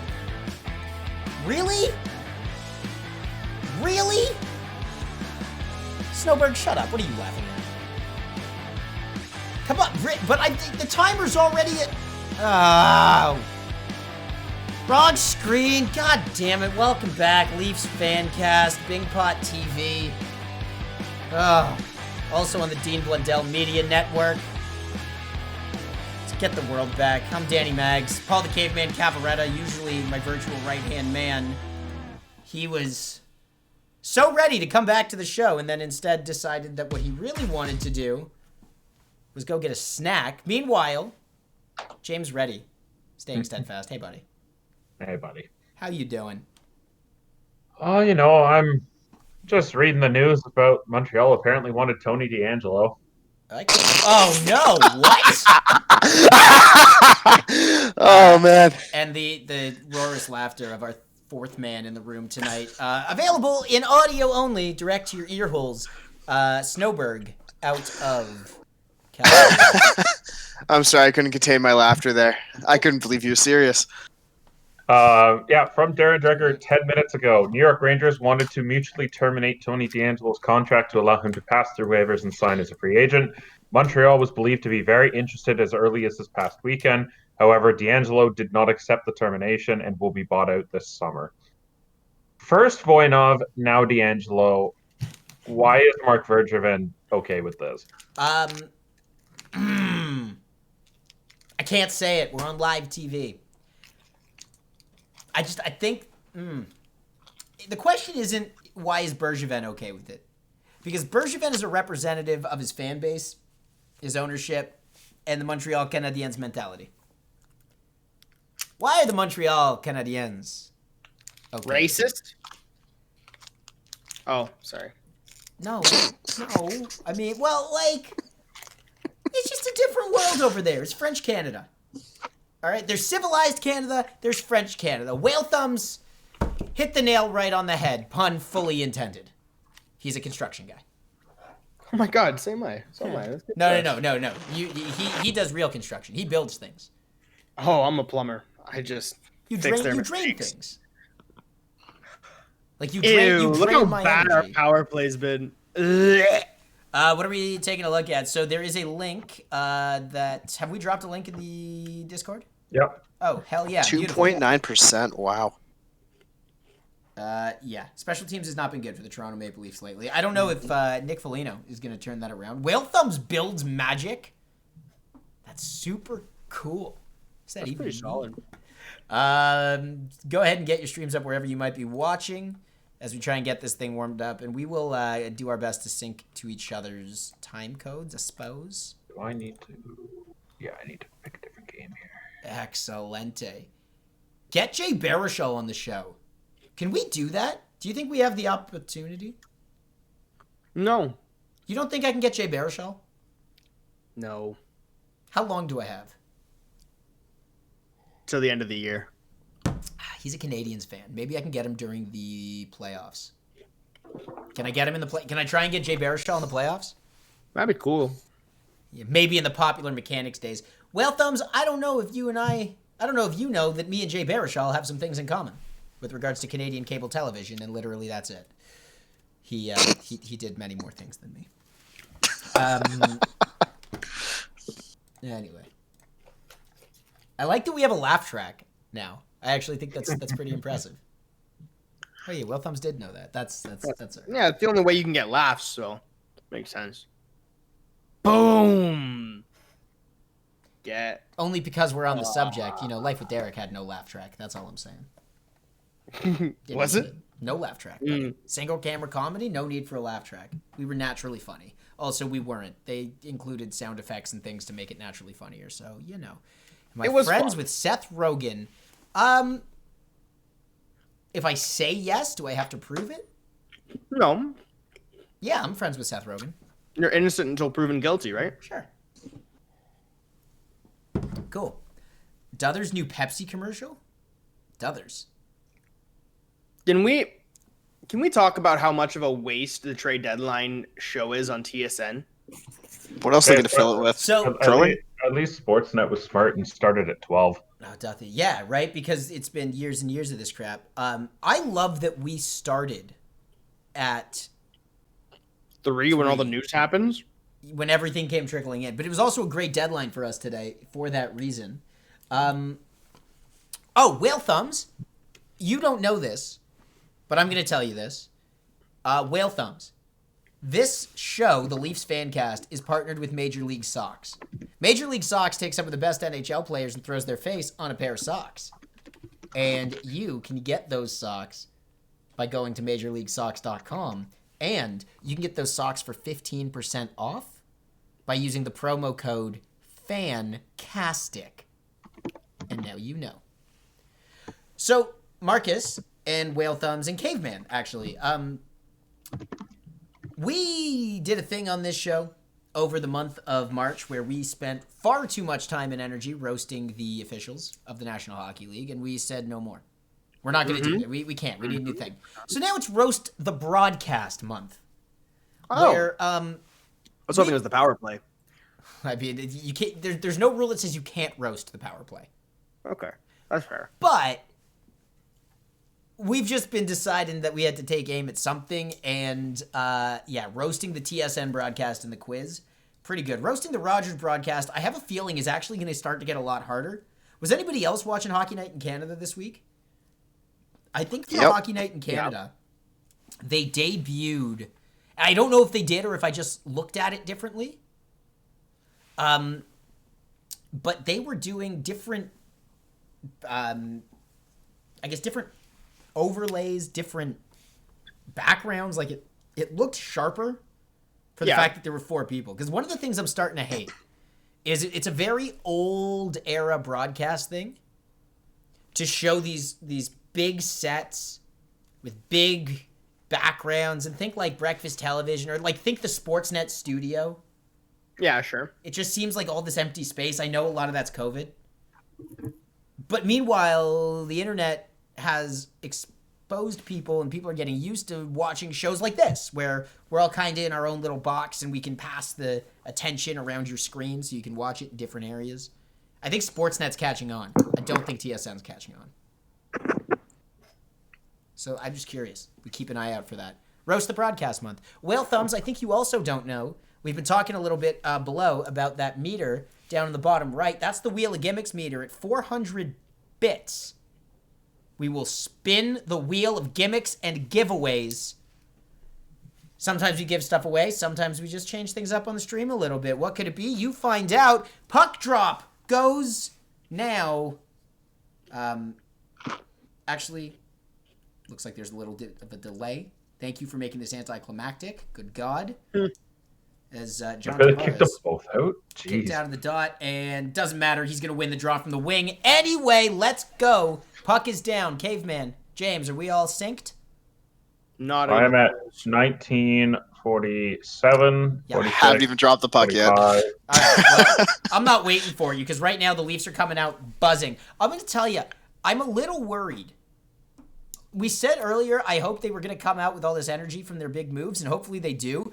But on the other side of the coin, Eric Stahl, I could see in position to just say, you know what? We're going to stop being embarrassed by the Leafs. Buckle down, boys. But this is it, man. This is the time for the Leafs to whip it out and prove that they are the dominant team out of the playoff teams in the Scotia North TM. You know how many times we've said that this year? Hey, Whale Thumbs throwing some bits at us. Did that fill the meter? Yeah. Oh! It did. Buddy, okay, Whale Thumbs. Yeah, we're gonna wait. Why did Derek and Casey never kiss? Because they were step siblings. By today's standards, have you seen? Watched an adult video? Yeah, because adult videos fully represent reality and not any kind of fantasy. Oh my God! Oh. Hey, don't dear. look now. That was an ugly one. Wow, that was an ugly one. Jack Campbell. That's not his fault. No, that was a weird one. And Thomas Tatar. Hurt in a car, call Thomas Tatar. Gets your... Tata sauce. Tartar sauce. I didn't even see how that Oh my went in. God, Galchenyuk literally just kicked it to him. Oh, that was a fluke. That was a fluke. And that's fine. Flukes happen. At the commercial break, we'll spin the wheel. We also spin the wheel when we receive a gift sub. And also, or not just a gift sub, any new subscription will be rewarded with the wheel. And also, whenever the Leafs score a goal, we will spin that wheel. It could result in a giveaway, a pair of Major League socks or something. So just keep that all in mind. And it's all about how the Leafs respond. See, Kerfoot looks out of place. I want to keep an eye on Kerfoot this game. We talked a lot about him earlier before you showed up today, Paul. Yeah. At best, right now, based on all the moves, he's your fourth line center. Yeah, at best. And Riley Nash is a better fourth line center. So, I just don't see what Kerfoot's value is. He's definitely gone in the offseason. What the hell happened there? It looked like Tavares was throwing bows. Or was that Jumbo? Cool. Hey, air horn! Yo, is that a subscription from Don Collins? Yeah. That's going to be a spin on the wheel. I got 2 spins. We got 2 spins of the wheel, plus we owed that spin to Claudia. I decided we'll do one in Claudia's honor, because I switched the rule after, but she did do it twice. So that's going to be 3 spins of the wheel of gimmicks and giveaways at the first intermission. Yes, God. DK. What's going on, Donnie? Real. I had a great call with Don Collins today. Just kind of checked in. Official stream coach of Bingpot TV and the Leafs FanCast. Oh, it's so fantastic. Oof. Oof. Remember when Josh Anderson was like really good for the Montreal Canadiens, and then he had like a cold streak, and then everybody thought he was bad, and he's actually still really good? Oh, nice save from Campbell. I don't even know if he got a piece of it, but he covered the net real well on the short side. Didn't he like tweak a shoulder or something? Josh Anderson or Jack Campbell? Yeah, Anderson. I don't know. I think so. He always has an injury though. He plays the game too hard. That was one of my biggest problems with him is he's always injured. There's no injuries, yes, but there's no such thing as playing the game too hard. If you get injured consistently, yes, there is. Connor McDavid skates too hard. Changed my mind. What? Exactly. How is that a negative thing? How is Jake Muzzin missing? Ooh, easy! Scared the crap out of me. How many times has he been injured because of his speed? Why do you think, Don Collins, that Paul the Caveman Cavaretta is the source of common sense on this show? What show are you watching? I've been pretty good. Okay. Is that another sub? Oh Marcus my goodness. just subbed. That's going to be a fourth spin of the wheel. Holy crap, Marcus. Thank you, my dude. You guys are nuts. My guys. If I have to do a shot of Zambuca, I'm going to just hate my life. hope all 4 of these spins land on Paul does a shot of Sambuca. That is, another big save from Campbell. He hasn't looked exactly steady, but I know. He's but right composed. Right now, in this moment, is why we need Nick Foligno, because you send him out on the ice, and it is a big hit that sets the tone for the rest of the season, the rest of the game. No, hold on, Clary, hold on. We're in our heads. It's fine. Like, we're 5 minutes in. Don't say we look awful. The sky's not falling, man. Like, chill out. The first goal was weird. I don't know why Alex Kerfoot is on the ice, but I don't like that I'm noticing him because it's never feeling positive when I do. Montreal has some new energy here. Okay? Montreal just spent all day listening to the sports talk about how the Leafs are now the juggernaut in the room. So they're ready to prove a point. I just hope the Leafs are ready to rise to the occasion. I'm sorry, but juggernauts mean absolutely nothing to me after the 2019 playoffs.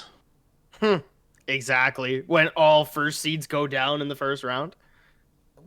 It was a tough watch. It was kind of insane.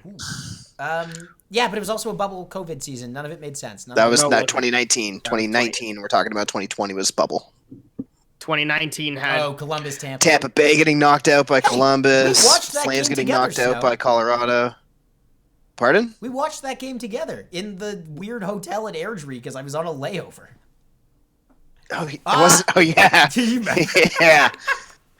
Oh my God. Okay, it was good pressure at least putting pucks deep. And that's going to be an icing. Leafs are going to go to... Still don't understand how you made it to Calgary when you were trying to fly to Regina. That made no sense to me. Mechanical issue on a plane and rerouting and Air Canada. Yeah, mechanical issue to plane. Let's just go further. It was WestJet, man. They're trying to get you to their... Yeah, it was whack. It's okay. I got to hang out in Calgary for a night, or in Airdrie. It was great. Yeah. Calgary seems dope. Airdrie, not so much. You were still technically in city limits of Calgary. You're just like nowhere near the city. I don't think I was. I think the hotel was technically on the other side of the road. I don't quite remember. You're still in Calgary. You're just up by the airport. You may as well be in Airdrie. Do you guys remember travel? That was fun. Yeah. That was a fun thing we used to be able to do. Hey, I drove across the country during COVID. What? Last summer, I drove to Toronto. You didn't know that? No, because I guess I didn't see you. Yeah, I didn't really see many people. I kind of just hung out at my parents' house for 3 months. Makes sense. Nice. For 3 months? Yeah. Figured why not? It's either hang out at home with them or hang out in my apartment by myself in Calgary. Okay, 3 months. You didn't even say hello. It's 13:30 left in the first period. First intermission is coming up. Penalty is going to the Toronto Maple Leafs, and I think that will be the cue. High sticking call by the looks of it. Checking for blood on, speaking of the devil, Josh Andersen. Thomas Tatar, Maybe check that's out the Dominic first goal. Ducharme's suit jacket, though. Ladies and gentlemen, it's time to spin that wheel! Bam, bam, bam, bam. Okay, we got the wheel on screen, and the wheel works like this. I'm going to give the wheel a spin. We owe the wheel 4 spins for 4 different gimmicks. Could include a giveaway of some Major League socks. Let's do it. First spin coming up in a moment. But of course, it wouldn't be a proper spin on the wheel unless we play the music. All right, here we go. Spin that wheel 1. Come on. I don't see this until way after. A gift sub! We're going to be gift subbing something out to the room. Wheel number 2. You see a gift sub, like from Subway? Bottoms up, boys! Yeah, it's Oh, from no. Subway. Oh no. Is James empty? I have water. That's fine, but you got to chug what's left in the bottle. Oh nah. I'll give me a second. Hey! All right, we're going to come back for that. 2 more spins.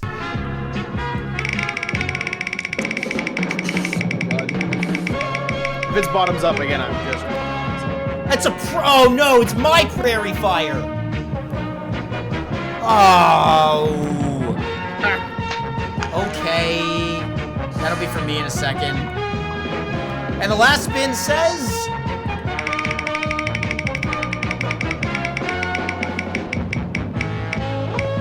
Can we talk about how fantastic that prairie fire is going to be? All right. Okay, so a couple things got to happen here. All right. Let's go back to our story. First of all, boys, bottoms up. Clink. Trying to watch this game at the same time is not going to be helpful. Yeah, well, you know, sometimes when you're sitting at a bar, you got to drink and you got to watch the game at the same time. That's our bottoms up. James, you missed it. The wheel also landed on a prairie fire. Oh. And boys, that's bottoms up right away. You got to show me the glass after. As Montreal's on the power play, 90 seconds left in that power play. See if the Leafs PK can do anything. I'm going to hop on and give a Twitch sub out. Or gift sub. You said fresh air, so I get to open my window? No. There's a real gag for the fresh air. It'll happen in a second. Actually, JR, I believe you still owe the stream a gift sub. I do. Indeed, I do. If you can handle the gift sub for that last spin, and of course a gift sub from the wheel does not result in another spin of the wheel, but a gift sub from you to somebody else will. And that just means the last thing to do, well, there's 2 things to do. One is a prairie fire and one is a breath of fresh air. Is, oh my God. Never mind, I thought something was about to happen on screen and it didn't. Leafs PK looking pretty good. Campbell, neck on a swivel. You jinxed it, eh? Oh, come on! I definitely jinxed it. God damn it. Okay, Cleary, it's not time to panic yet. Don't worry. And Jack Campbell's doing fine. 2 goals on 2 shots for the Habs. I think that's probably as good a time as any to fulfill the Wheels requirements. If y'all don't know, I need a shot glass, don't I? No, I don't. It's right here. A Prairie Fire, which was one of the results on that spin, is a shot of tequila There you go, with Snow. typically some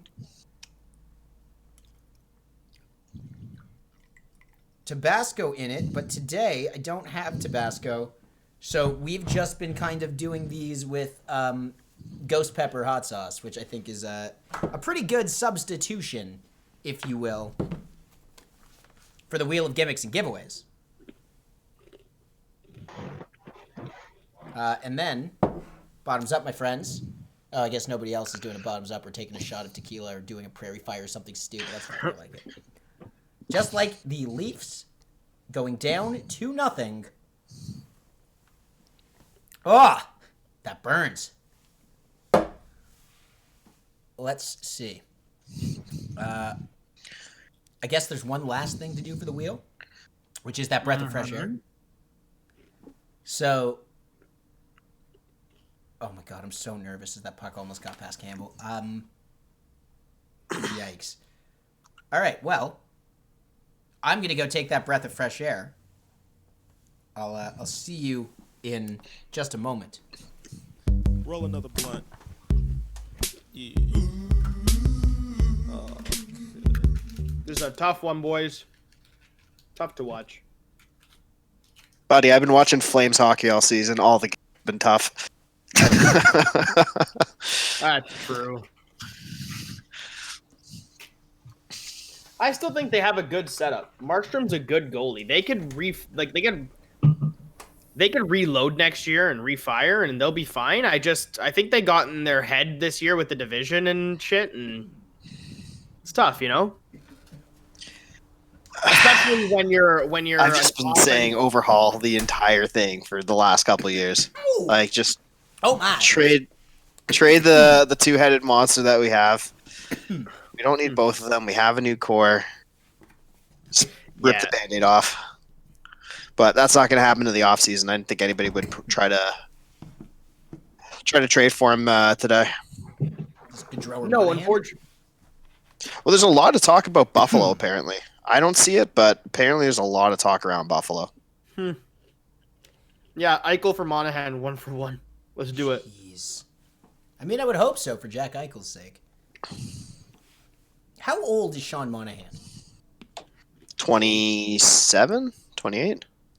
And Gaudreau, a little younger, 26? Around the same, I think. I mean, do you really think you can't win around those guys? Monahan's 26 going on 27. He's my age. And Gaudreau's 27 going on 28. But you really don't think No, you can win? I don't think you can win a cup with Monahan as your number one center. It's interesting. And I think at this point, like, you got everything you could out of Johnny. Once his contract is up, who knows where he's going to sign? The thought process behind it is he wants to play close to home, especially with his dad having health issues the last couple of years. I would imagine he really wants to be closer to home. Yeah, the voice of Snowberg, for those that don't know, joining us from Calgary. I got a text question asking me, hey, who's the guy in the background? Do you have a camera, Snowberg? It works and doesn't work sometimes. I don't know. Well, It's then part of my 2012 MacBook Pro that's iffy. Yeah, I'm not letting you on the show if all you have is a 2012 MacBook Pro. No offense. It's not personal. That is completely computer bias. It's just I don't know if you know that we're in 2021. I do know that. I don't think you you're could fool supposed me to- though. With everything that's been going on, you could definitely fool me. Yeah, you could be like, hey, this is 2020. But 2022 is 2022. So that's the one that's going to be a real trip. By that Return logic, to the COVID? Well, by that logic, the pandemic's going to go on another year. So I'm just saying. Keegan, welcome back. Hell yeah. Or is it 2022, as in like the second version of it? Well, like, but- hey, yes, let's try yeah. to redo this. No, it's 2020 as well. But it could be like Take Two. Oh, the sequel. Or Take Yeah. Two. Take Two, like an acting reference to the first take was shit. Maybe we call it 2020 Take Two. Ha. That's all it got was a ha. I don't know about that.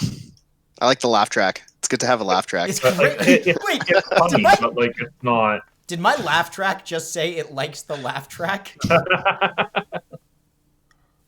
The laugh track's pretty good.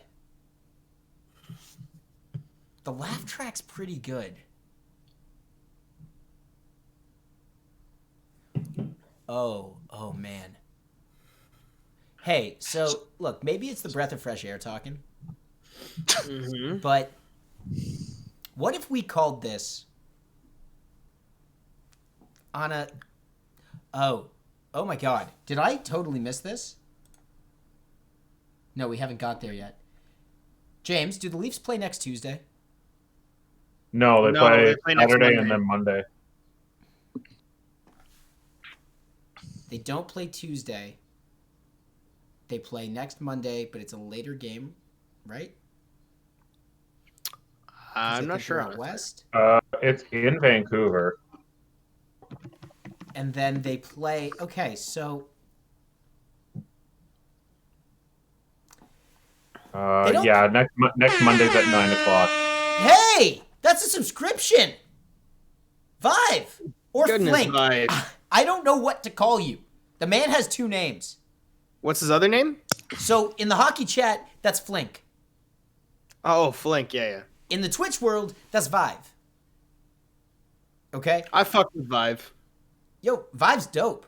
I owe Vive a t-shirt, and I'm taking way too long to get it to him. And I'm feeling kind of guilty about that, but the promo department's going to help me take care of it. P.S. James is also now in charge of our promo department, which is super dope. Because that means we actually now have a promo department, which, like, that's an achievement. I'm just the on-air talent. Can I put that as my resume? 100%, 1,000%. Chief statistician and promo director. Caveman, you're just the talent? Yes.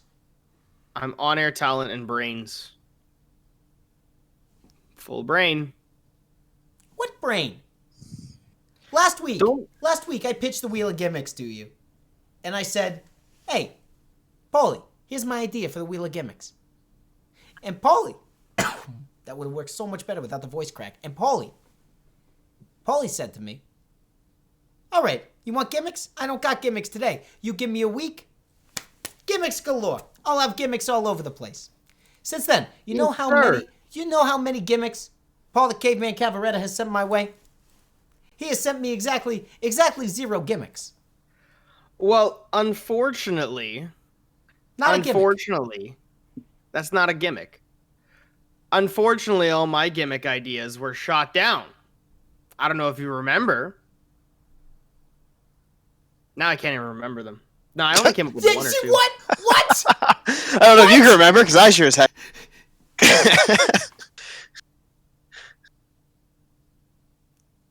Paulie, here's the problem. Yes, sir. The stream don't lie. Who's saying what? The stream isn't saying anything. Exactly. But at the same time, the stream is revealing everything. Fair enough. Okay, wait. I call this one Dan Lammarillo.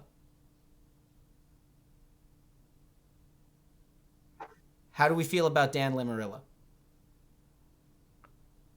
Are you trying to do a Godfather impression? I wasn't trying to in the beginning, but that's what it morphed into, and then I realized slowly, wait a minute, this needs to be on the Wheel of Gimmicks. God, that's awful. It's not a Godfather impression. It's a weird guilt-tripping Italian mom mixed with I don't know where it went after that. Am I just trying to be your guilt-tripping Italian mom? That's hilarious. Oh my God. Can Danny the Hebrew in the team have a guilt the caveman option on the Wheel of Gimmicks? What are you going to guilt me with? I'm guilting you with the fact you said you were going to give me gimmicks, and I haven't seen a single gimmick from you. I don't feel guilty for that. Damn. Okay. It happens. I'm still thinking of what we could do. Most of my things are drinks, though, and Shit, like wait, I can't get absolutely hammered on a Monday, unfortunately. You're right. You're right. Oh. Okay. You're right. Which, by the way, James, I'm sorry you're on camera for this. Because that's how I'm like, shit, I'm getting into it with the caveman. And meanwhile, like, oh my god, never mind. It feels like the parents are arguing and the kid's in the middle. No. It's all good. It's all good. Anyway. So James absolutely dummied me at Super Mega Baseball. We could talk about that. Dude, I'm dying right now. Yeah, Danny, that's another game you might have to get. I'm so on board. It's like MLB The Show, but a whole lot more cartoony. I'm It's so trash. on board with I don't know if this. it's trash or I'm trash, but it's trash. I'm so on board. Wait, Snow, can we get Freems on Super Mega Baseball? Theoretically. Amazing. Paul, you know Freems. James? Yeah. I think you're the one who doesn't know Freems. I do not. Okay, so Freems is like, you'll like Freems. Freems is dry. It's really selling it. Freems is dry and honest. Danny's brain is fried from being on stream for 4 hours and 30 minutes, or it's fried for another reason. Honestly, Breath of fresh air. Been on since 3 o'clock. Like, how did these people do it for 8 hours at a time? Wait, dude, it's insane. I'm surprised you guys are still like energetic and shit. Oh, I know. I'm tired. I am tired. Wait, really? Okay. This is me learning that I need to take duration of stream into account. Oh, no, I didn't mean that in a bad way. Realistically, I should probably I might dip at the next commercial, grab something to eat real quick, and then I'll be fine. That was an oversight. I mean, TSN got Harvey's, if that's what you're asking. So I was gonna say I've literally been living off of Miss Vicky's chips for the last 4 hours. I was watching the TSN feed, hoping that O-Dog would say, "Is there ketchup on that?" just one more time. James, you're a goddamn genius. What? James. What did I do? You're a goddamn genius. What did I do? I will be right back. He's gonna go get a bag of Miss Vicky's, probably. I will be right back. What are the odds of Bull is involved in that? Should I also get a bag of Miss Vicky's? I feel left out. If you have them, go for it. Who doesn't have a bag of Miss Vicky's just kicking around?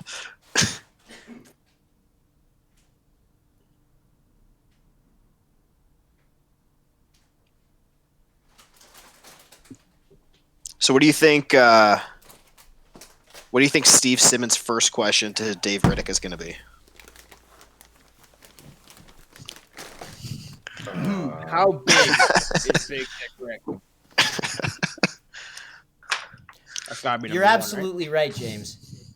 It's hard being a streamer. It is real tough to do this for hours on end without any kind of natural sustenance. Now,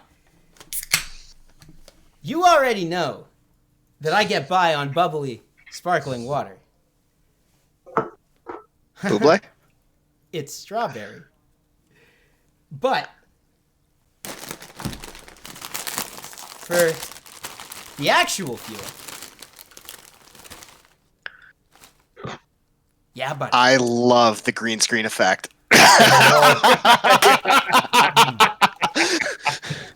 So are those Maple Leaf Garden Edition Miss Vicky's? They can be anything edition Miss Vicky's, and that's fantastic. Okay, so now here's what's got to happen. That's where we call cut. We're going to take all of that, and we're going to cut that. And James, who's, by the way, also as our promo director, is going to get that to Miss Vicky's. And Bubbly, which, by the way, are the same people. So please tell Pepsi I say hello. That was a lot of fun. Buble. Bublé's part of the plan, but that's for down the line. And now cut for real. Holy shit, that was...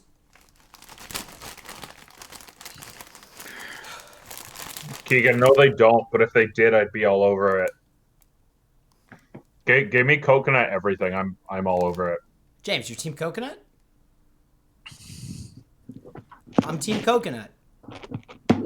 Coconut is the most underrated flavor of everything. Coconut is everything. Coconut water, toasted coconut, yes. Coconut sugar, and coconut gelato. My dude. You can't go wrong. All right. Paul, how do you feel about Yes, sir. coconut? Coconut? I'm for coconut. Can we say that the FanCast... I'm team coconut. Is the FanCast team coconut? Is the FanCast team coconut?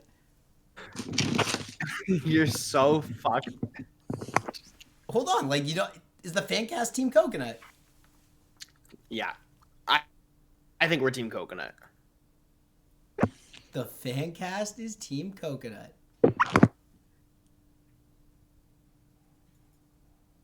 Oh, Vive! Oh, Vive! What did Vive just throw in the chat? If I want to jump ship, LaCroix makes coconut sparkling water. Okay. Real talk. Real talk. Wait.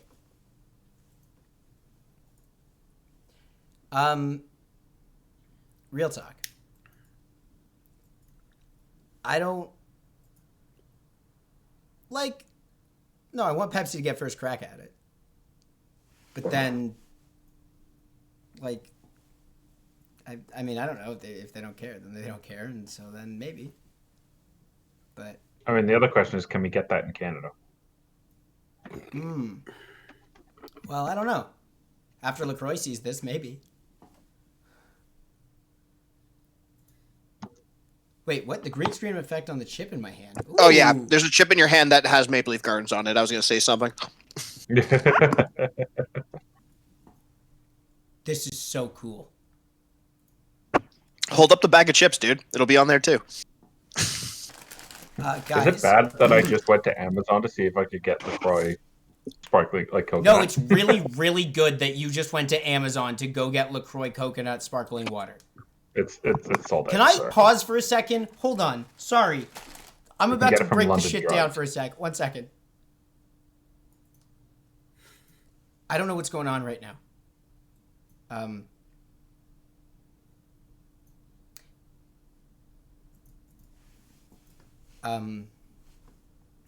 Nothing that just happened, none of that was scripted. The closest it got to scripted was when I went to get the bag of Miss Vicky's and realized what was about to happen. And it played out just about exactly as I drew it up. And when I say drew it up, I meant in that split second when I got the chips. And it freaked me the fuck out.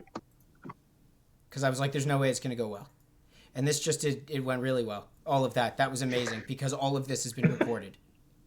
Not only has all of this been recorded, but broadcast live. And there was a whole bunch of value in the shit that was just created. And I promise you I'm not lying. I don't know how much value. Honestly, but I know that all of that was recorded. Danny, it's really good you're pretty.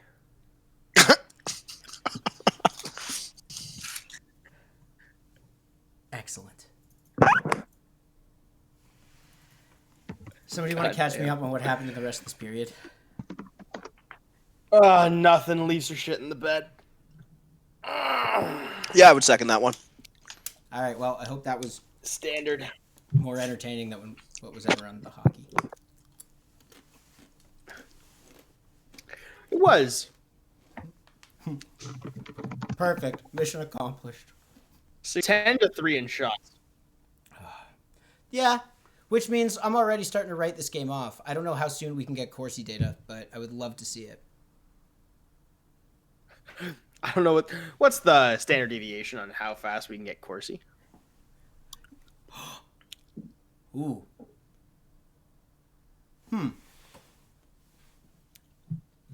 Paul, here's a crazy idea. Yeah. Uh-huh. You have...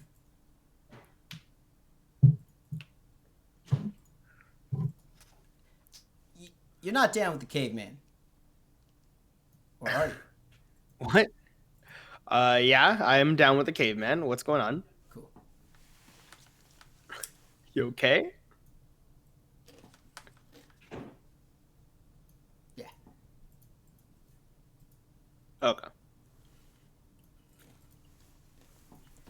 All right. So, what did we miss? And by we, I mean me. And I'll take ownership of that one. But I'm also going to put ownership on the breath of fresh air gimmick on the wheel of gimmicks.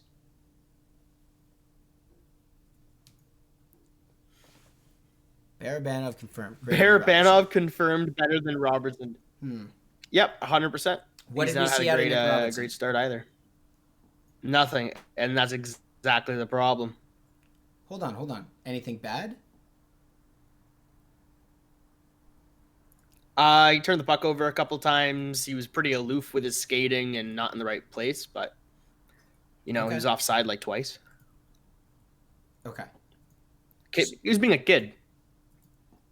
All right. So, fair. You called it. We'll see I don't want what to be it right looks about like that. in this. We'll see what it looks like in a second. James, what you looking for?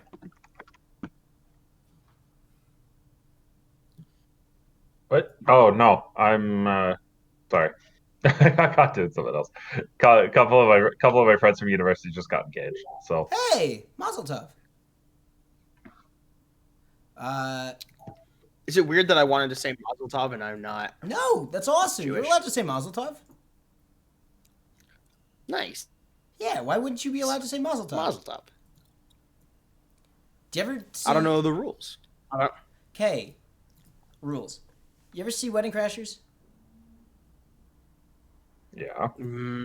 Paul. Briefly? What? Wait, briefly. Like, a couple times. Okay, true. Wait. Like I've seen it a couple times. I'm like, What's a couple times? less than 10. Less than, and I haven't seen it in the last, like, I would say 15 years. 15? How old am I? I'm 23. Last 10 years, I probably haven't seen it. Last 10. Okay. I used to watch it when I was a kid, I guess, but like other than so that, not really. I just want to confirm that Caveman stream got a little glitchy, so we don't know if the Mafia came and edited this and the VOD looks all messed up after, but we caught something on the live stream. So something might have glitched out there, but I think you haven't seen it in, what, 15 years? 10. So 10. Probably 10. Closer to 10. I'm 23 now. I probably haven't seen it since I was 13. All right. If I had to guess. We have it on record. Okay, that's fair. You may not appreciate it the same way I did. I saw it for the very first time when I was like 12. The point I'm trying to make. Wedding Crashers? Yeah. Oh, bro. Didn't it come out when you were like 17? 12. It came out in 2004. Or 5. Really? 5. I was 13. Damn, okay. That was the first time I saw it. Newfound appreciation. You know, for that genre of comedy, right? And the point I was trying to make was there's a big scene at the opening. Big moment. Wedding Crashers for sure holds up. Hundo. Wedding Crashers. Vince Vaughn's okay. None of the cast of Wedding Crashers has done anything awful since.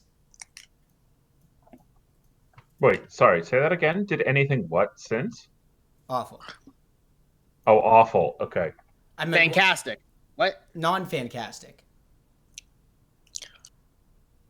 I don't know, man. What? Vince Vaughn and Owen Wilson have done some pretty questionable movies. Movies. Yes, movies.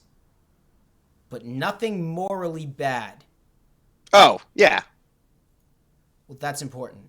I thought you were just going for like bad movies. Yeah, no, they haven't done anything morally bad yet. And that's important. Right? Well, yet, but I think Vince Vaughn got pulled over for drunk driving at one point. Pretty bad. And so, no, wait, this is important too. Vive. That's not your distinction for whether a movie holds up. You're right. And as an arts guy and a movie guy specifically, it's not mine either. But it is a factor to some people as to whether or not it holds up. And that fact alone, that it matters to a pretty sizable portion of the populace, that fact alone means that it's important to whether or not it holds up universally. I think the original point of this was there's a scene where Vince Vaughn yells Mazel Tov, and then he talks to the guy next to him, and he says, "From my family to yours, baby." Yo. Feel like that was the original point in this. Oh my god. And it's true. The point is, because that scene exists in pop culture, I'm very okay with you saying Mazel Tov. Thank you. I guess. Do you know how to say... We got there, eh? We finally got there, eh? Fuck no. It's been a weird couple of days. I've been doing a lot of work the past couple of days. It's been intense. I'm proud of you, buddy. Thanks, man. You earned it. Thank you. Bob McKenzie said the biggest winner of deadline period is Taylor Hall. Yeah. Wait a minute. And of course, Dave Poulin frickin' said Tampa of all teams. I'm pretty sure ODog said. Well, there is that rumor that Taylor Hall handcuffed the Sabres and said, "I'm only going to Boston." Yeah, he did. I told you that. Yeah, but how legit is that report? Kevin Adams confirmed it during his press conference. Oh, did he? Somebody asked him, was that true? And he's like, yeah, pretty much. Well, wait. He could be playing politics because, even if that's not true, if he says it's true, the fan base is cool with it. So it could just be an early... That's all. Christmas present. Did he have the full no trade, or did he have a limited, submit teams to me? Full no move, yeah. Wow. Sounds like John Ferguson Jr. was signing those contracts. What? You have been ripping on JFJ. Oh, buddy, I hate JFJ. I will take any opportunity to rip JFJ. Why are you bringing this up tonight? His name's been popping up a lot lately as potential future GM in the league, which I think is absolutely ludicrous. Yeah, he was one of guy couldn't cut in a non-salary cap era. Now he wants to cut in a salary cap era. Future GM, did you say in the league or of the Leafs? No. He got pretty far along in the Seattle GM search. Oh, P.S. He was in consideration for Pittsburgh.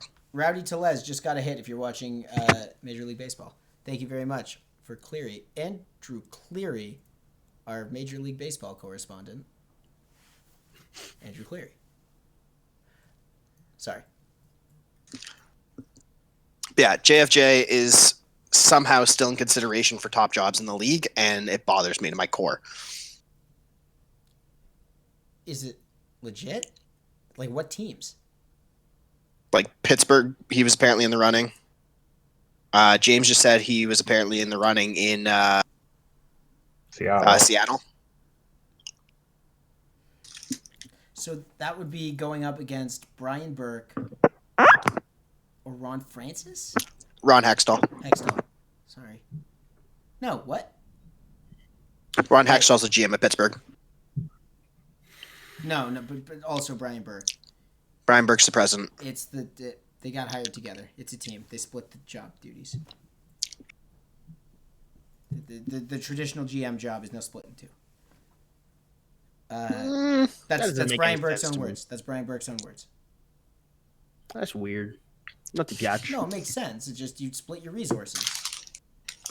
You invest more and you figure out what the distinct jobs are and you decide who's going to take each one. Yeah, still don't like it. Why not?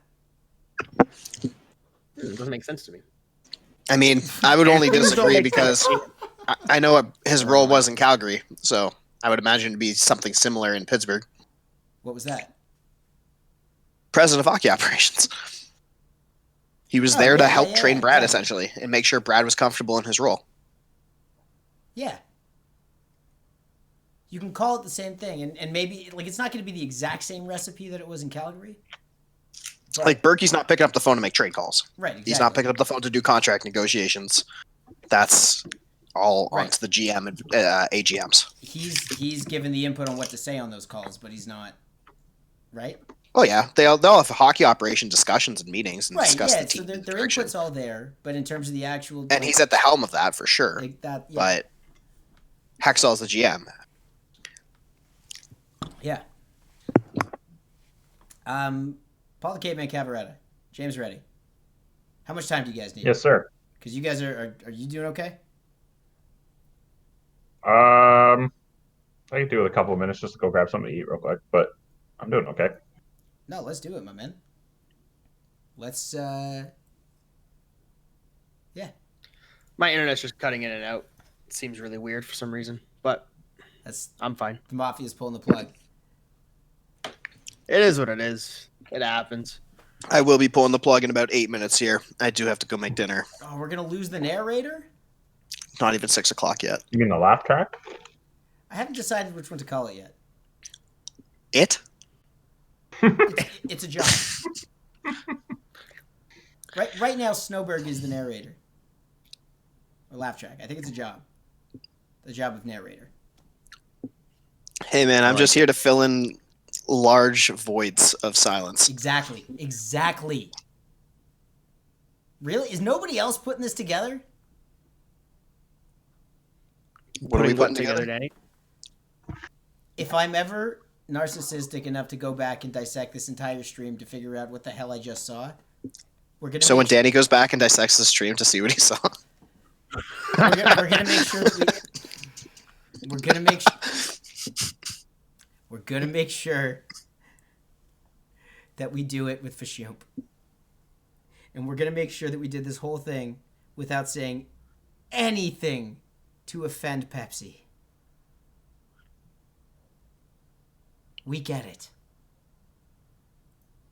I'm telling you, boys.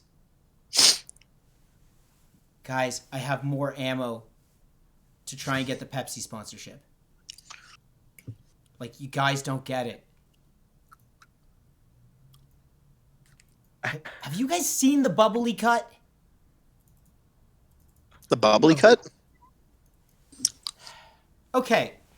Is there anybody in the room who's been watching Bing Pot Trivia since September?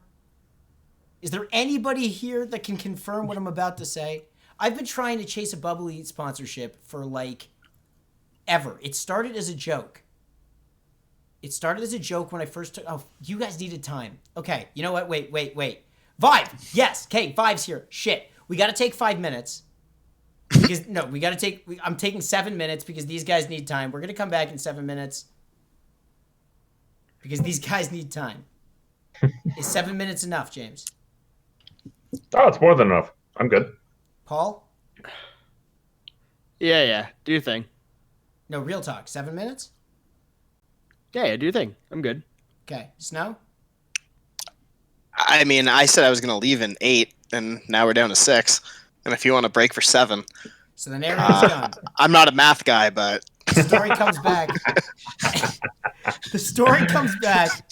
Sans narrator in 7 minutes. I'm sorry, Snow. I'm leaving you on the hook. I'll probably be back. I just, it's 6 o'clock. I want to go make dinner. I got know. like one of those. I got one of those boxes. Well, you're in the wrong time zone, my dude. You gotta.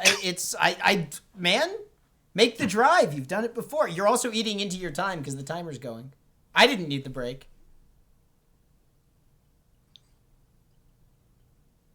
Oh, right. Yeah, I should probably. Yeah, 1 sec. See you soon.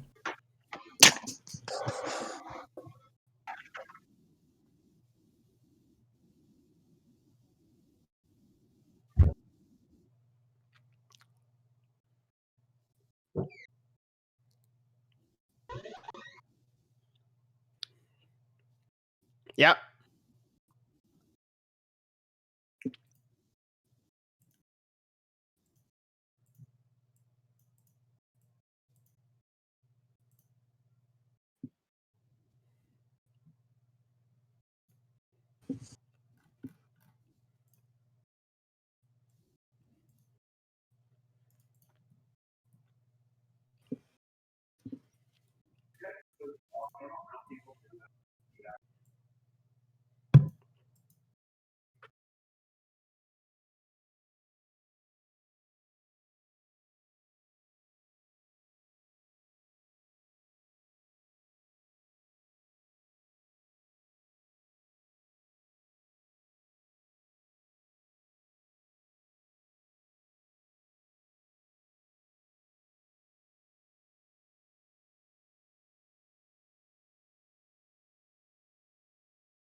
Now I'm live.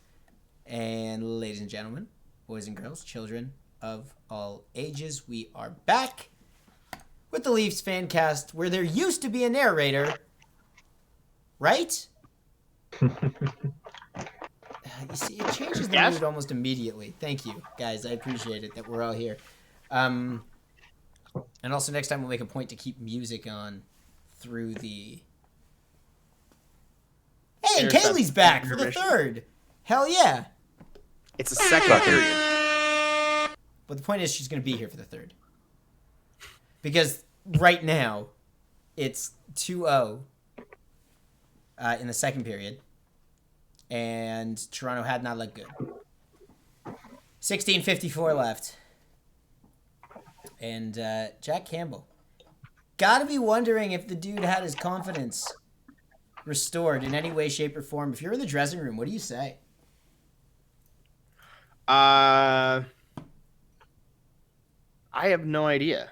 Nick Foligno's not on the team, so it's kind of hard to come up with something inspirational. You know what I mean? Mm-hmm. Okay. And I feel like, yeah, no, I feel good, man. I feel like they'll figure something out. You're John Tavares. Yep. Wait, if you're John Tavares, okay, yeah, you're captain of the Toronto Maple Leafs. You got a 2-year-old kid at home. All right. And another newborn. In a tight-knit group. You're learning how to be a leader with the boys. You're learning how to be a leader at home. You're not being distracted by the road life of a hockey player. Not in the same way, anyway. COVID. So, what does that guy say to the room and Jack Campbell? Nothing, because he's the most stoic person on the planet. And he doesn't us. say anything, does he? Not to us. He saves his words for the room, my dude. And if he doesn't say anything, what does his face look like? I don't know. He always looks the same to me. Like, I understand what you're saying, but at the same time, it's also like, it's John Tavares. Like, he's just saying, he's not going to say nothing ever. So what's, JR, what do you think? I'm trying to imagine what a fired up John Tavares sounds like. Oh, man. Vive. Flinker. Whatever your name is. We still don't know what to call you on air. For that reason. Great point, though. Reminder that Amazon is filming the inside of the locker room for stuff like this for that Amazon series. Sorry, James. Go ahead. Hit me.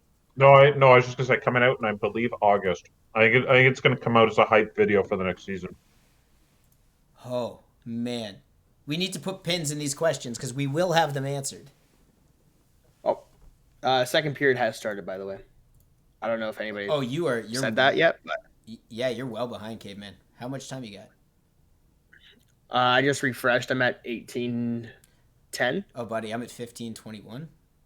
I'm at 15:25 right now. Yeah, they're about to blow What it the? Hmm. This is the problem here. Don't worry about it. Hey! It doesn't even tell us. Yo, Meerkat's back, and that's a subscription! Which means we're spinning the wheel of gimmicks and giveaways. This could be a big deal. Meerkat, it's been a minute. Welcome back to the program. We're watching a Leafs game right now, in case you're interested. 15:16 left in the program. And by program, I mean second period. The program's going to go on a lot longer. James, you're saying? No, I just said the Amazon series was coming out in August. Right. Sorry, I thought I heard a thing. I gotta be honest. I'm kind of shocked at the lack of physicality I've seen from Simmons. You know what? I'm not. He's coming back from injury, and he's been a bit quiet. You know, James, he doesn't want to get himself injured again because there is a thing as getting hurt. Remind me and what playing the too injury hard. was. Yeah, like I'm not saying like you gotta fight every game, but I'm trying to remember the last time I remember Simmons throwing a hit.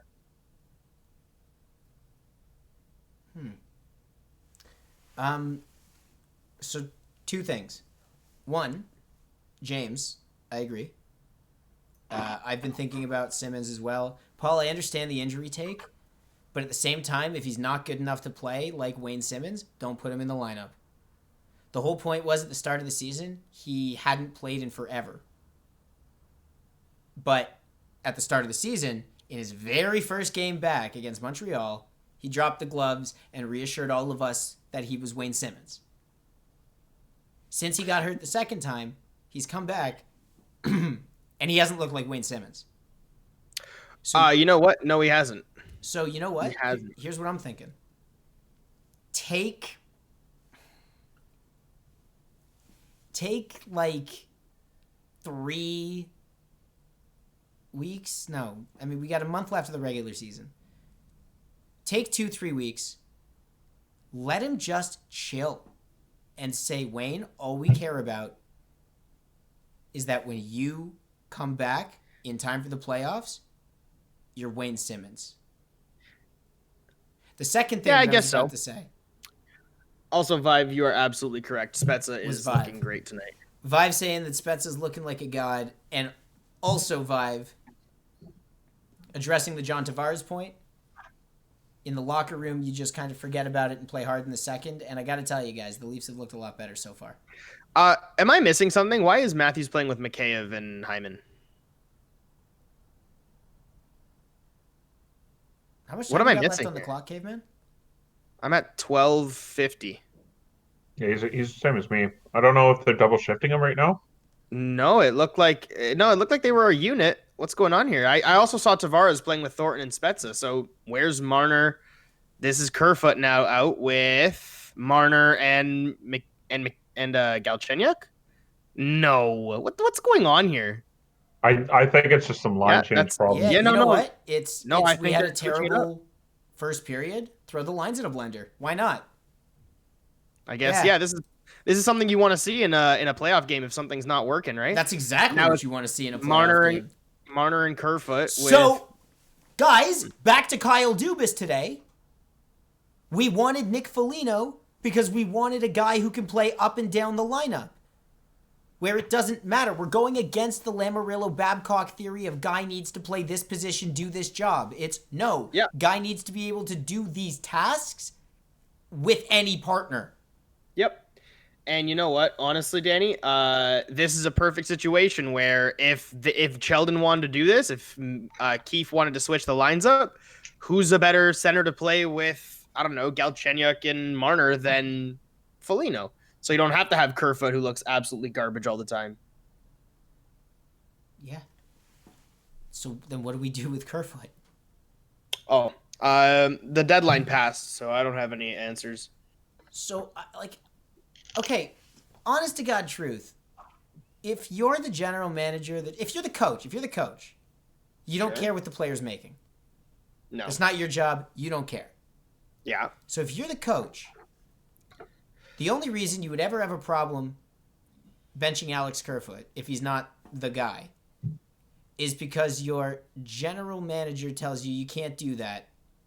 General manager, your boss, tells you can't do that because he makes too much money and the fan base is going to freak out.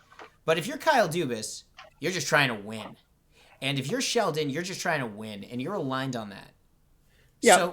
So my point is, I don't think there's any problem sticking your $3.5 million player in the press box and keeping him there until somebody gets hurt.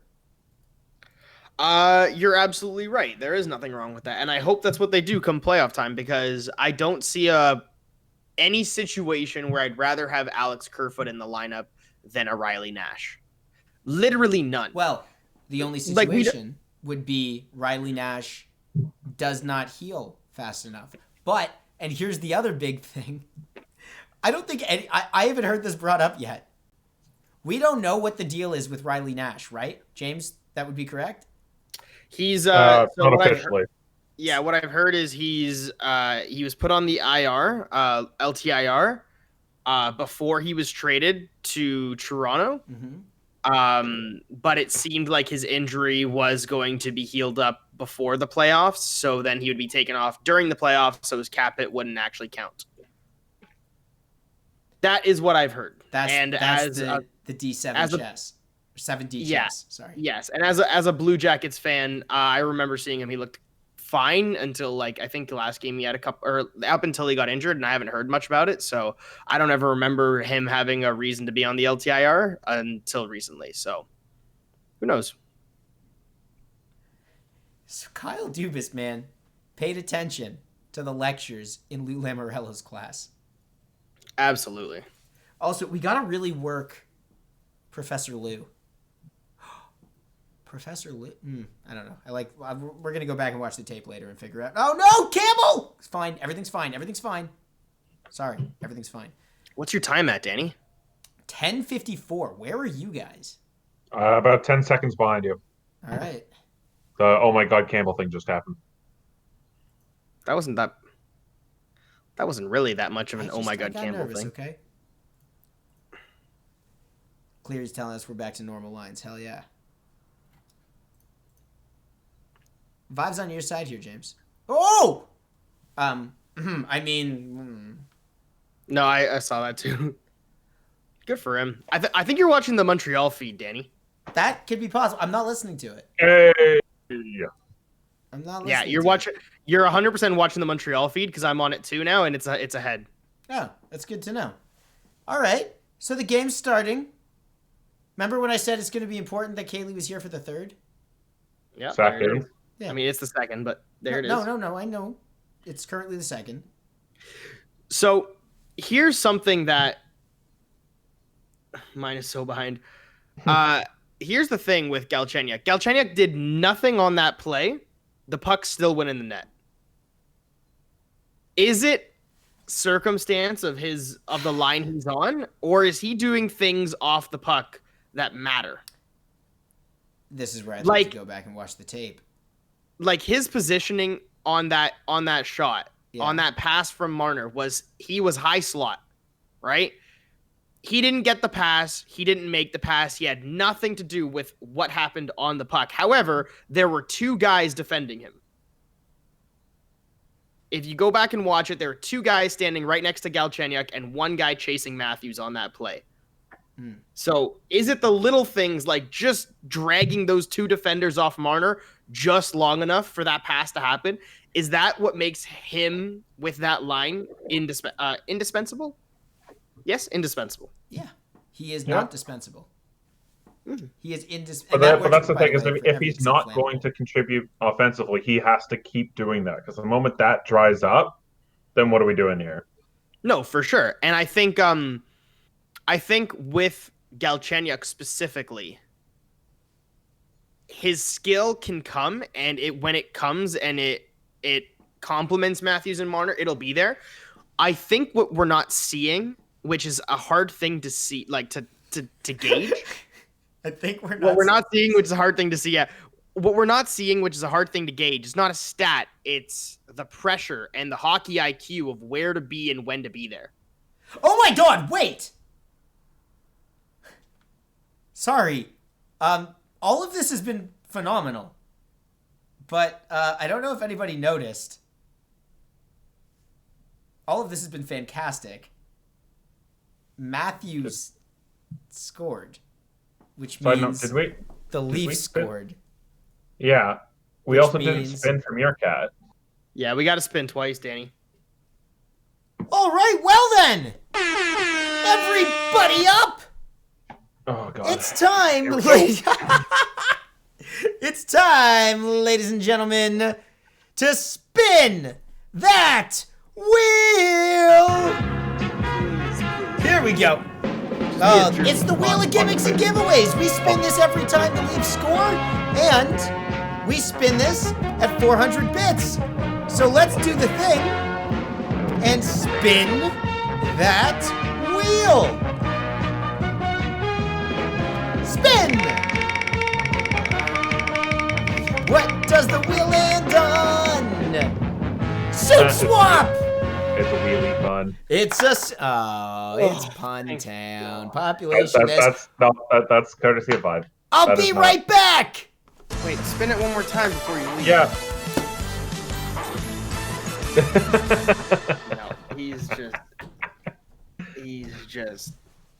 Honestly, shout out to Danny for having this much energy for going on 5.5 All right, hours. cool. I had a really meaningful discussion about comic books the other day, so we're going with the comic book suit. Also, this comic book theme is in relation to the Vancouver hockey team because they're a joke. Anyway, nice. Was that Caveman? Of course. Yeah, buddy. All right, I need another spin. Thank you, Meerkat. Name's Paul. You can call me Caveman. It's another gift sub! Oh, hell yeah! Woo! Oh. Somebody's getting gift subbed. What did I miss? All right. A gift sub and a suit swap. I like it. What's the button I'm looking for? That one. Found it. You did it. It took a second. Oh, man. I should go grab another drink in case we hit bottoms up again for whatever reason. No, I'm specifically nursing this drink if that happens. It's warm beer and it's disgusting. Oh no, it's warm bud too, isn't it? Because if you get a bottoms up, you're gonna have to chug that. That's fine. I'll chug this. It's just like I got 4 warm beers because I forgot to put them in my fridge. You can always like freely take a shot. I refuse. I refuse. I can't get hammered on a fucking Monday. Not I got typically, work to go to. But if the Wheel of Gimmicks decides that you have to, of course it's deciding. That's why I'm not gonna just freely drink this whenever I want. Okay, no, I got Galchenyuk? Oh, Galchenyuk with Hey, just Caveman. Yeah. Do you play D&D? Yes. We're gonna talk. We have not played, but I'm a role player, so I enjoy that stuff. We're gonna talk. What were you just saying about Galchenyuk? He just barely missed the pass. That was a great time to join that conversation. Just I'm a role player. I'm a role player, yeah. Matthews is almost certainly scoring 40. Does he hit 50 and 50? I don't think he hits 50 and 56. 40 would be insane, actually next level. And I think people are oh no, what's going on with what's wrong with her? Oh, my girlfriend's frustrated. Anyways, I think the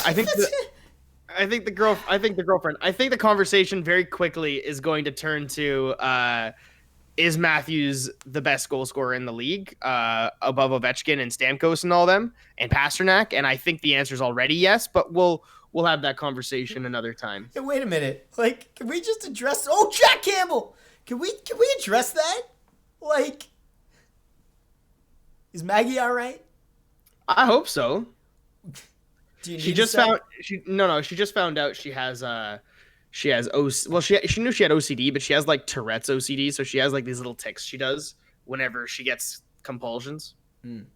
Before you go any further, does she know that you're saying that live to the world? She doesn't give a shit. Excellent. She's completely open with her dealings with mental health and Yo, let's get Maggie on the FanCast. I refuse. Paul, bear with me for a second. Do you know who the Flintstones are? Yes. Would you describe myself as Fred and her as Wilma? Well, what color is Wilma's hair? Red. What color is Maggie's hair? Yes, it's red. I understand. It's perfect. The universe set that up. Well, we know what you're going for. Oh, that draw pass was beautiful. Oh, okay. That's a changing of the subject. Listen, I am a caveman like Fred Flintstone, and she is a ginger like his wife. So, yeah, I guess so. Is this not perfect? Is anybody in the room, on board with this? James just wants the Leafs to score, and Danny to shut the fuck up. It's 1 and 2 right there. This is fucking awesome. Guys, I'm having a great time tonight. Buddy, I'm happy you are. I am too. I would be happier if the Leafs win because I want to see this guy get... Oh. Oh, nice. Ooh. You know what? I so much appreciate when the Leafs have a different look on the power play, because it's a breath of fresh air, and Galchenyuk's like doing everything he can to just take shots. Though he did make a minor mistake there, but that's fine. It's a good point. Breath of fresh air. That's the theme of tonight. That's the name of the episode. It's the breath of fresh air. Seriously, though, that power play looks so, like, who's on right now? Tavares, Matthews, Hyman.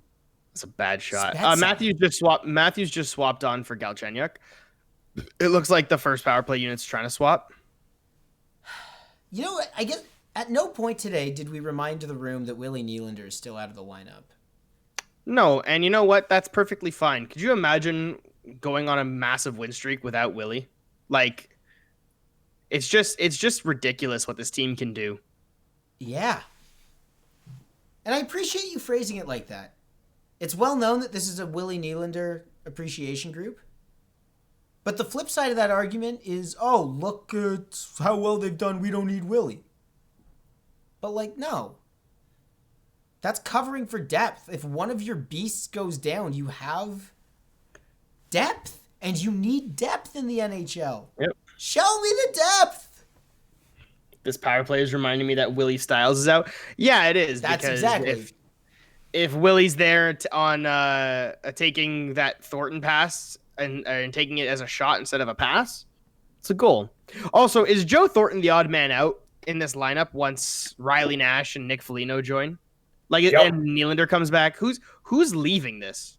Well, I was talking with Danny earlier. Like, I feel like there should be, similar to how Boyd and Barabanov and all those guys were on a rotation. Like, Thornton does not need to play on a back-to-back.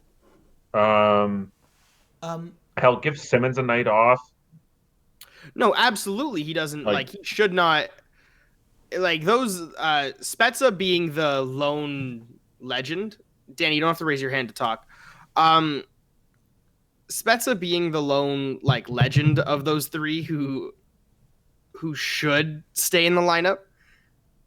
Thornton and Simmons need to be swapped whenever, and Kerfoot just needs to be dropped, and I don't think Engvall stays. Do you? Okay, so I was trying to figure out, and I can't remember if we phrased it exactly like this, James, whether it would be Engvall or Kerfoot, but I was basically trying to figure out earlier, Kerfoot or Engvall, who would you rather have? And between the two, I think it's Engvall because he's got more bite, and I don't want to say drop Kerfoot. Yes, you're right. Don't be a dick about it. You can drop him because he, I think, works well as a spare part. Yeah! Nice. Oh! Bing pot! Bing pot! Finally, Tavares needed that, eh? Oh, baby! These garbage goals. Spin the wheel, Danny. Ooh, yeah, buddy. Let's spin that wheel. Bum, bum, bum, bum, bum, bum, wheel. How funny is it that both Canadian teams that have fired their coaches right now have actually done worse since firing? Oh, boys! It's a bottoms up. Oh, I'm so glad I got to start on this. James, lean the other way. I always get that. Wait a minute, caveman, do you have a warm gross beer? Yeah. I don't have any beer, and I could bottoms up this bubbly, but I think for today, we're going to, because that was a game-tying goal, we are going to take a shot. I feel like doing a shot is cheating. On a bottoms, you want me to? Well, I don't have any more beer. I'm out. Well, that's your fault. Hey, the stream's funding you, bud. You gotta do this. You gotta be prepped. I still got okay. There will be beer next time. There will not be a beer shortage. It will not happen. And furthermore, if there is ever a beer shortage, that's an automatic 3 strikes when we figure out what the strike system works. It has been said. In the meantime, Vive or Flick/Vive. If you go to the Montreal version of the stream on the website I posted in the Discord, you should be able to be up to speed with me and Danny, at least. I'm staying on the away feed solely because I just love listening to Gord Miller call a hockey game. That is perfectly fine. Gord Miller is. I think the FanCast is already decided that we're big on Gord Miller. Should we say cheers to Gord Miller? Sure. Cheers to Gord Miller. Seriously, that Ed called or did Trade Center and then called a hockey game afterwards. Like, good for him. He is a workhorse who has, for good reason, for whatever reason, been in Cuthbert's shadow. And now that Cuthbert's with Rogers, it's the Gord Miller show. And we're all finally realizing, good, Gord Miller is good. So, I don't know. That's my take. I don't know. As soon as I realized that I could do what these guys do when I was in radio school, and I'm like, you know what? If I trained a little bit, I'd be like much better than these guys. I realized they're all just bad. You went to school for it, caveman. Like, no, I understand, but I understand, but I also am now doing a completely different thing, and I still think I could be better than these guys. That's my point. I know that. Why are you here? What do you mean here? Sorry, that wasn't supposed to be me angry. That was me excited. Like, Paul. Why am I hanging out with you? No, I mean I brought back the FanCast. Ah, yes. And it's not like I was going to trust anybody with this job. James was a pleasant surprise. But James is a cutie. I'm right, but I've known James for like a year, but not even really that well. You, Paul, I went to school with. We trained together. Yeah. We have the same education. You've just processed it differently because you're a caveman. That's true. But we have the same education. Yeah. And now I stuck with it. And look at me compared to where we were 4 years ago. I'm not, the best, but like, I'm better than I was 4 years ago. I feel you, man. So if you think you could do it, Gord Miller's been doing it for 20 years or more. Definitely more. Hop on the train, bud. It starts at the FanCast. We're all here. Yummy. Bing pot. Fucking Andersen. Okay, with the language. Caveman, it's fine. What would Wilma say? I have that one. That sucks. Brody never makes that play, and the one time he does, it backfires, eh? Hey, what was that? Yeah, the one time he pinches all year. What did I just miss? Did someone sub? Also, No, why did I just miss that? It's 3-2 Montreal. No, that I saw. I hit the thing, but DJ Cognac's here. I don't see any subs. I heard something in my headphones. Something important just happened.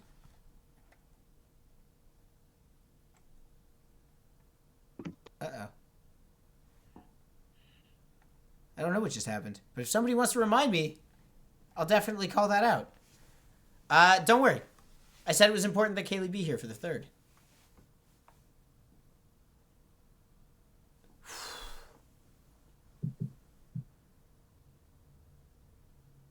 Wait a minute, what? Oh, MoFan. For a second, I thought that was Montreal, and it threw me off for a sec. DJ Cognac has entered the building.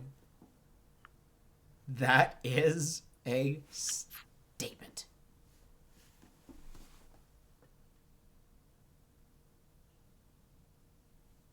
Because the Leafs... No. You have to be here for the third.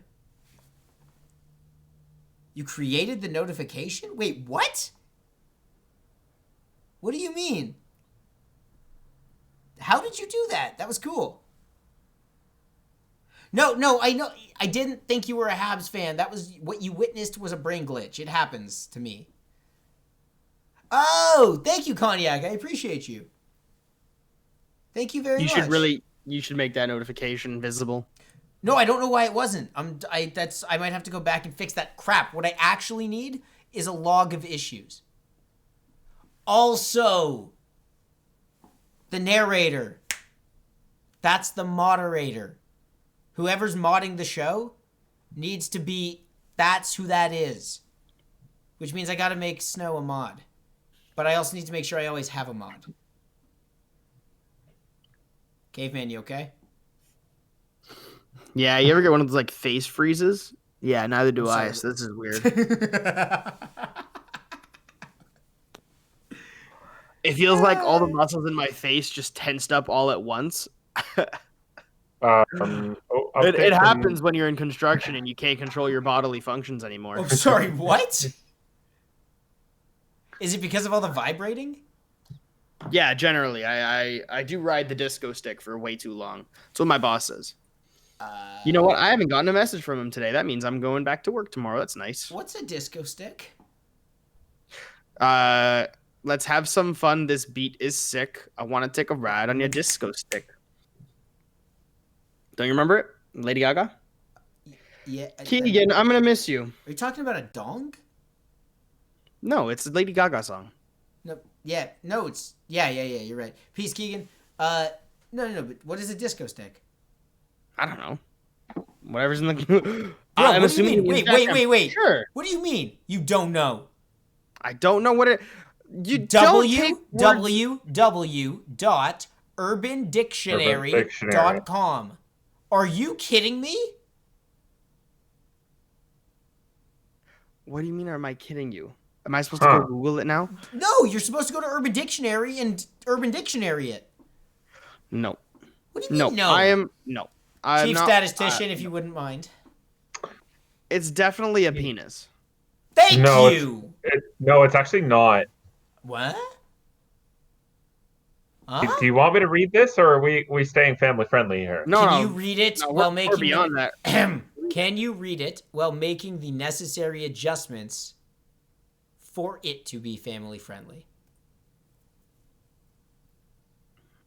All right. Yeah, we'll give it a go. And just the only advice here is if you have to second guess it, don't do it. That's the only advice. Give it. All right. According to Urban Dictionary, a disco stick is an almost magical device that was originally created for assistance with C-section births that gives women extremely good feelings through their clothing. A vibrator? I don't know. That's literally the definition. A disco stick.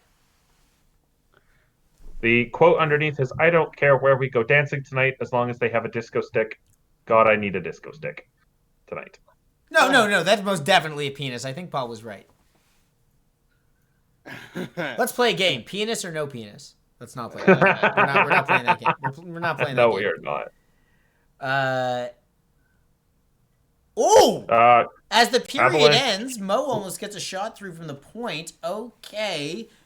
Wow. If you are just turning attention to this, that's us. This is the Leafs FanCast. I'm Danny Maggs.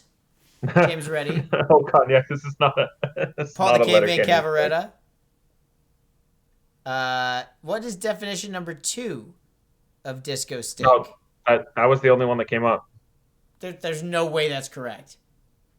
That's literally all that came up. There's no way there's only one.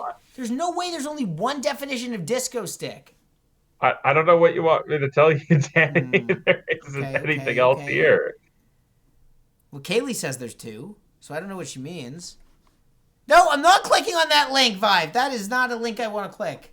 Oh, hang on. Okay, sorry. There are a couple of words separating the other definitions. Yeah. Oh my God. Okay. A move involving a male snapping glow sticks of various colors and pouring the liquids in certain areas, producing a psychedelic effect during fun time in the dark. Okay. So, Caveman, what would Wilma have to say about that? Still not as bad as a Charizard. I'm very. What did she say, James? James. Shut the fuck. What Charizard? What Charizard's just a Pokemon. Oh, right. My bad. That's right. They're very vicious. Very overrated Pokemon. Very Come at me. vicious. No, they're not. Are you a big Pokemaniac? Yes, I am. Are you really? Yes, I am. Yo, I'll do Pokemon streams with you all day long. Okay, wait. When somebody needs to be in charge of recording this, and this should be the moderator, but we don't have a moderator right now, so if one of you wouldn't mind, when Paul and I do a thing and it's just the two of us on that wheel, Caveman's Gambit. Stop everything. We're playing chess. Yeah. If me and James are doing a thing and it's just the two of us on the wheel, doesn't matter how small a slice, but it doesn't matter. On that wheel? Catch them all? Well, I was going to say duel, but that's Yu-Gi-Oh! But That's Yu-Gi-Oh, yeah. Pokemon battle right now on stream.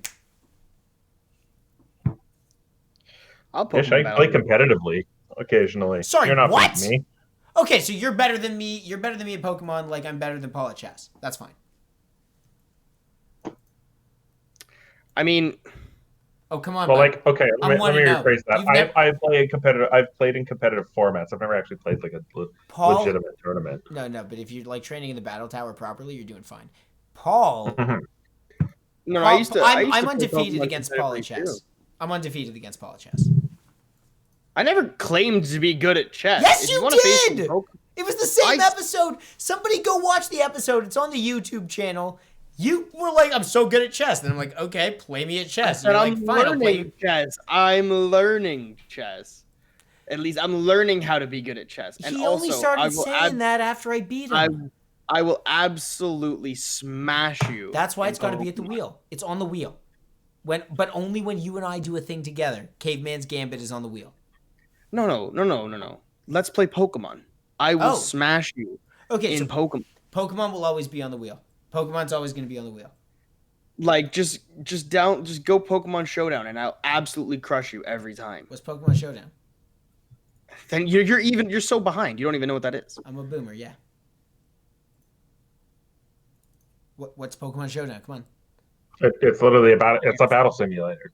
Yeah, it's a battle simulator. Where? What? How do I play a Pokemon Showdown? Go PokemonShowdown.com. So it's a website?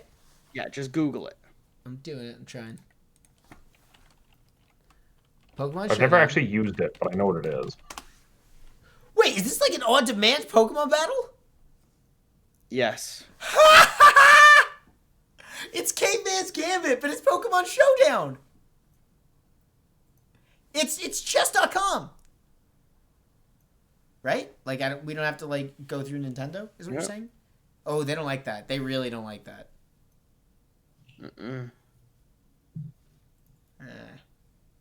We'll talk. But that's good to know that we can do Caveman's Gambit and we can do Pokemon Showdown. Cool. Always with randomly generated teams. Caveman. Oh, for sure. It's the only way it ever becomes fun. So, man, have you watched any of the D&D stuff we've done on the channel to come back to that? I don't think I've watched you guys exactly. But you know I've what watched I'm doing. D stuff, but yes, I know what you're doing. All right. So I think Bingpot TV, which has a few things going on, is probably going to have a D20 as a thing. So like the Wheel of Gimmicks might turn into a D20 of Gimmicks. But dice are going to be prominent. So I like the idea of random on the show is the point.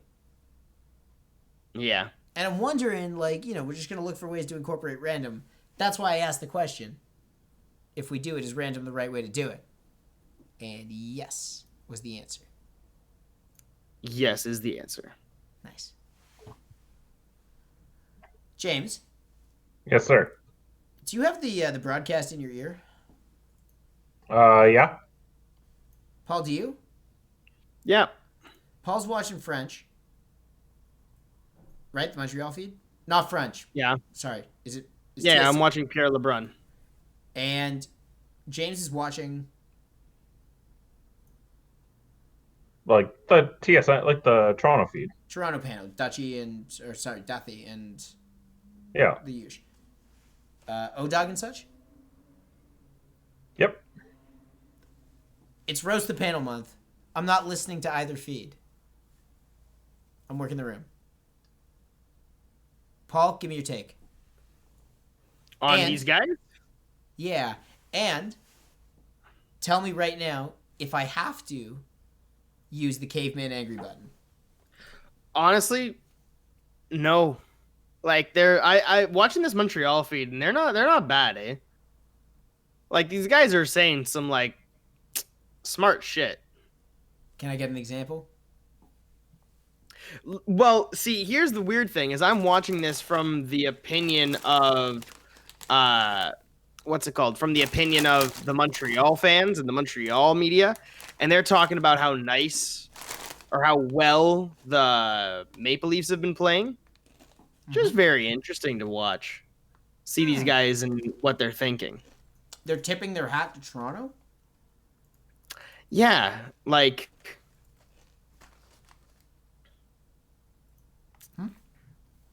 they're giving examples on how well Tavares was doing in the slot and how none of the guys were I guess holding him and like being around him and I guess guarding him or stopping him from scoring there. So it was nice to see them actually like tip their hat to Toronto instead of what we normally get, which is just hate. Well, what do we normally get, James? What are we listening to in Toronto? Not a whole lot. It's still, the classic fear mongering and whatnot. What do you mean classic fear mongering? Can I get an example, please? We overpaid for Foligno. Yeah. No. Nothing too fancy. Well, let me ask that. Hold on, because they overpaid for Foligno. What was our take on it? Can we come to a common consensus here at the end of the deadline day? Like, what? Did we overpay for Foligno? No, absolutely not. I don't think we did either, James. I think we did, but at the same time, that also seems to be what the market was. And, like, overpayment. I don't know. Wait. Sorry, that was two different definitions of overpayment. Overpayment in terms of what the market thought I think the market for Foligno was too high in general, and Toronto paid market price, which was too high. Yeah, and that's a very Toronto approach, by the way. It's not. They didn't overpay. They paid what the price was because that's what they set the market. Yeah. And well, the market got set when David Savard got it first. As soon as that happened, Foligno's price went through the roof. Paul?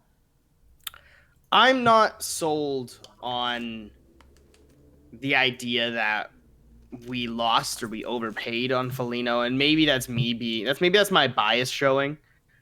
But honestly, I can see everything we've done for that, like in this offseason. None of it's an overpayment. We don't need the draft picks. If we're not going to use those picks, why are we so consumed with them being the end-all be-all of our future? You know what I mean? Yeah, and I think that's the way Kyle Dubas is seeing it, if I'm being honest. Paul, I don't know this about you. We were talking about this just before you got there about Kyle Dubas, the media availability and everything. What are your personal thoughts on Kyle Dubas? What's there to say? I think he's a kid, but at the same time he's been doing everything right. He's a young when you GM. say hold on, when you say kid, Kyle Dubas is 10 years older than you? Yes, in the sense of what does Paul the Caveman Cavaretta think about him? Like, I look up to Kyle Dubas straight up, day to day. You remember when I got back to school? I said this earlier in the show tonight. I don't know if you've been sticking around the whole time. Bless you, you're amazing. But Babcock as a coach, when I was rebuilding my life, Babs was rebuilding the Leafs as a coach. And these guys had their first year in the league, and it was my first year in radio school. Like, there were parallels I was drawing for myself. I looked up to Babs. Getting a little bit older now, closer to hitting 30, I look up to Kyle Dubas as like, dude, that's the kind of guy you want to be. How's Paul Caveman Cavaretta feel about Kyle Dubas? As a person, I don't know. I don't think I care enough about him as a person. I don't think I care about any of these guys as people. I care more as a fan, as this is my team. Like, you know what I mean? Like, no, it's front of the logo on the front, not the name on the back.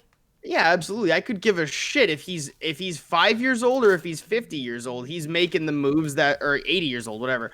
If he's making the moves that are making the Leafs win, he's a good GM. As far as what he's done for the Leafs recently, I don't know. Lou Lamoriello kind of built this team. The only mark he's really put on it was this offseason and drafting Amirov last season and maybe Robertson the year before. So he's a kid. Wait. He's a kid GM. I want to pin that, but I understand what you're saying. Don't worry about it. Keep going. Or was that it? No. It to me, it's like, how do I feel about Kyle Dubas as a person? Cool. Like, yeah, he's cool. How do I feel about him as a GM? Has he done anything? He hasn't. He's so far he's overpaid on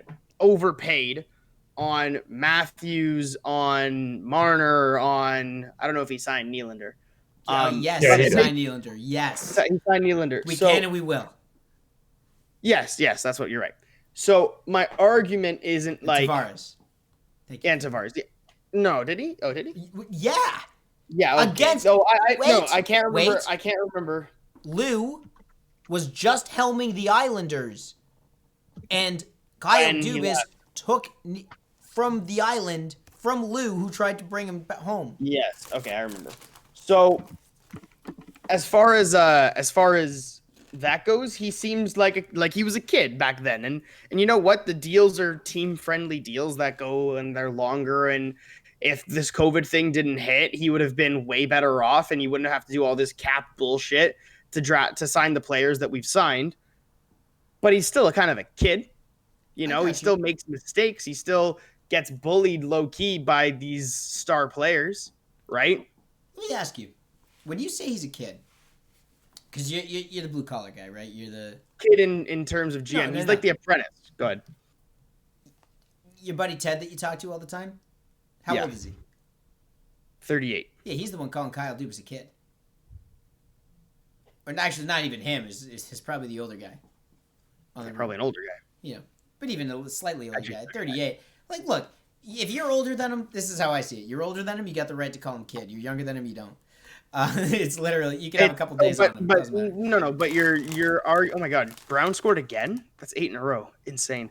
I told you, man. I don't care. I don't care about his age as a person. Again, I don't give a shit about him as a person. As a GM, he is very green, as we say in the trades, and he's a kid. It doesn't matter if there's a guy who's older than me in my company, but he's younger than me as an apprentice. He's a kid. I got you. Yeah, right? And it's nothing against him. It's what you know. Okay. And what he knows. They need to actually make kid officially a thing in the union. Like it's somewhere in between novice and journeyman, I guess. There's kid. Novice, apprentice, kid, journeyman. I don't know. How does this work? What? Never mind. I disagree. No, it's foreman's the top, then you're a journeyman, then you're an apprentice, and most apprentices are kids. Got it. So kid is under apprentice. When you show up, you're a kid. Yeah. Yeah. Okay. I mean, I'm still but even as an apprentice, I'm still a kid. White belt? Like when other trades look at me, they're like, oh, so how's the kid doing? How long has he been in the trades? Him or me? Well, no. That's what I mean. Kid is defined by how long has he been in the trades. Yeah. Got it. So in this case, how long has Kyle Dubas been a GM of a National Hockey League team? Because I can tell you he's been a GM almost as long as I've been an apprentice. No.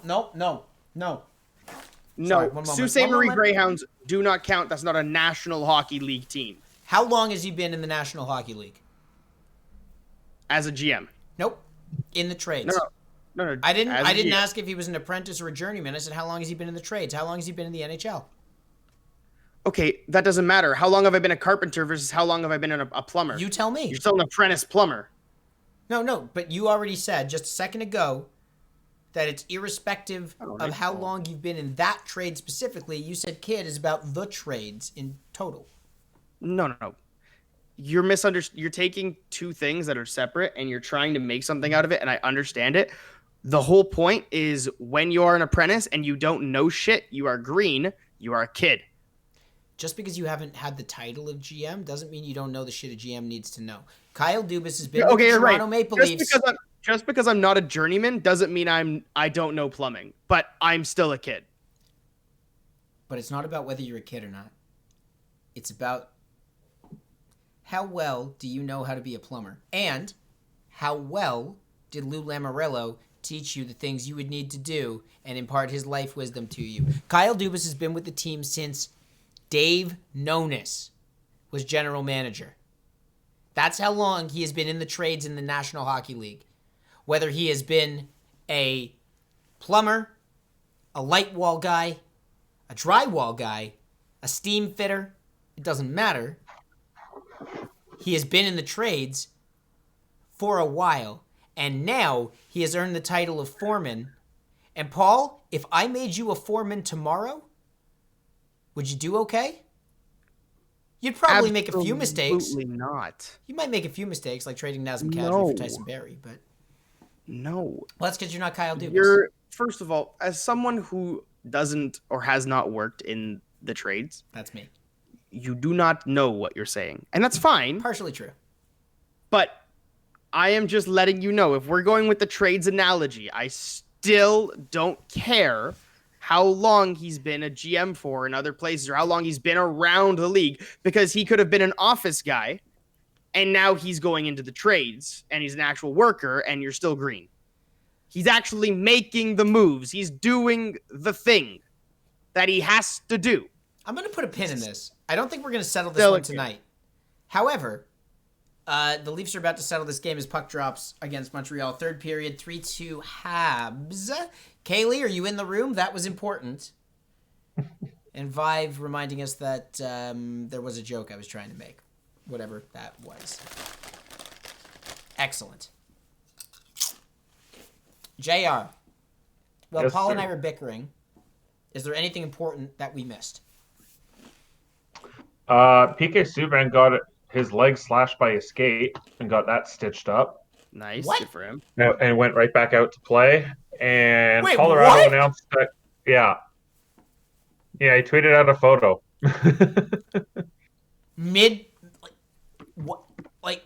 In the locker room before he came back out? Tell me that's how it happened. I'll put it in the. Are you telling me yeah. he tweeted in between Okay, periods? sorry. This is from last night's game, not tonight. Okay. Apologies, but yeah, he got his leg sliced by a skate, and according to him, didn't miss a shift. Okay. There we go. The link that means is he's been out there. I thought that got behind Campbell. Sorry, it didn't. It didn't. Never mind. Everything's fine. There we go. The Discord. Colorado Avalanche also announced that goaltender Pavel Francouz is out for the year, including playoffs, and Eric Johnson is out for the regular season, but should be back in time for the playoffs. Oof. Out of Colorado, you said? Yeah. Okay. That's bad. Oh! We have a Colorado fan when Jeps decides to tune into this thing. We got to remind him. Third period, Leafs are about to make a comeback and win this game. And we have a whole bunch of time until that happens. If you want to get some Leaf fan friends involved, go ahead. And you know what? If you want to get some hockey fan friends involved, go ahead and throw this out to the Twitterverse and the Faceverse, the Instaverse, wherever you like to hang out in socials. Do that. And let's see if we can get a little bit of love going for a Leafs comeback. If you want. Is Harry still in the chat? I see him here, but I don't see him around, and I miss his voice. Oh, well, I don't know. Harry's also watching the Kings. If anybody's got eyes on the Kings game as well. I do not right now. Has it started yet?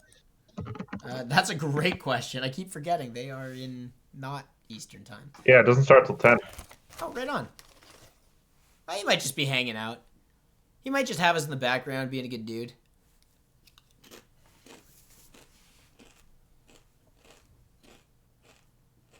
Being a bro to the FanCast bros. Yeah, man. So, we've got options, and this is me getting ahead of the game here a little bit.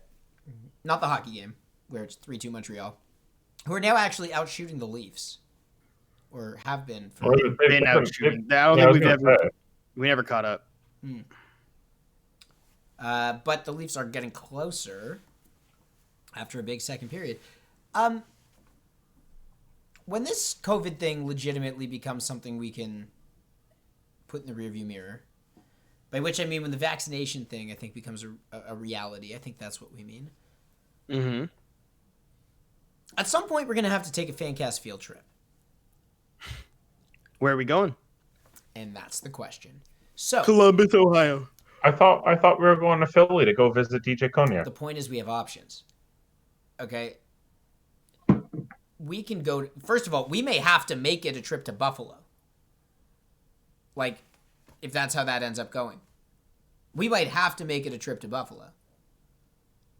Because if the Leafs are playing their home games out of Buffalo in the playoffs this year and we have an inkling of a chance of going, we're going to figure it out.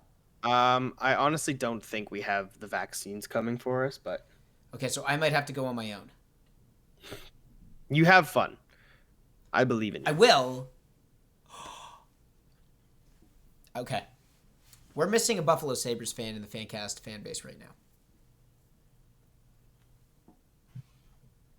Wow, just two more. We talked about Columbus. 2 more assists for Thornton, eh? Good for him. Oh my God. 137-year-old Joe Thornton. Every time he plays Sabres fans, they Kaylee, don't exist. No way. Oh, Sabres fan. No, never mind. Sorry, there was a thing in between. I got it now. I'm not gonna lie. I thought he was talking about vaccines for a minute.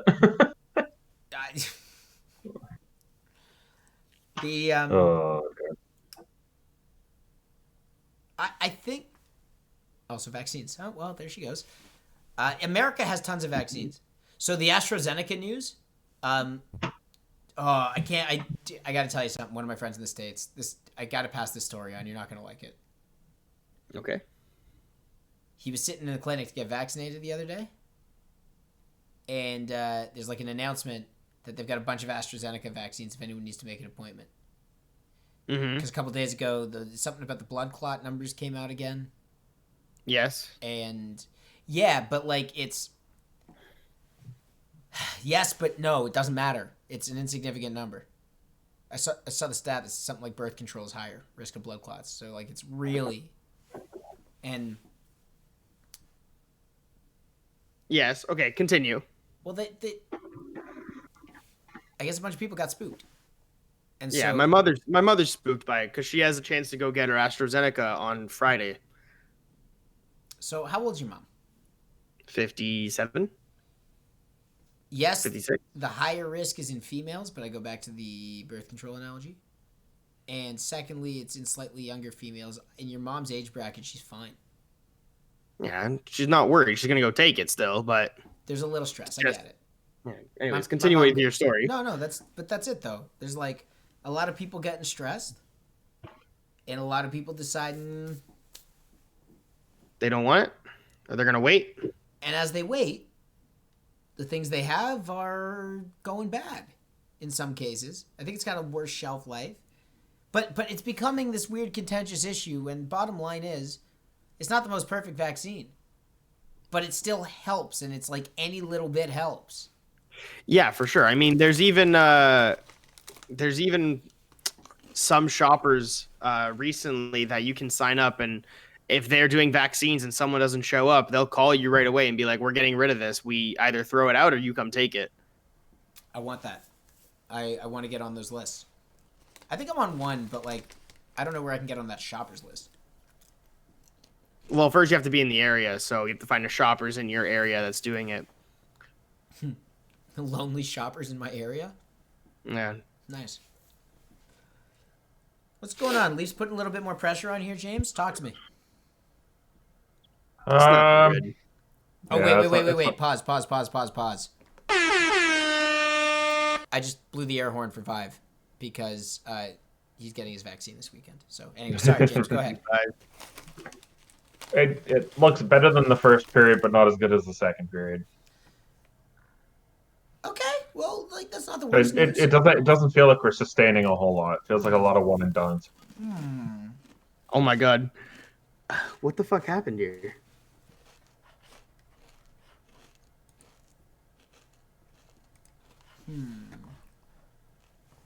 On that note, I gotta switch a thing. Oh my god. Talk Max to me, Goose. Domi just fought Connor Murphy and got 17 penalty minutes. Wait, what? Well, did he fight Connor Murphy? Because I was reading that he was like trying to get him to fight and was just being. No, the guy Connor Murphy was not having it, but he Then he still did. dropped the gloves and started fucking punching him anyways. Okay, 17 penalty minutes. That means the 10-minute game misconduct, the 5-minute major for fighting, presumably, and the 2-minute instigator. Probably 2 for instigator. Yeah. So that tells you what you got to know. It was honestly kind of funny. Man, we have totally tonight, at least in terms of bits since that first wheel, neglected the wheel of gimmicks. And so as we're getting a little bit more hyped. I was going to say, we have spun it like 6-7 times. Well, we do spin. No, we haven't. We've spun it. Oh, actually, maybe we have. And Yeah, we spun it 6. We spun it 6. 7 times. Is James tracking numbers? Okay. Chief statistician. Also, my elbow's missing. Anyway, guess that superhero. Hulk. Yeah, thank you. Nice. Where is the? The wheel of gimmicks has been reset. My bedtime. Ugh. Okay, Paul. Hi. It's 9:04. Yeah, I got a 30 minutes in me. All right, hang in there, but I know you're not used to this. Hang in there. Also, No, I'm used to it. I just don't talk after 9 o'clock usually. A big shout out to James too. James has been on air with me since 3 p.m. My dude, like, well done. Damn, 100 bits towards that wheel of gimmicks. Okay. Gimmicks, wheel of gimmicks per 60. Oh man, our gimmicks per 60 is. We got to figure that out. I'm pretty sure. I think we're at 6 spins, so we're at 1 per 60 right now. Wait, that's not bad. Wait, what?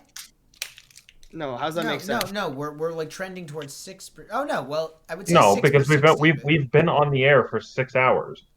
Okay, but we didn't. Oh, that's true. Yeah. Yeah, well, okay, but theoretically, we also have 2 spins from Claudia that we haven't done yet. No, we did one. We merged those into we one. Did one. We did one. Yep, you're right. We merged them, remember? He says this is like casual bottoms up right now just to, get the ball rolling. Oh, that's dangerous, man. You do the bottoms up thing with the room watching, that's dangerous. Because if he's got an empty drink and we spin the wheel and it hits bottoms up, that's a new drink. I know. I gotta go get another one. I can't do what Caveman was doing where I nurse it till it's warm. I gotta go get a fresh one. Which is admirable, my dude. It's very admirable. It happens. You have to put up with it so you don't. So you're able to go to work at 5:30. Everybody plays the game differently. Oh, hello. A little bit more. Anonymous. We appreciate your anonymous tossing of the dice. We hope you could join us more often. Ooh. And become a friend. Hey, do you figure anonymous is their real name? I was thinking about it. They're pretty close. If your name was anonymous, what would your real name be? Nana. Nana Anonymous? Mm-hmm. I think I've got Dave. Top of mind. Anonymous Dave. Like, do you ever see the Facebook ads for this thing called the Dave directory? No. Oh, yes, I have. Is that where all the Daves I don't know. join the... I don't know what it Like is. that? I just see a thing called the Dave directory, and what I think that means is there's a bunch of Daves there, and if your name is Dave, join the Dave directory. I don't pay it any attention. You know why? Not Dave. I'm not Dave. There's nothing for me to do there.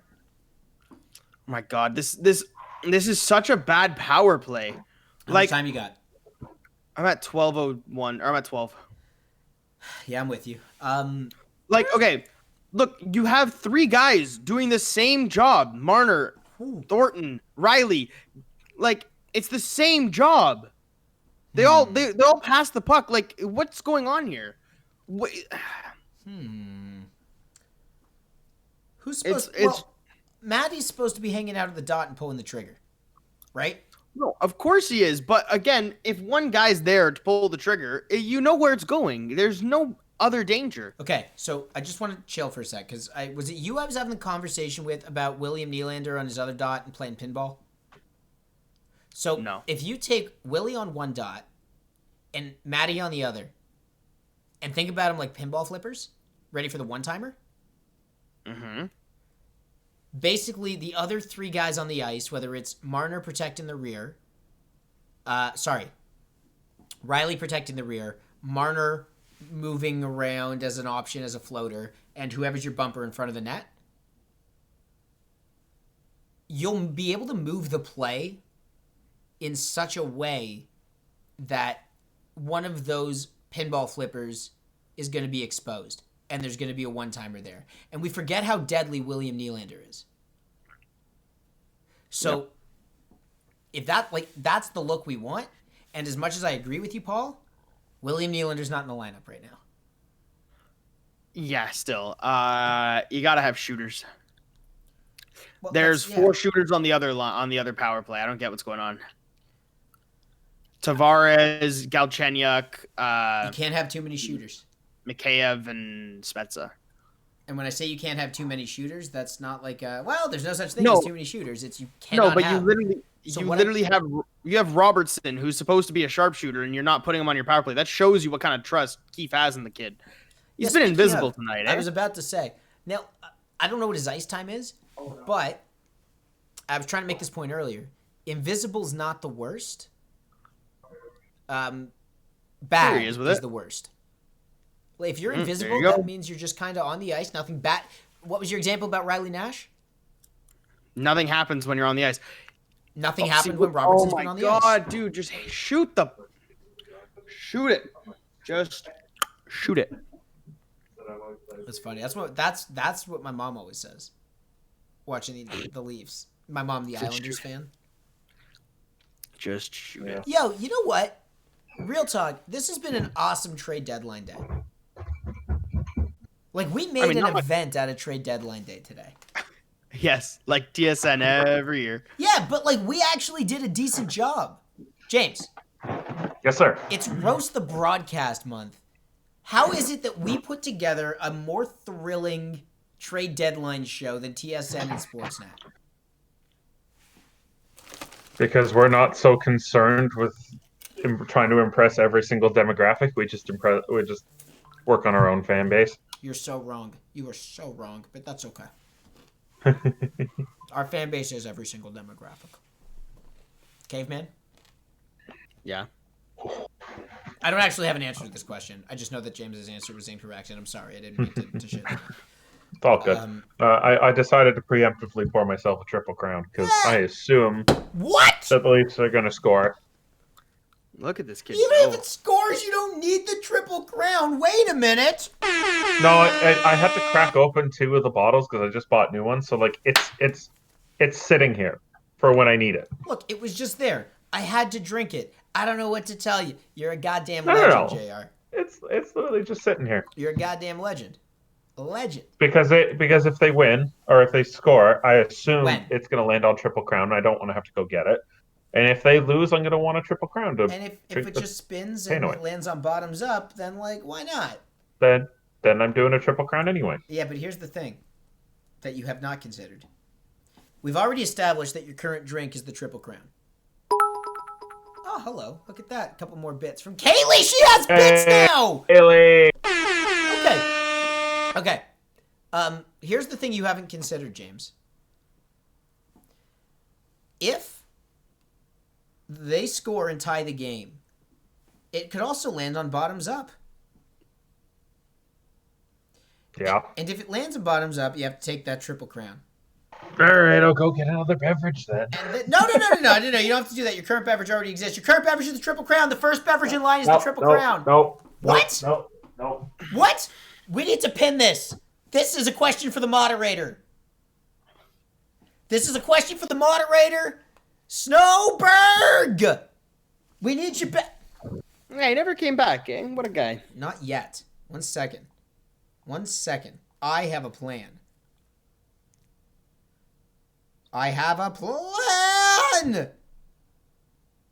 Destroying my liver for you people. Oh, no. Hold on. You're not out of this I'm yet. kidding. I'm joking. I'm fully joking. 1 second. Excuse me. How's that for some ASMR? It's pretty good. I still think the lead drink is the bottoms up is the Triple Crown. Hi. Have you eaten?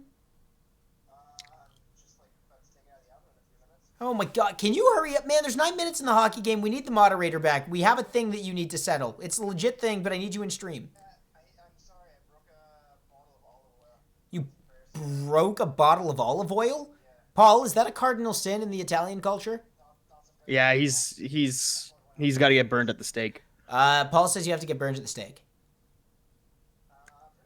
Was it extra virgin? Was it extra virgin? Yes, please. Yeah, he's okay. He's okay. You're fine. It's not real olive oil. It's not real olive oil. You're fine. Why are you trying to contradict him? I just gave you an out. Okay, never mind. Can you get... there's 8:21 left in the game. I need you now. All right, goodbye. He's on his way. He's on his way. Everything is fine. He's on his way. What's he eating? You know what? I didn't ask him that. But whatever it was, it involved extra virgin olive oil. Oh my God, I can't read this comment. I need to bring up the 1 second. Wait, what? DJ Cognac had a fire in his house yesterday? Like an electrical fire? Yeah, Kane's WrestleMania pyro must have went off in his house. Yo. Crazy weekend. DJ Cognac. Okay. Oh my. What? Campbell save? I don't know if that was a Campbell save or a post. I don't know either. And then they do that. And they keep doing this. But they can't get it out. That's what you're complaining about? They can't get it out? No, they just gave it up twice. Like, completely didn't need to pass it in the middle of the ice. They can't get it out. They gave it up. Same. We're both complaining about the same thing. We got to figure out this. No, it's not about that. They gotta not, like, just pass it up the center. Like, why would you even bother? Just go up the wings. I don't know. Do you ever play Rocket League? Sometimes you want a clear shot through the middle. Life is Rocket League, bro. I don't Life is Rocket League. Okay, life doesn't have to be Rocket League. I'm sorry. Let's see this. I'm curious. I want to see this shot. No, he just missed. Okay. Campbell wasn't even close. Dude, Jack Campbell is a horseshoe. Is a literal horseshoe.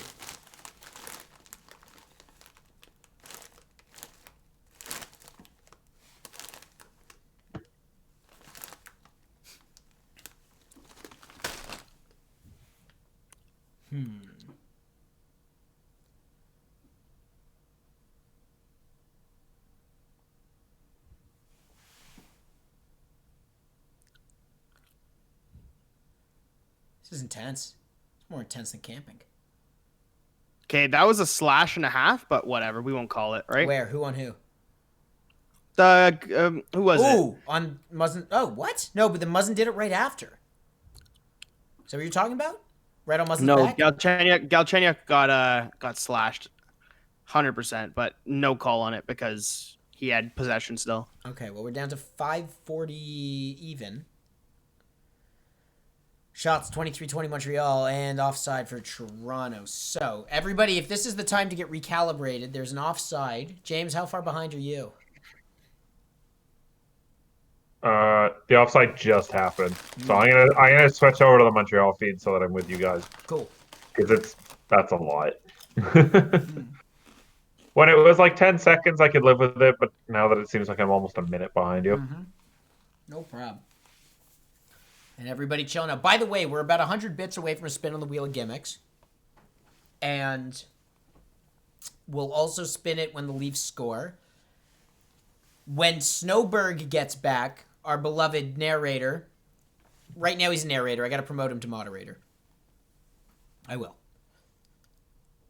And when we do, he's going to tell us which one of those two beverages is JR's lead beverage. Because I believe my argument here is that the Triple Crown is your lead drink. And if you get a bottoms up, you got to finish your lead drink. I mean, the Triple Crown's the Triple Crown. I just got it out you of... poured it, and that was your only drink, which made it your lead drink. That's the first thing you poured for yourself, anticipating that your next drink would be a Triple Crown. When I alerted you that you... It was more, I went upstairs to go to the bathroom, and I just poured it while I was up there. Well, then it was inadvertent. But in doing so, you also declared that your lead drink was the triple... Now you're just sipping on the Triple Crown. Yeah, buddy. Power move. I dig it. It's a good move. But that also just confirmed that it is your lead drink. Oh, he's double fisting, ladies and gentlemen. Woo! Oh, my God. All right.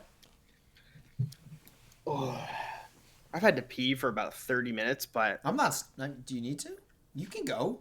Yeah, I know I can go, but I'm waiting for something to happen here. The tension's in the room. You know, it's bad juju. Because we got 5 minutes left. I do know. I appreciate the use of juju. The 5 minutes left in this game. Leafs down by 1. Spin the wheel of Gimmicks on a Leafs goal. Spin the wheel of Gimmicks on a Leafs win. And there's going to have to be another goal in between if we're going to get there. Leafs win this game. We owe 3 spins. Do we spin the wheel every time they score in the shootout? No. Okay. So, hey, I wanted to iron that out before we got there in case we got there. I appreciate that, actually, but no. Woo! Ain't no laws, drinking claws. Damn, Vive.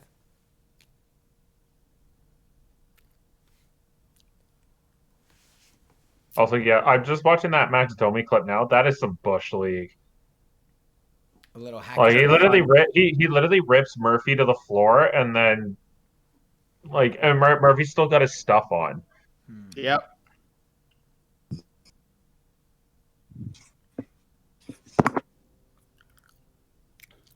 Well, there's a friend. Huh? A friend's here. Is our laugh track back? Oh! Is our narrator back? I want to chuckle, but I also don't want to chuckle.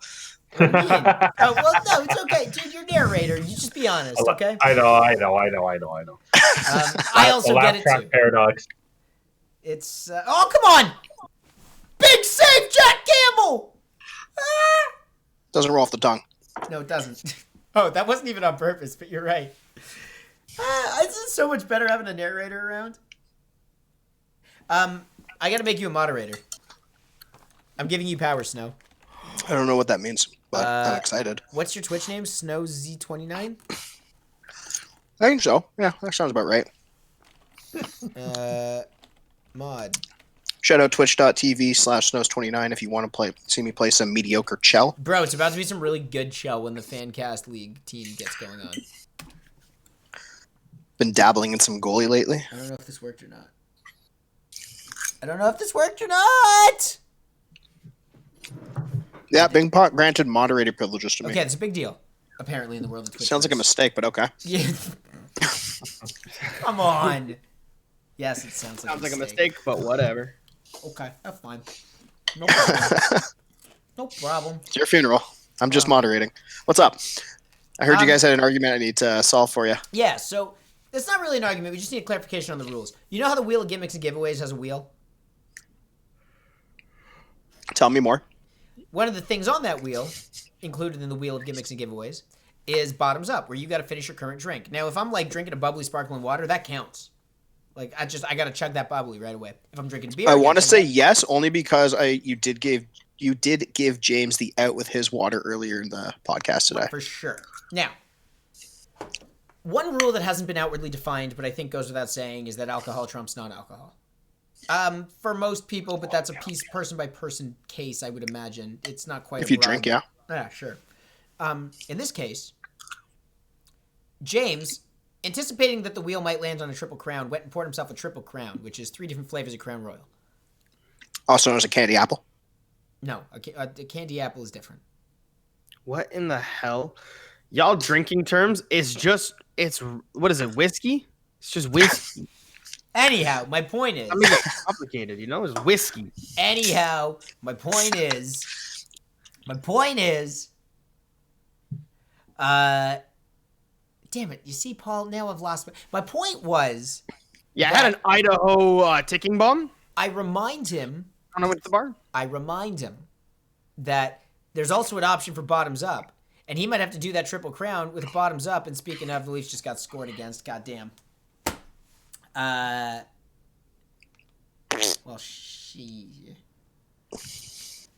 if he had to get the bottoms up, even if he went and grabbed himself another beer, was the original Triple Crown still his lead drink, and therefore the drink he must down if he hit a bottoms up? No, it'd be 2 drinks because you have to do the Triple Crown, and then you have to do a bottoms up of whatever's next. Although he can mix in a water.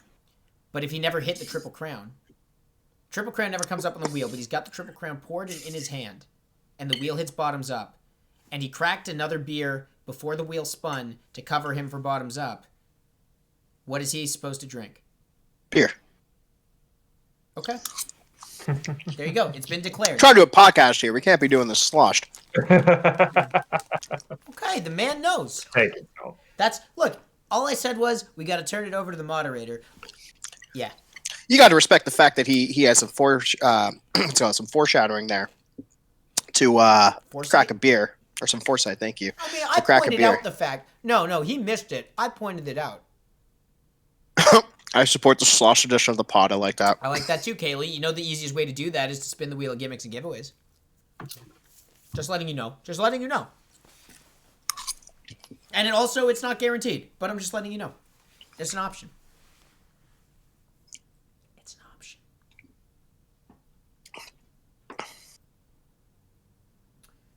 Leafs are trying really hard here. You can see it. Extra attackers on. Montreal's trying to seal the deal. Which one do you call the loss tonight? Nobody. It was double wins. It was triple wins. I thought about it. You know what? It has to end sooner or later. I was just hoping it was later.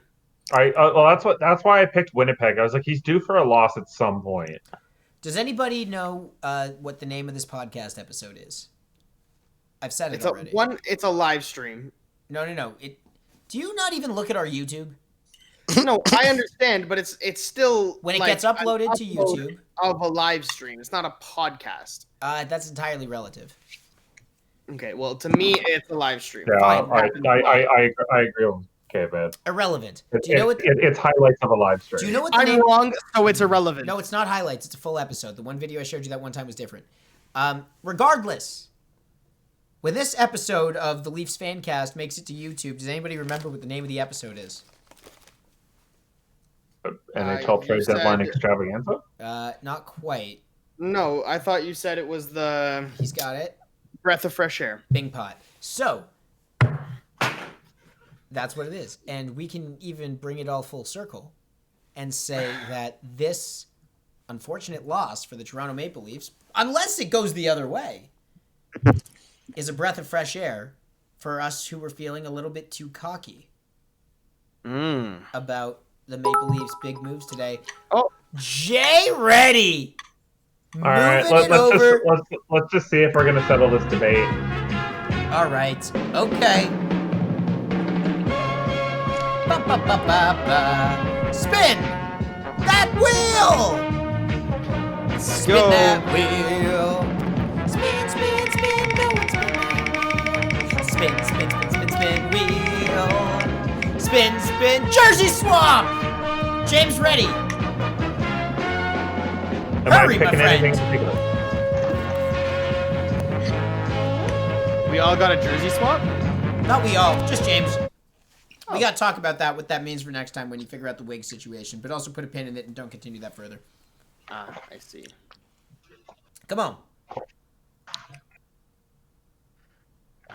I like how the Leafs haven't given up on this game, but they've basically given up. Oh my god. You know what? They're still there. Hey, look, Leafs can't win everything.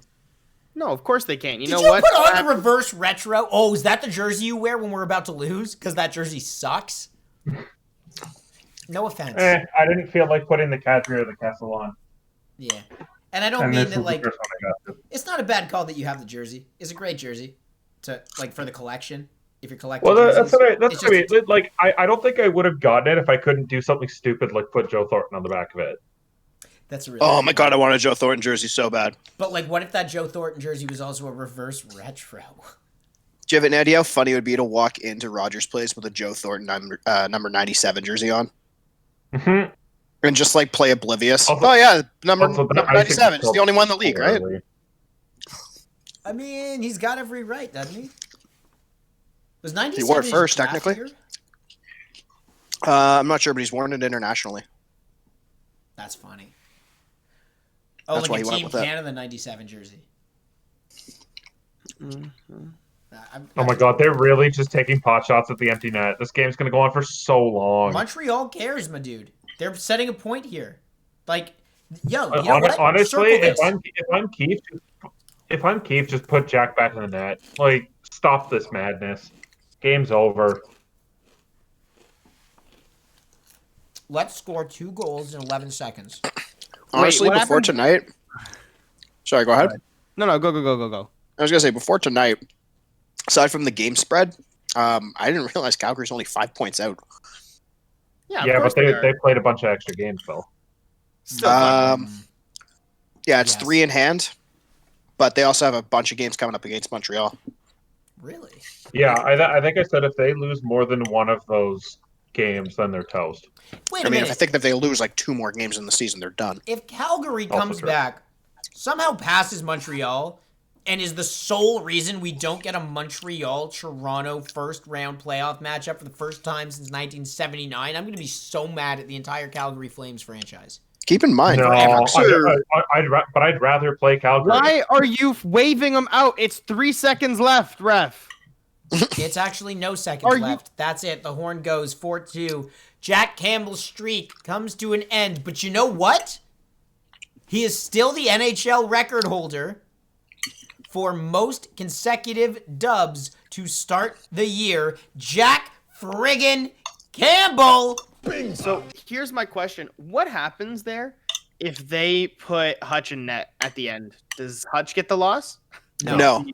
So if they put Hutch in, and let's say they bang in 2, but then give up 1, then Hutch would get the loss. So It's kind of like pitching. When David Ayres went into the game, if Engvall hadn't scored his goal, then Ayres wouldn't have got the W. It would have still gone to. Yeah. Actually, I don't even know which Carolina goaltender it would have been, but Probably rhymes. Interesting.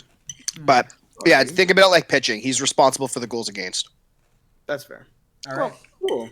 Well, gentlemen, it's not the finale that I think we all wanted, but I want to just kind of bring us back and end it on a high note. We had a great day. We didn't even get to play NHL, which is good because that means we can save the formation of the FanCast EASHL. What do I have to learn? yeah, that and we can also do the FanCast franchise. We can do a be a GM mode where the fans pick what we do. Oh my god. Okay, there's a lot of things we can do. This is going to 30-second franchise? We're going Yes, to sir. dive into this. I like this all thinking a lot. Okay, so we're going to do that, and I guess You can also watch us suck at Super Mega Baseball. That's also on the table. Super Mega Baseball, very excited. Okay, we're all going to start doing some conversationaling about what's going to happen with the Leafs FanCast, and I guess the only thing left to do is remind you all that you can get 15% off your purchase at MajorLeagueSocks.com with the promo code FANCASTIC. Paul the Caveman Cavaretta has been streaming with us since 6 p.m. JR has been here since 3. And unlike the guys at TSN and Sportsnet, we don't get breaks often. Ladies and gentlemen, this is the Leafs FanCast. By the fans, for the fans. We're not athletes. We are, honestly, just fans. Leafs lose 4-2 to Montreal. Say goodnight, Caveman. Good night, Caveman.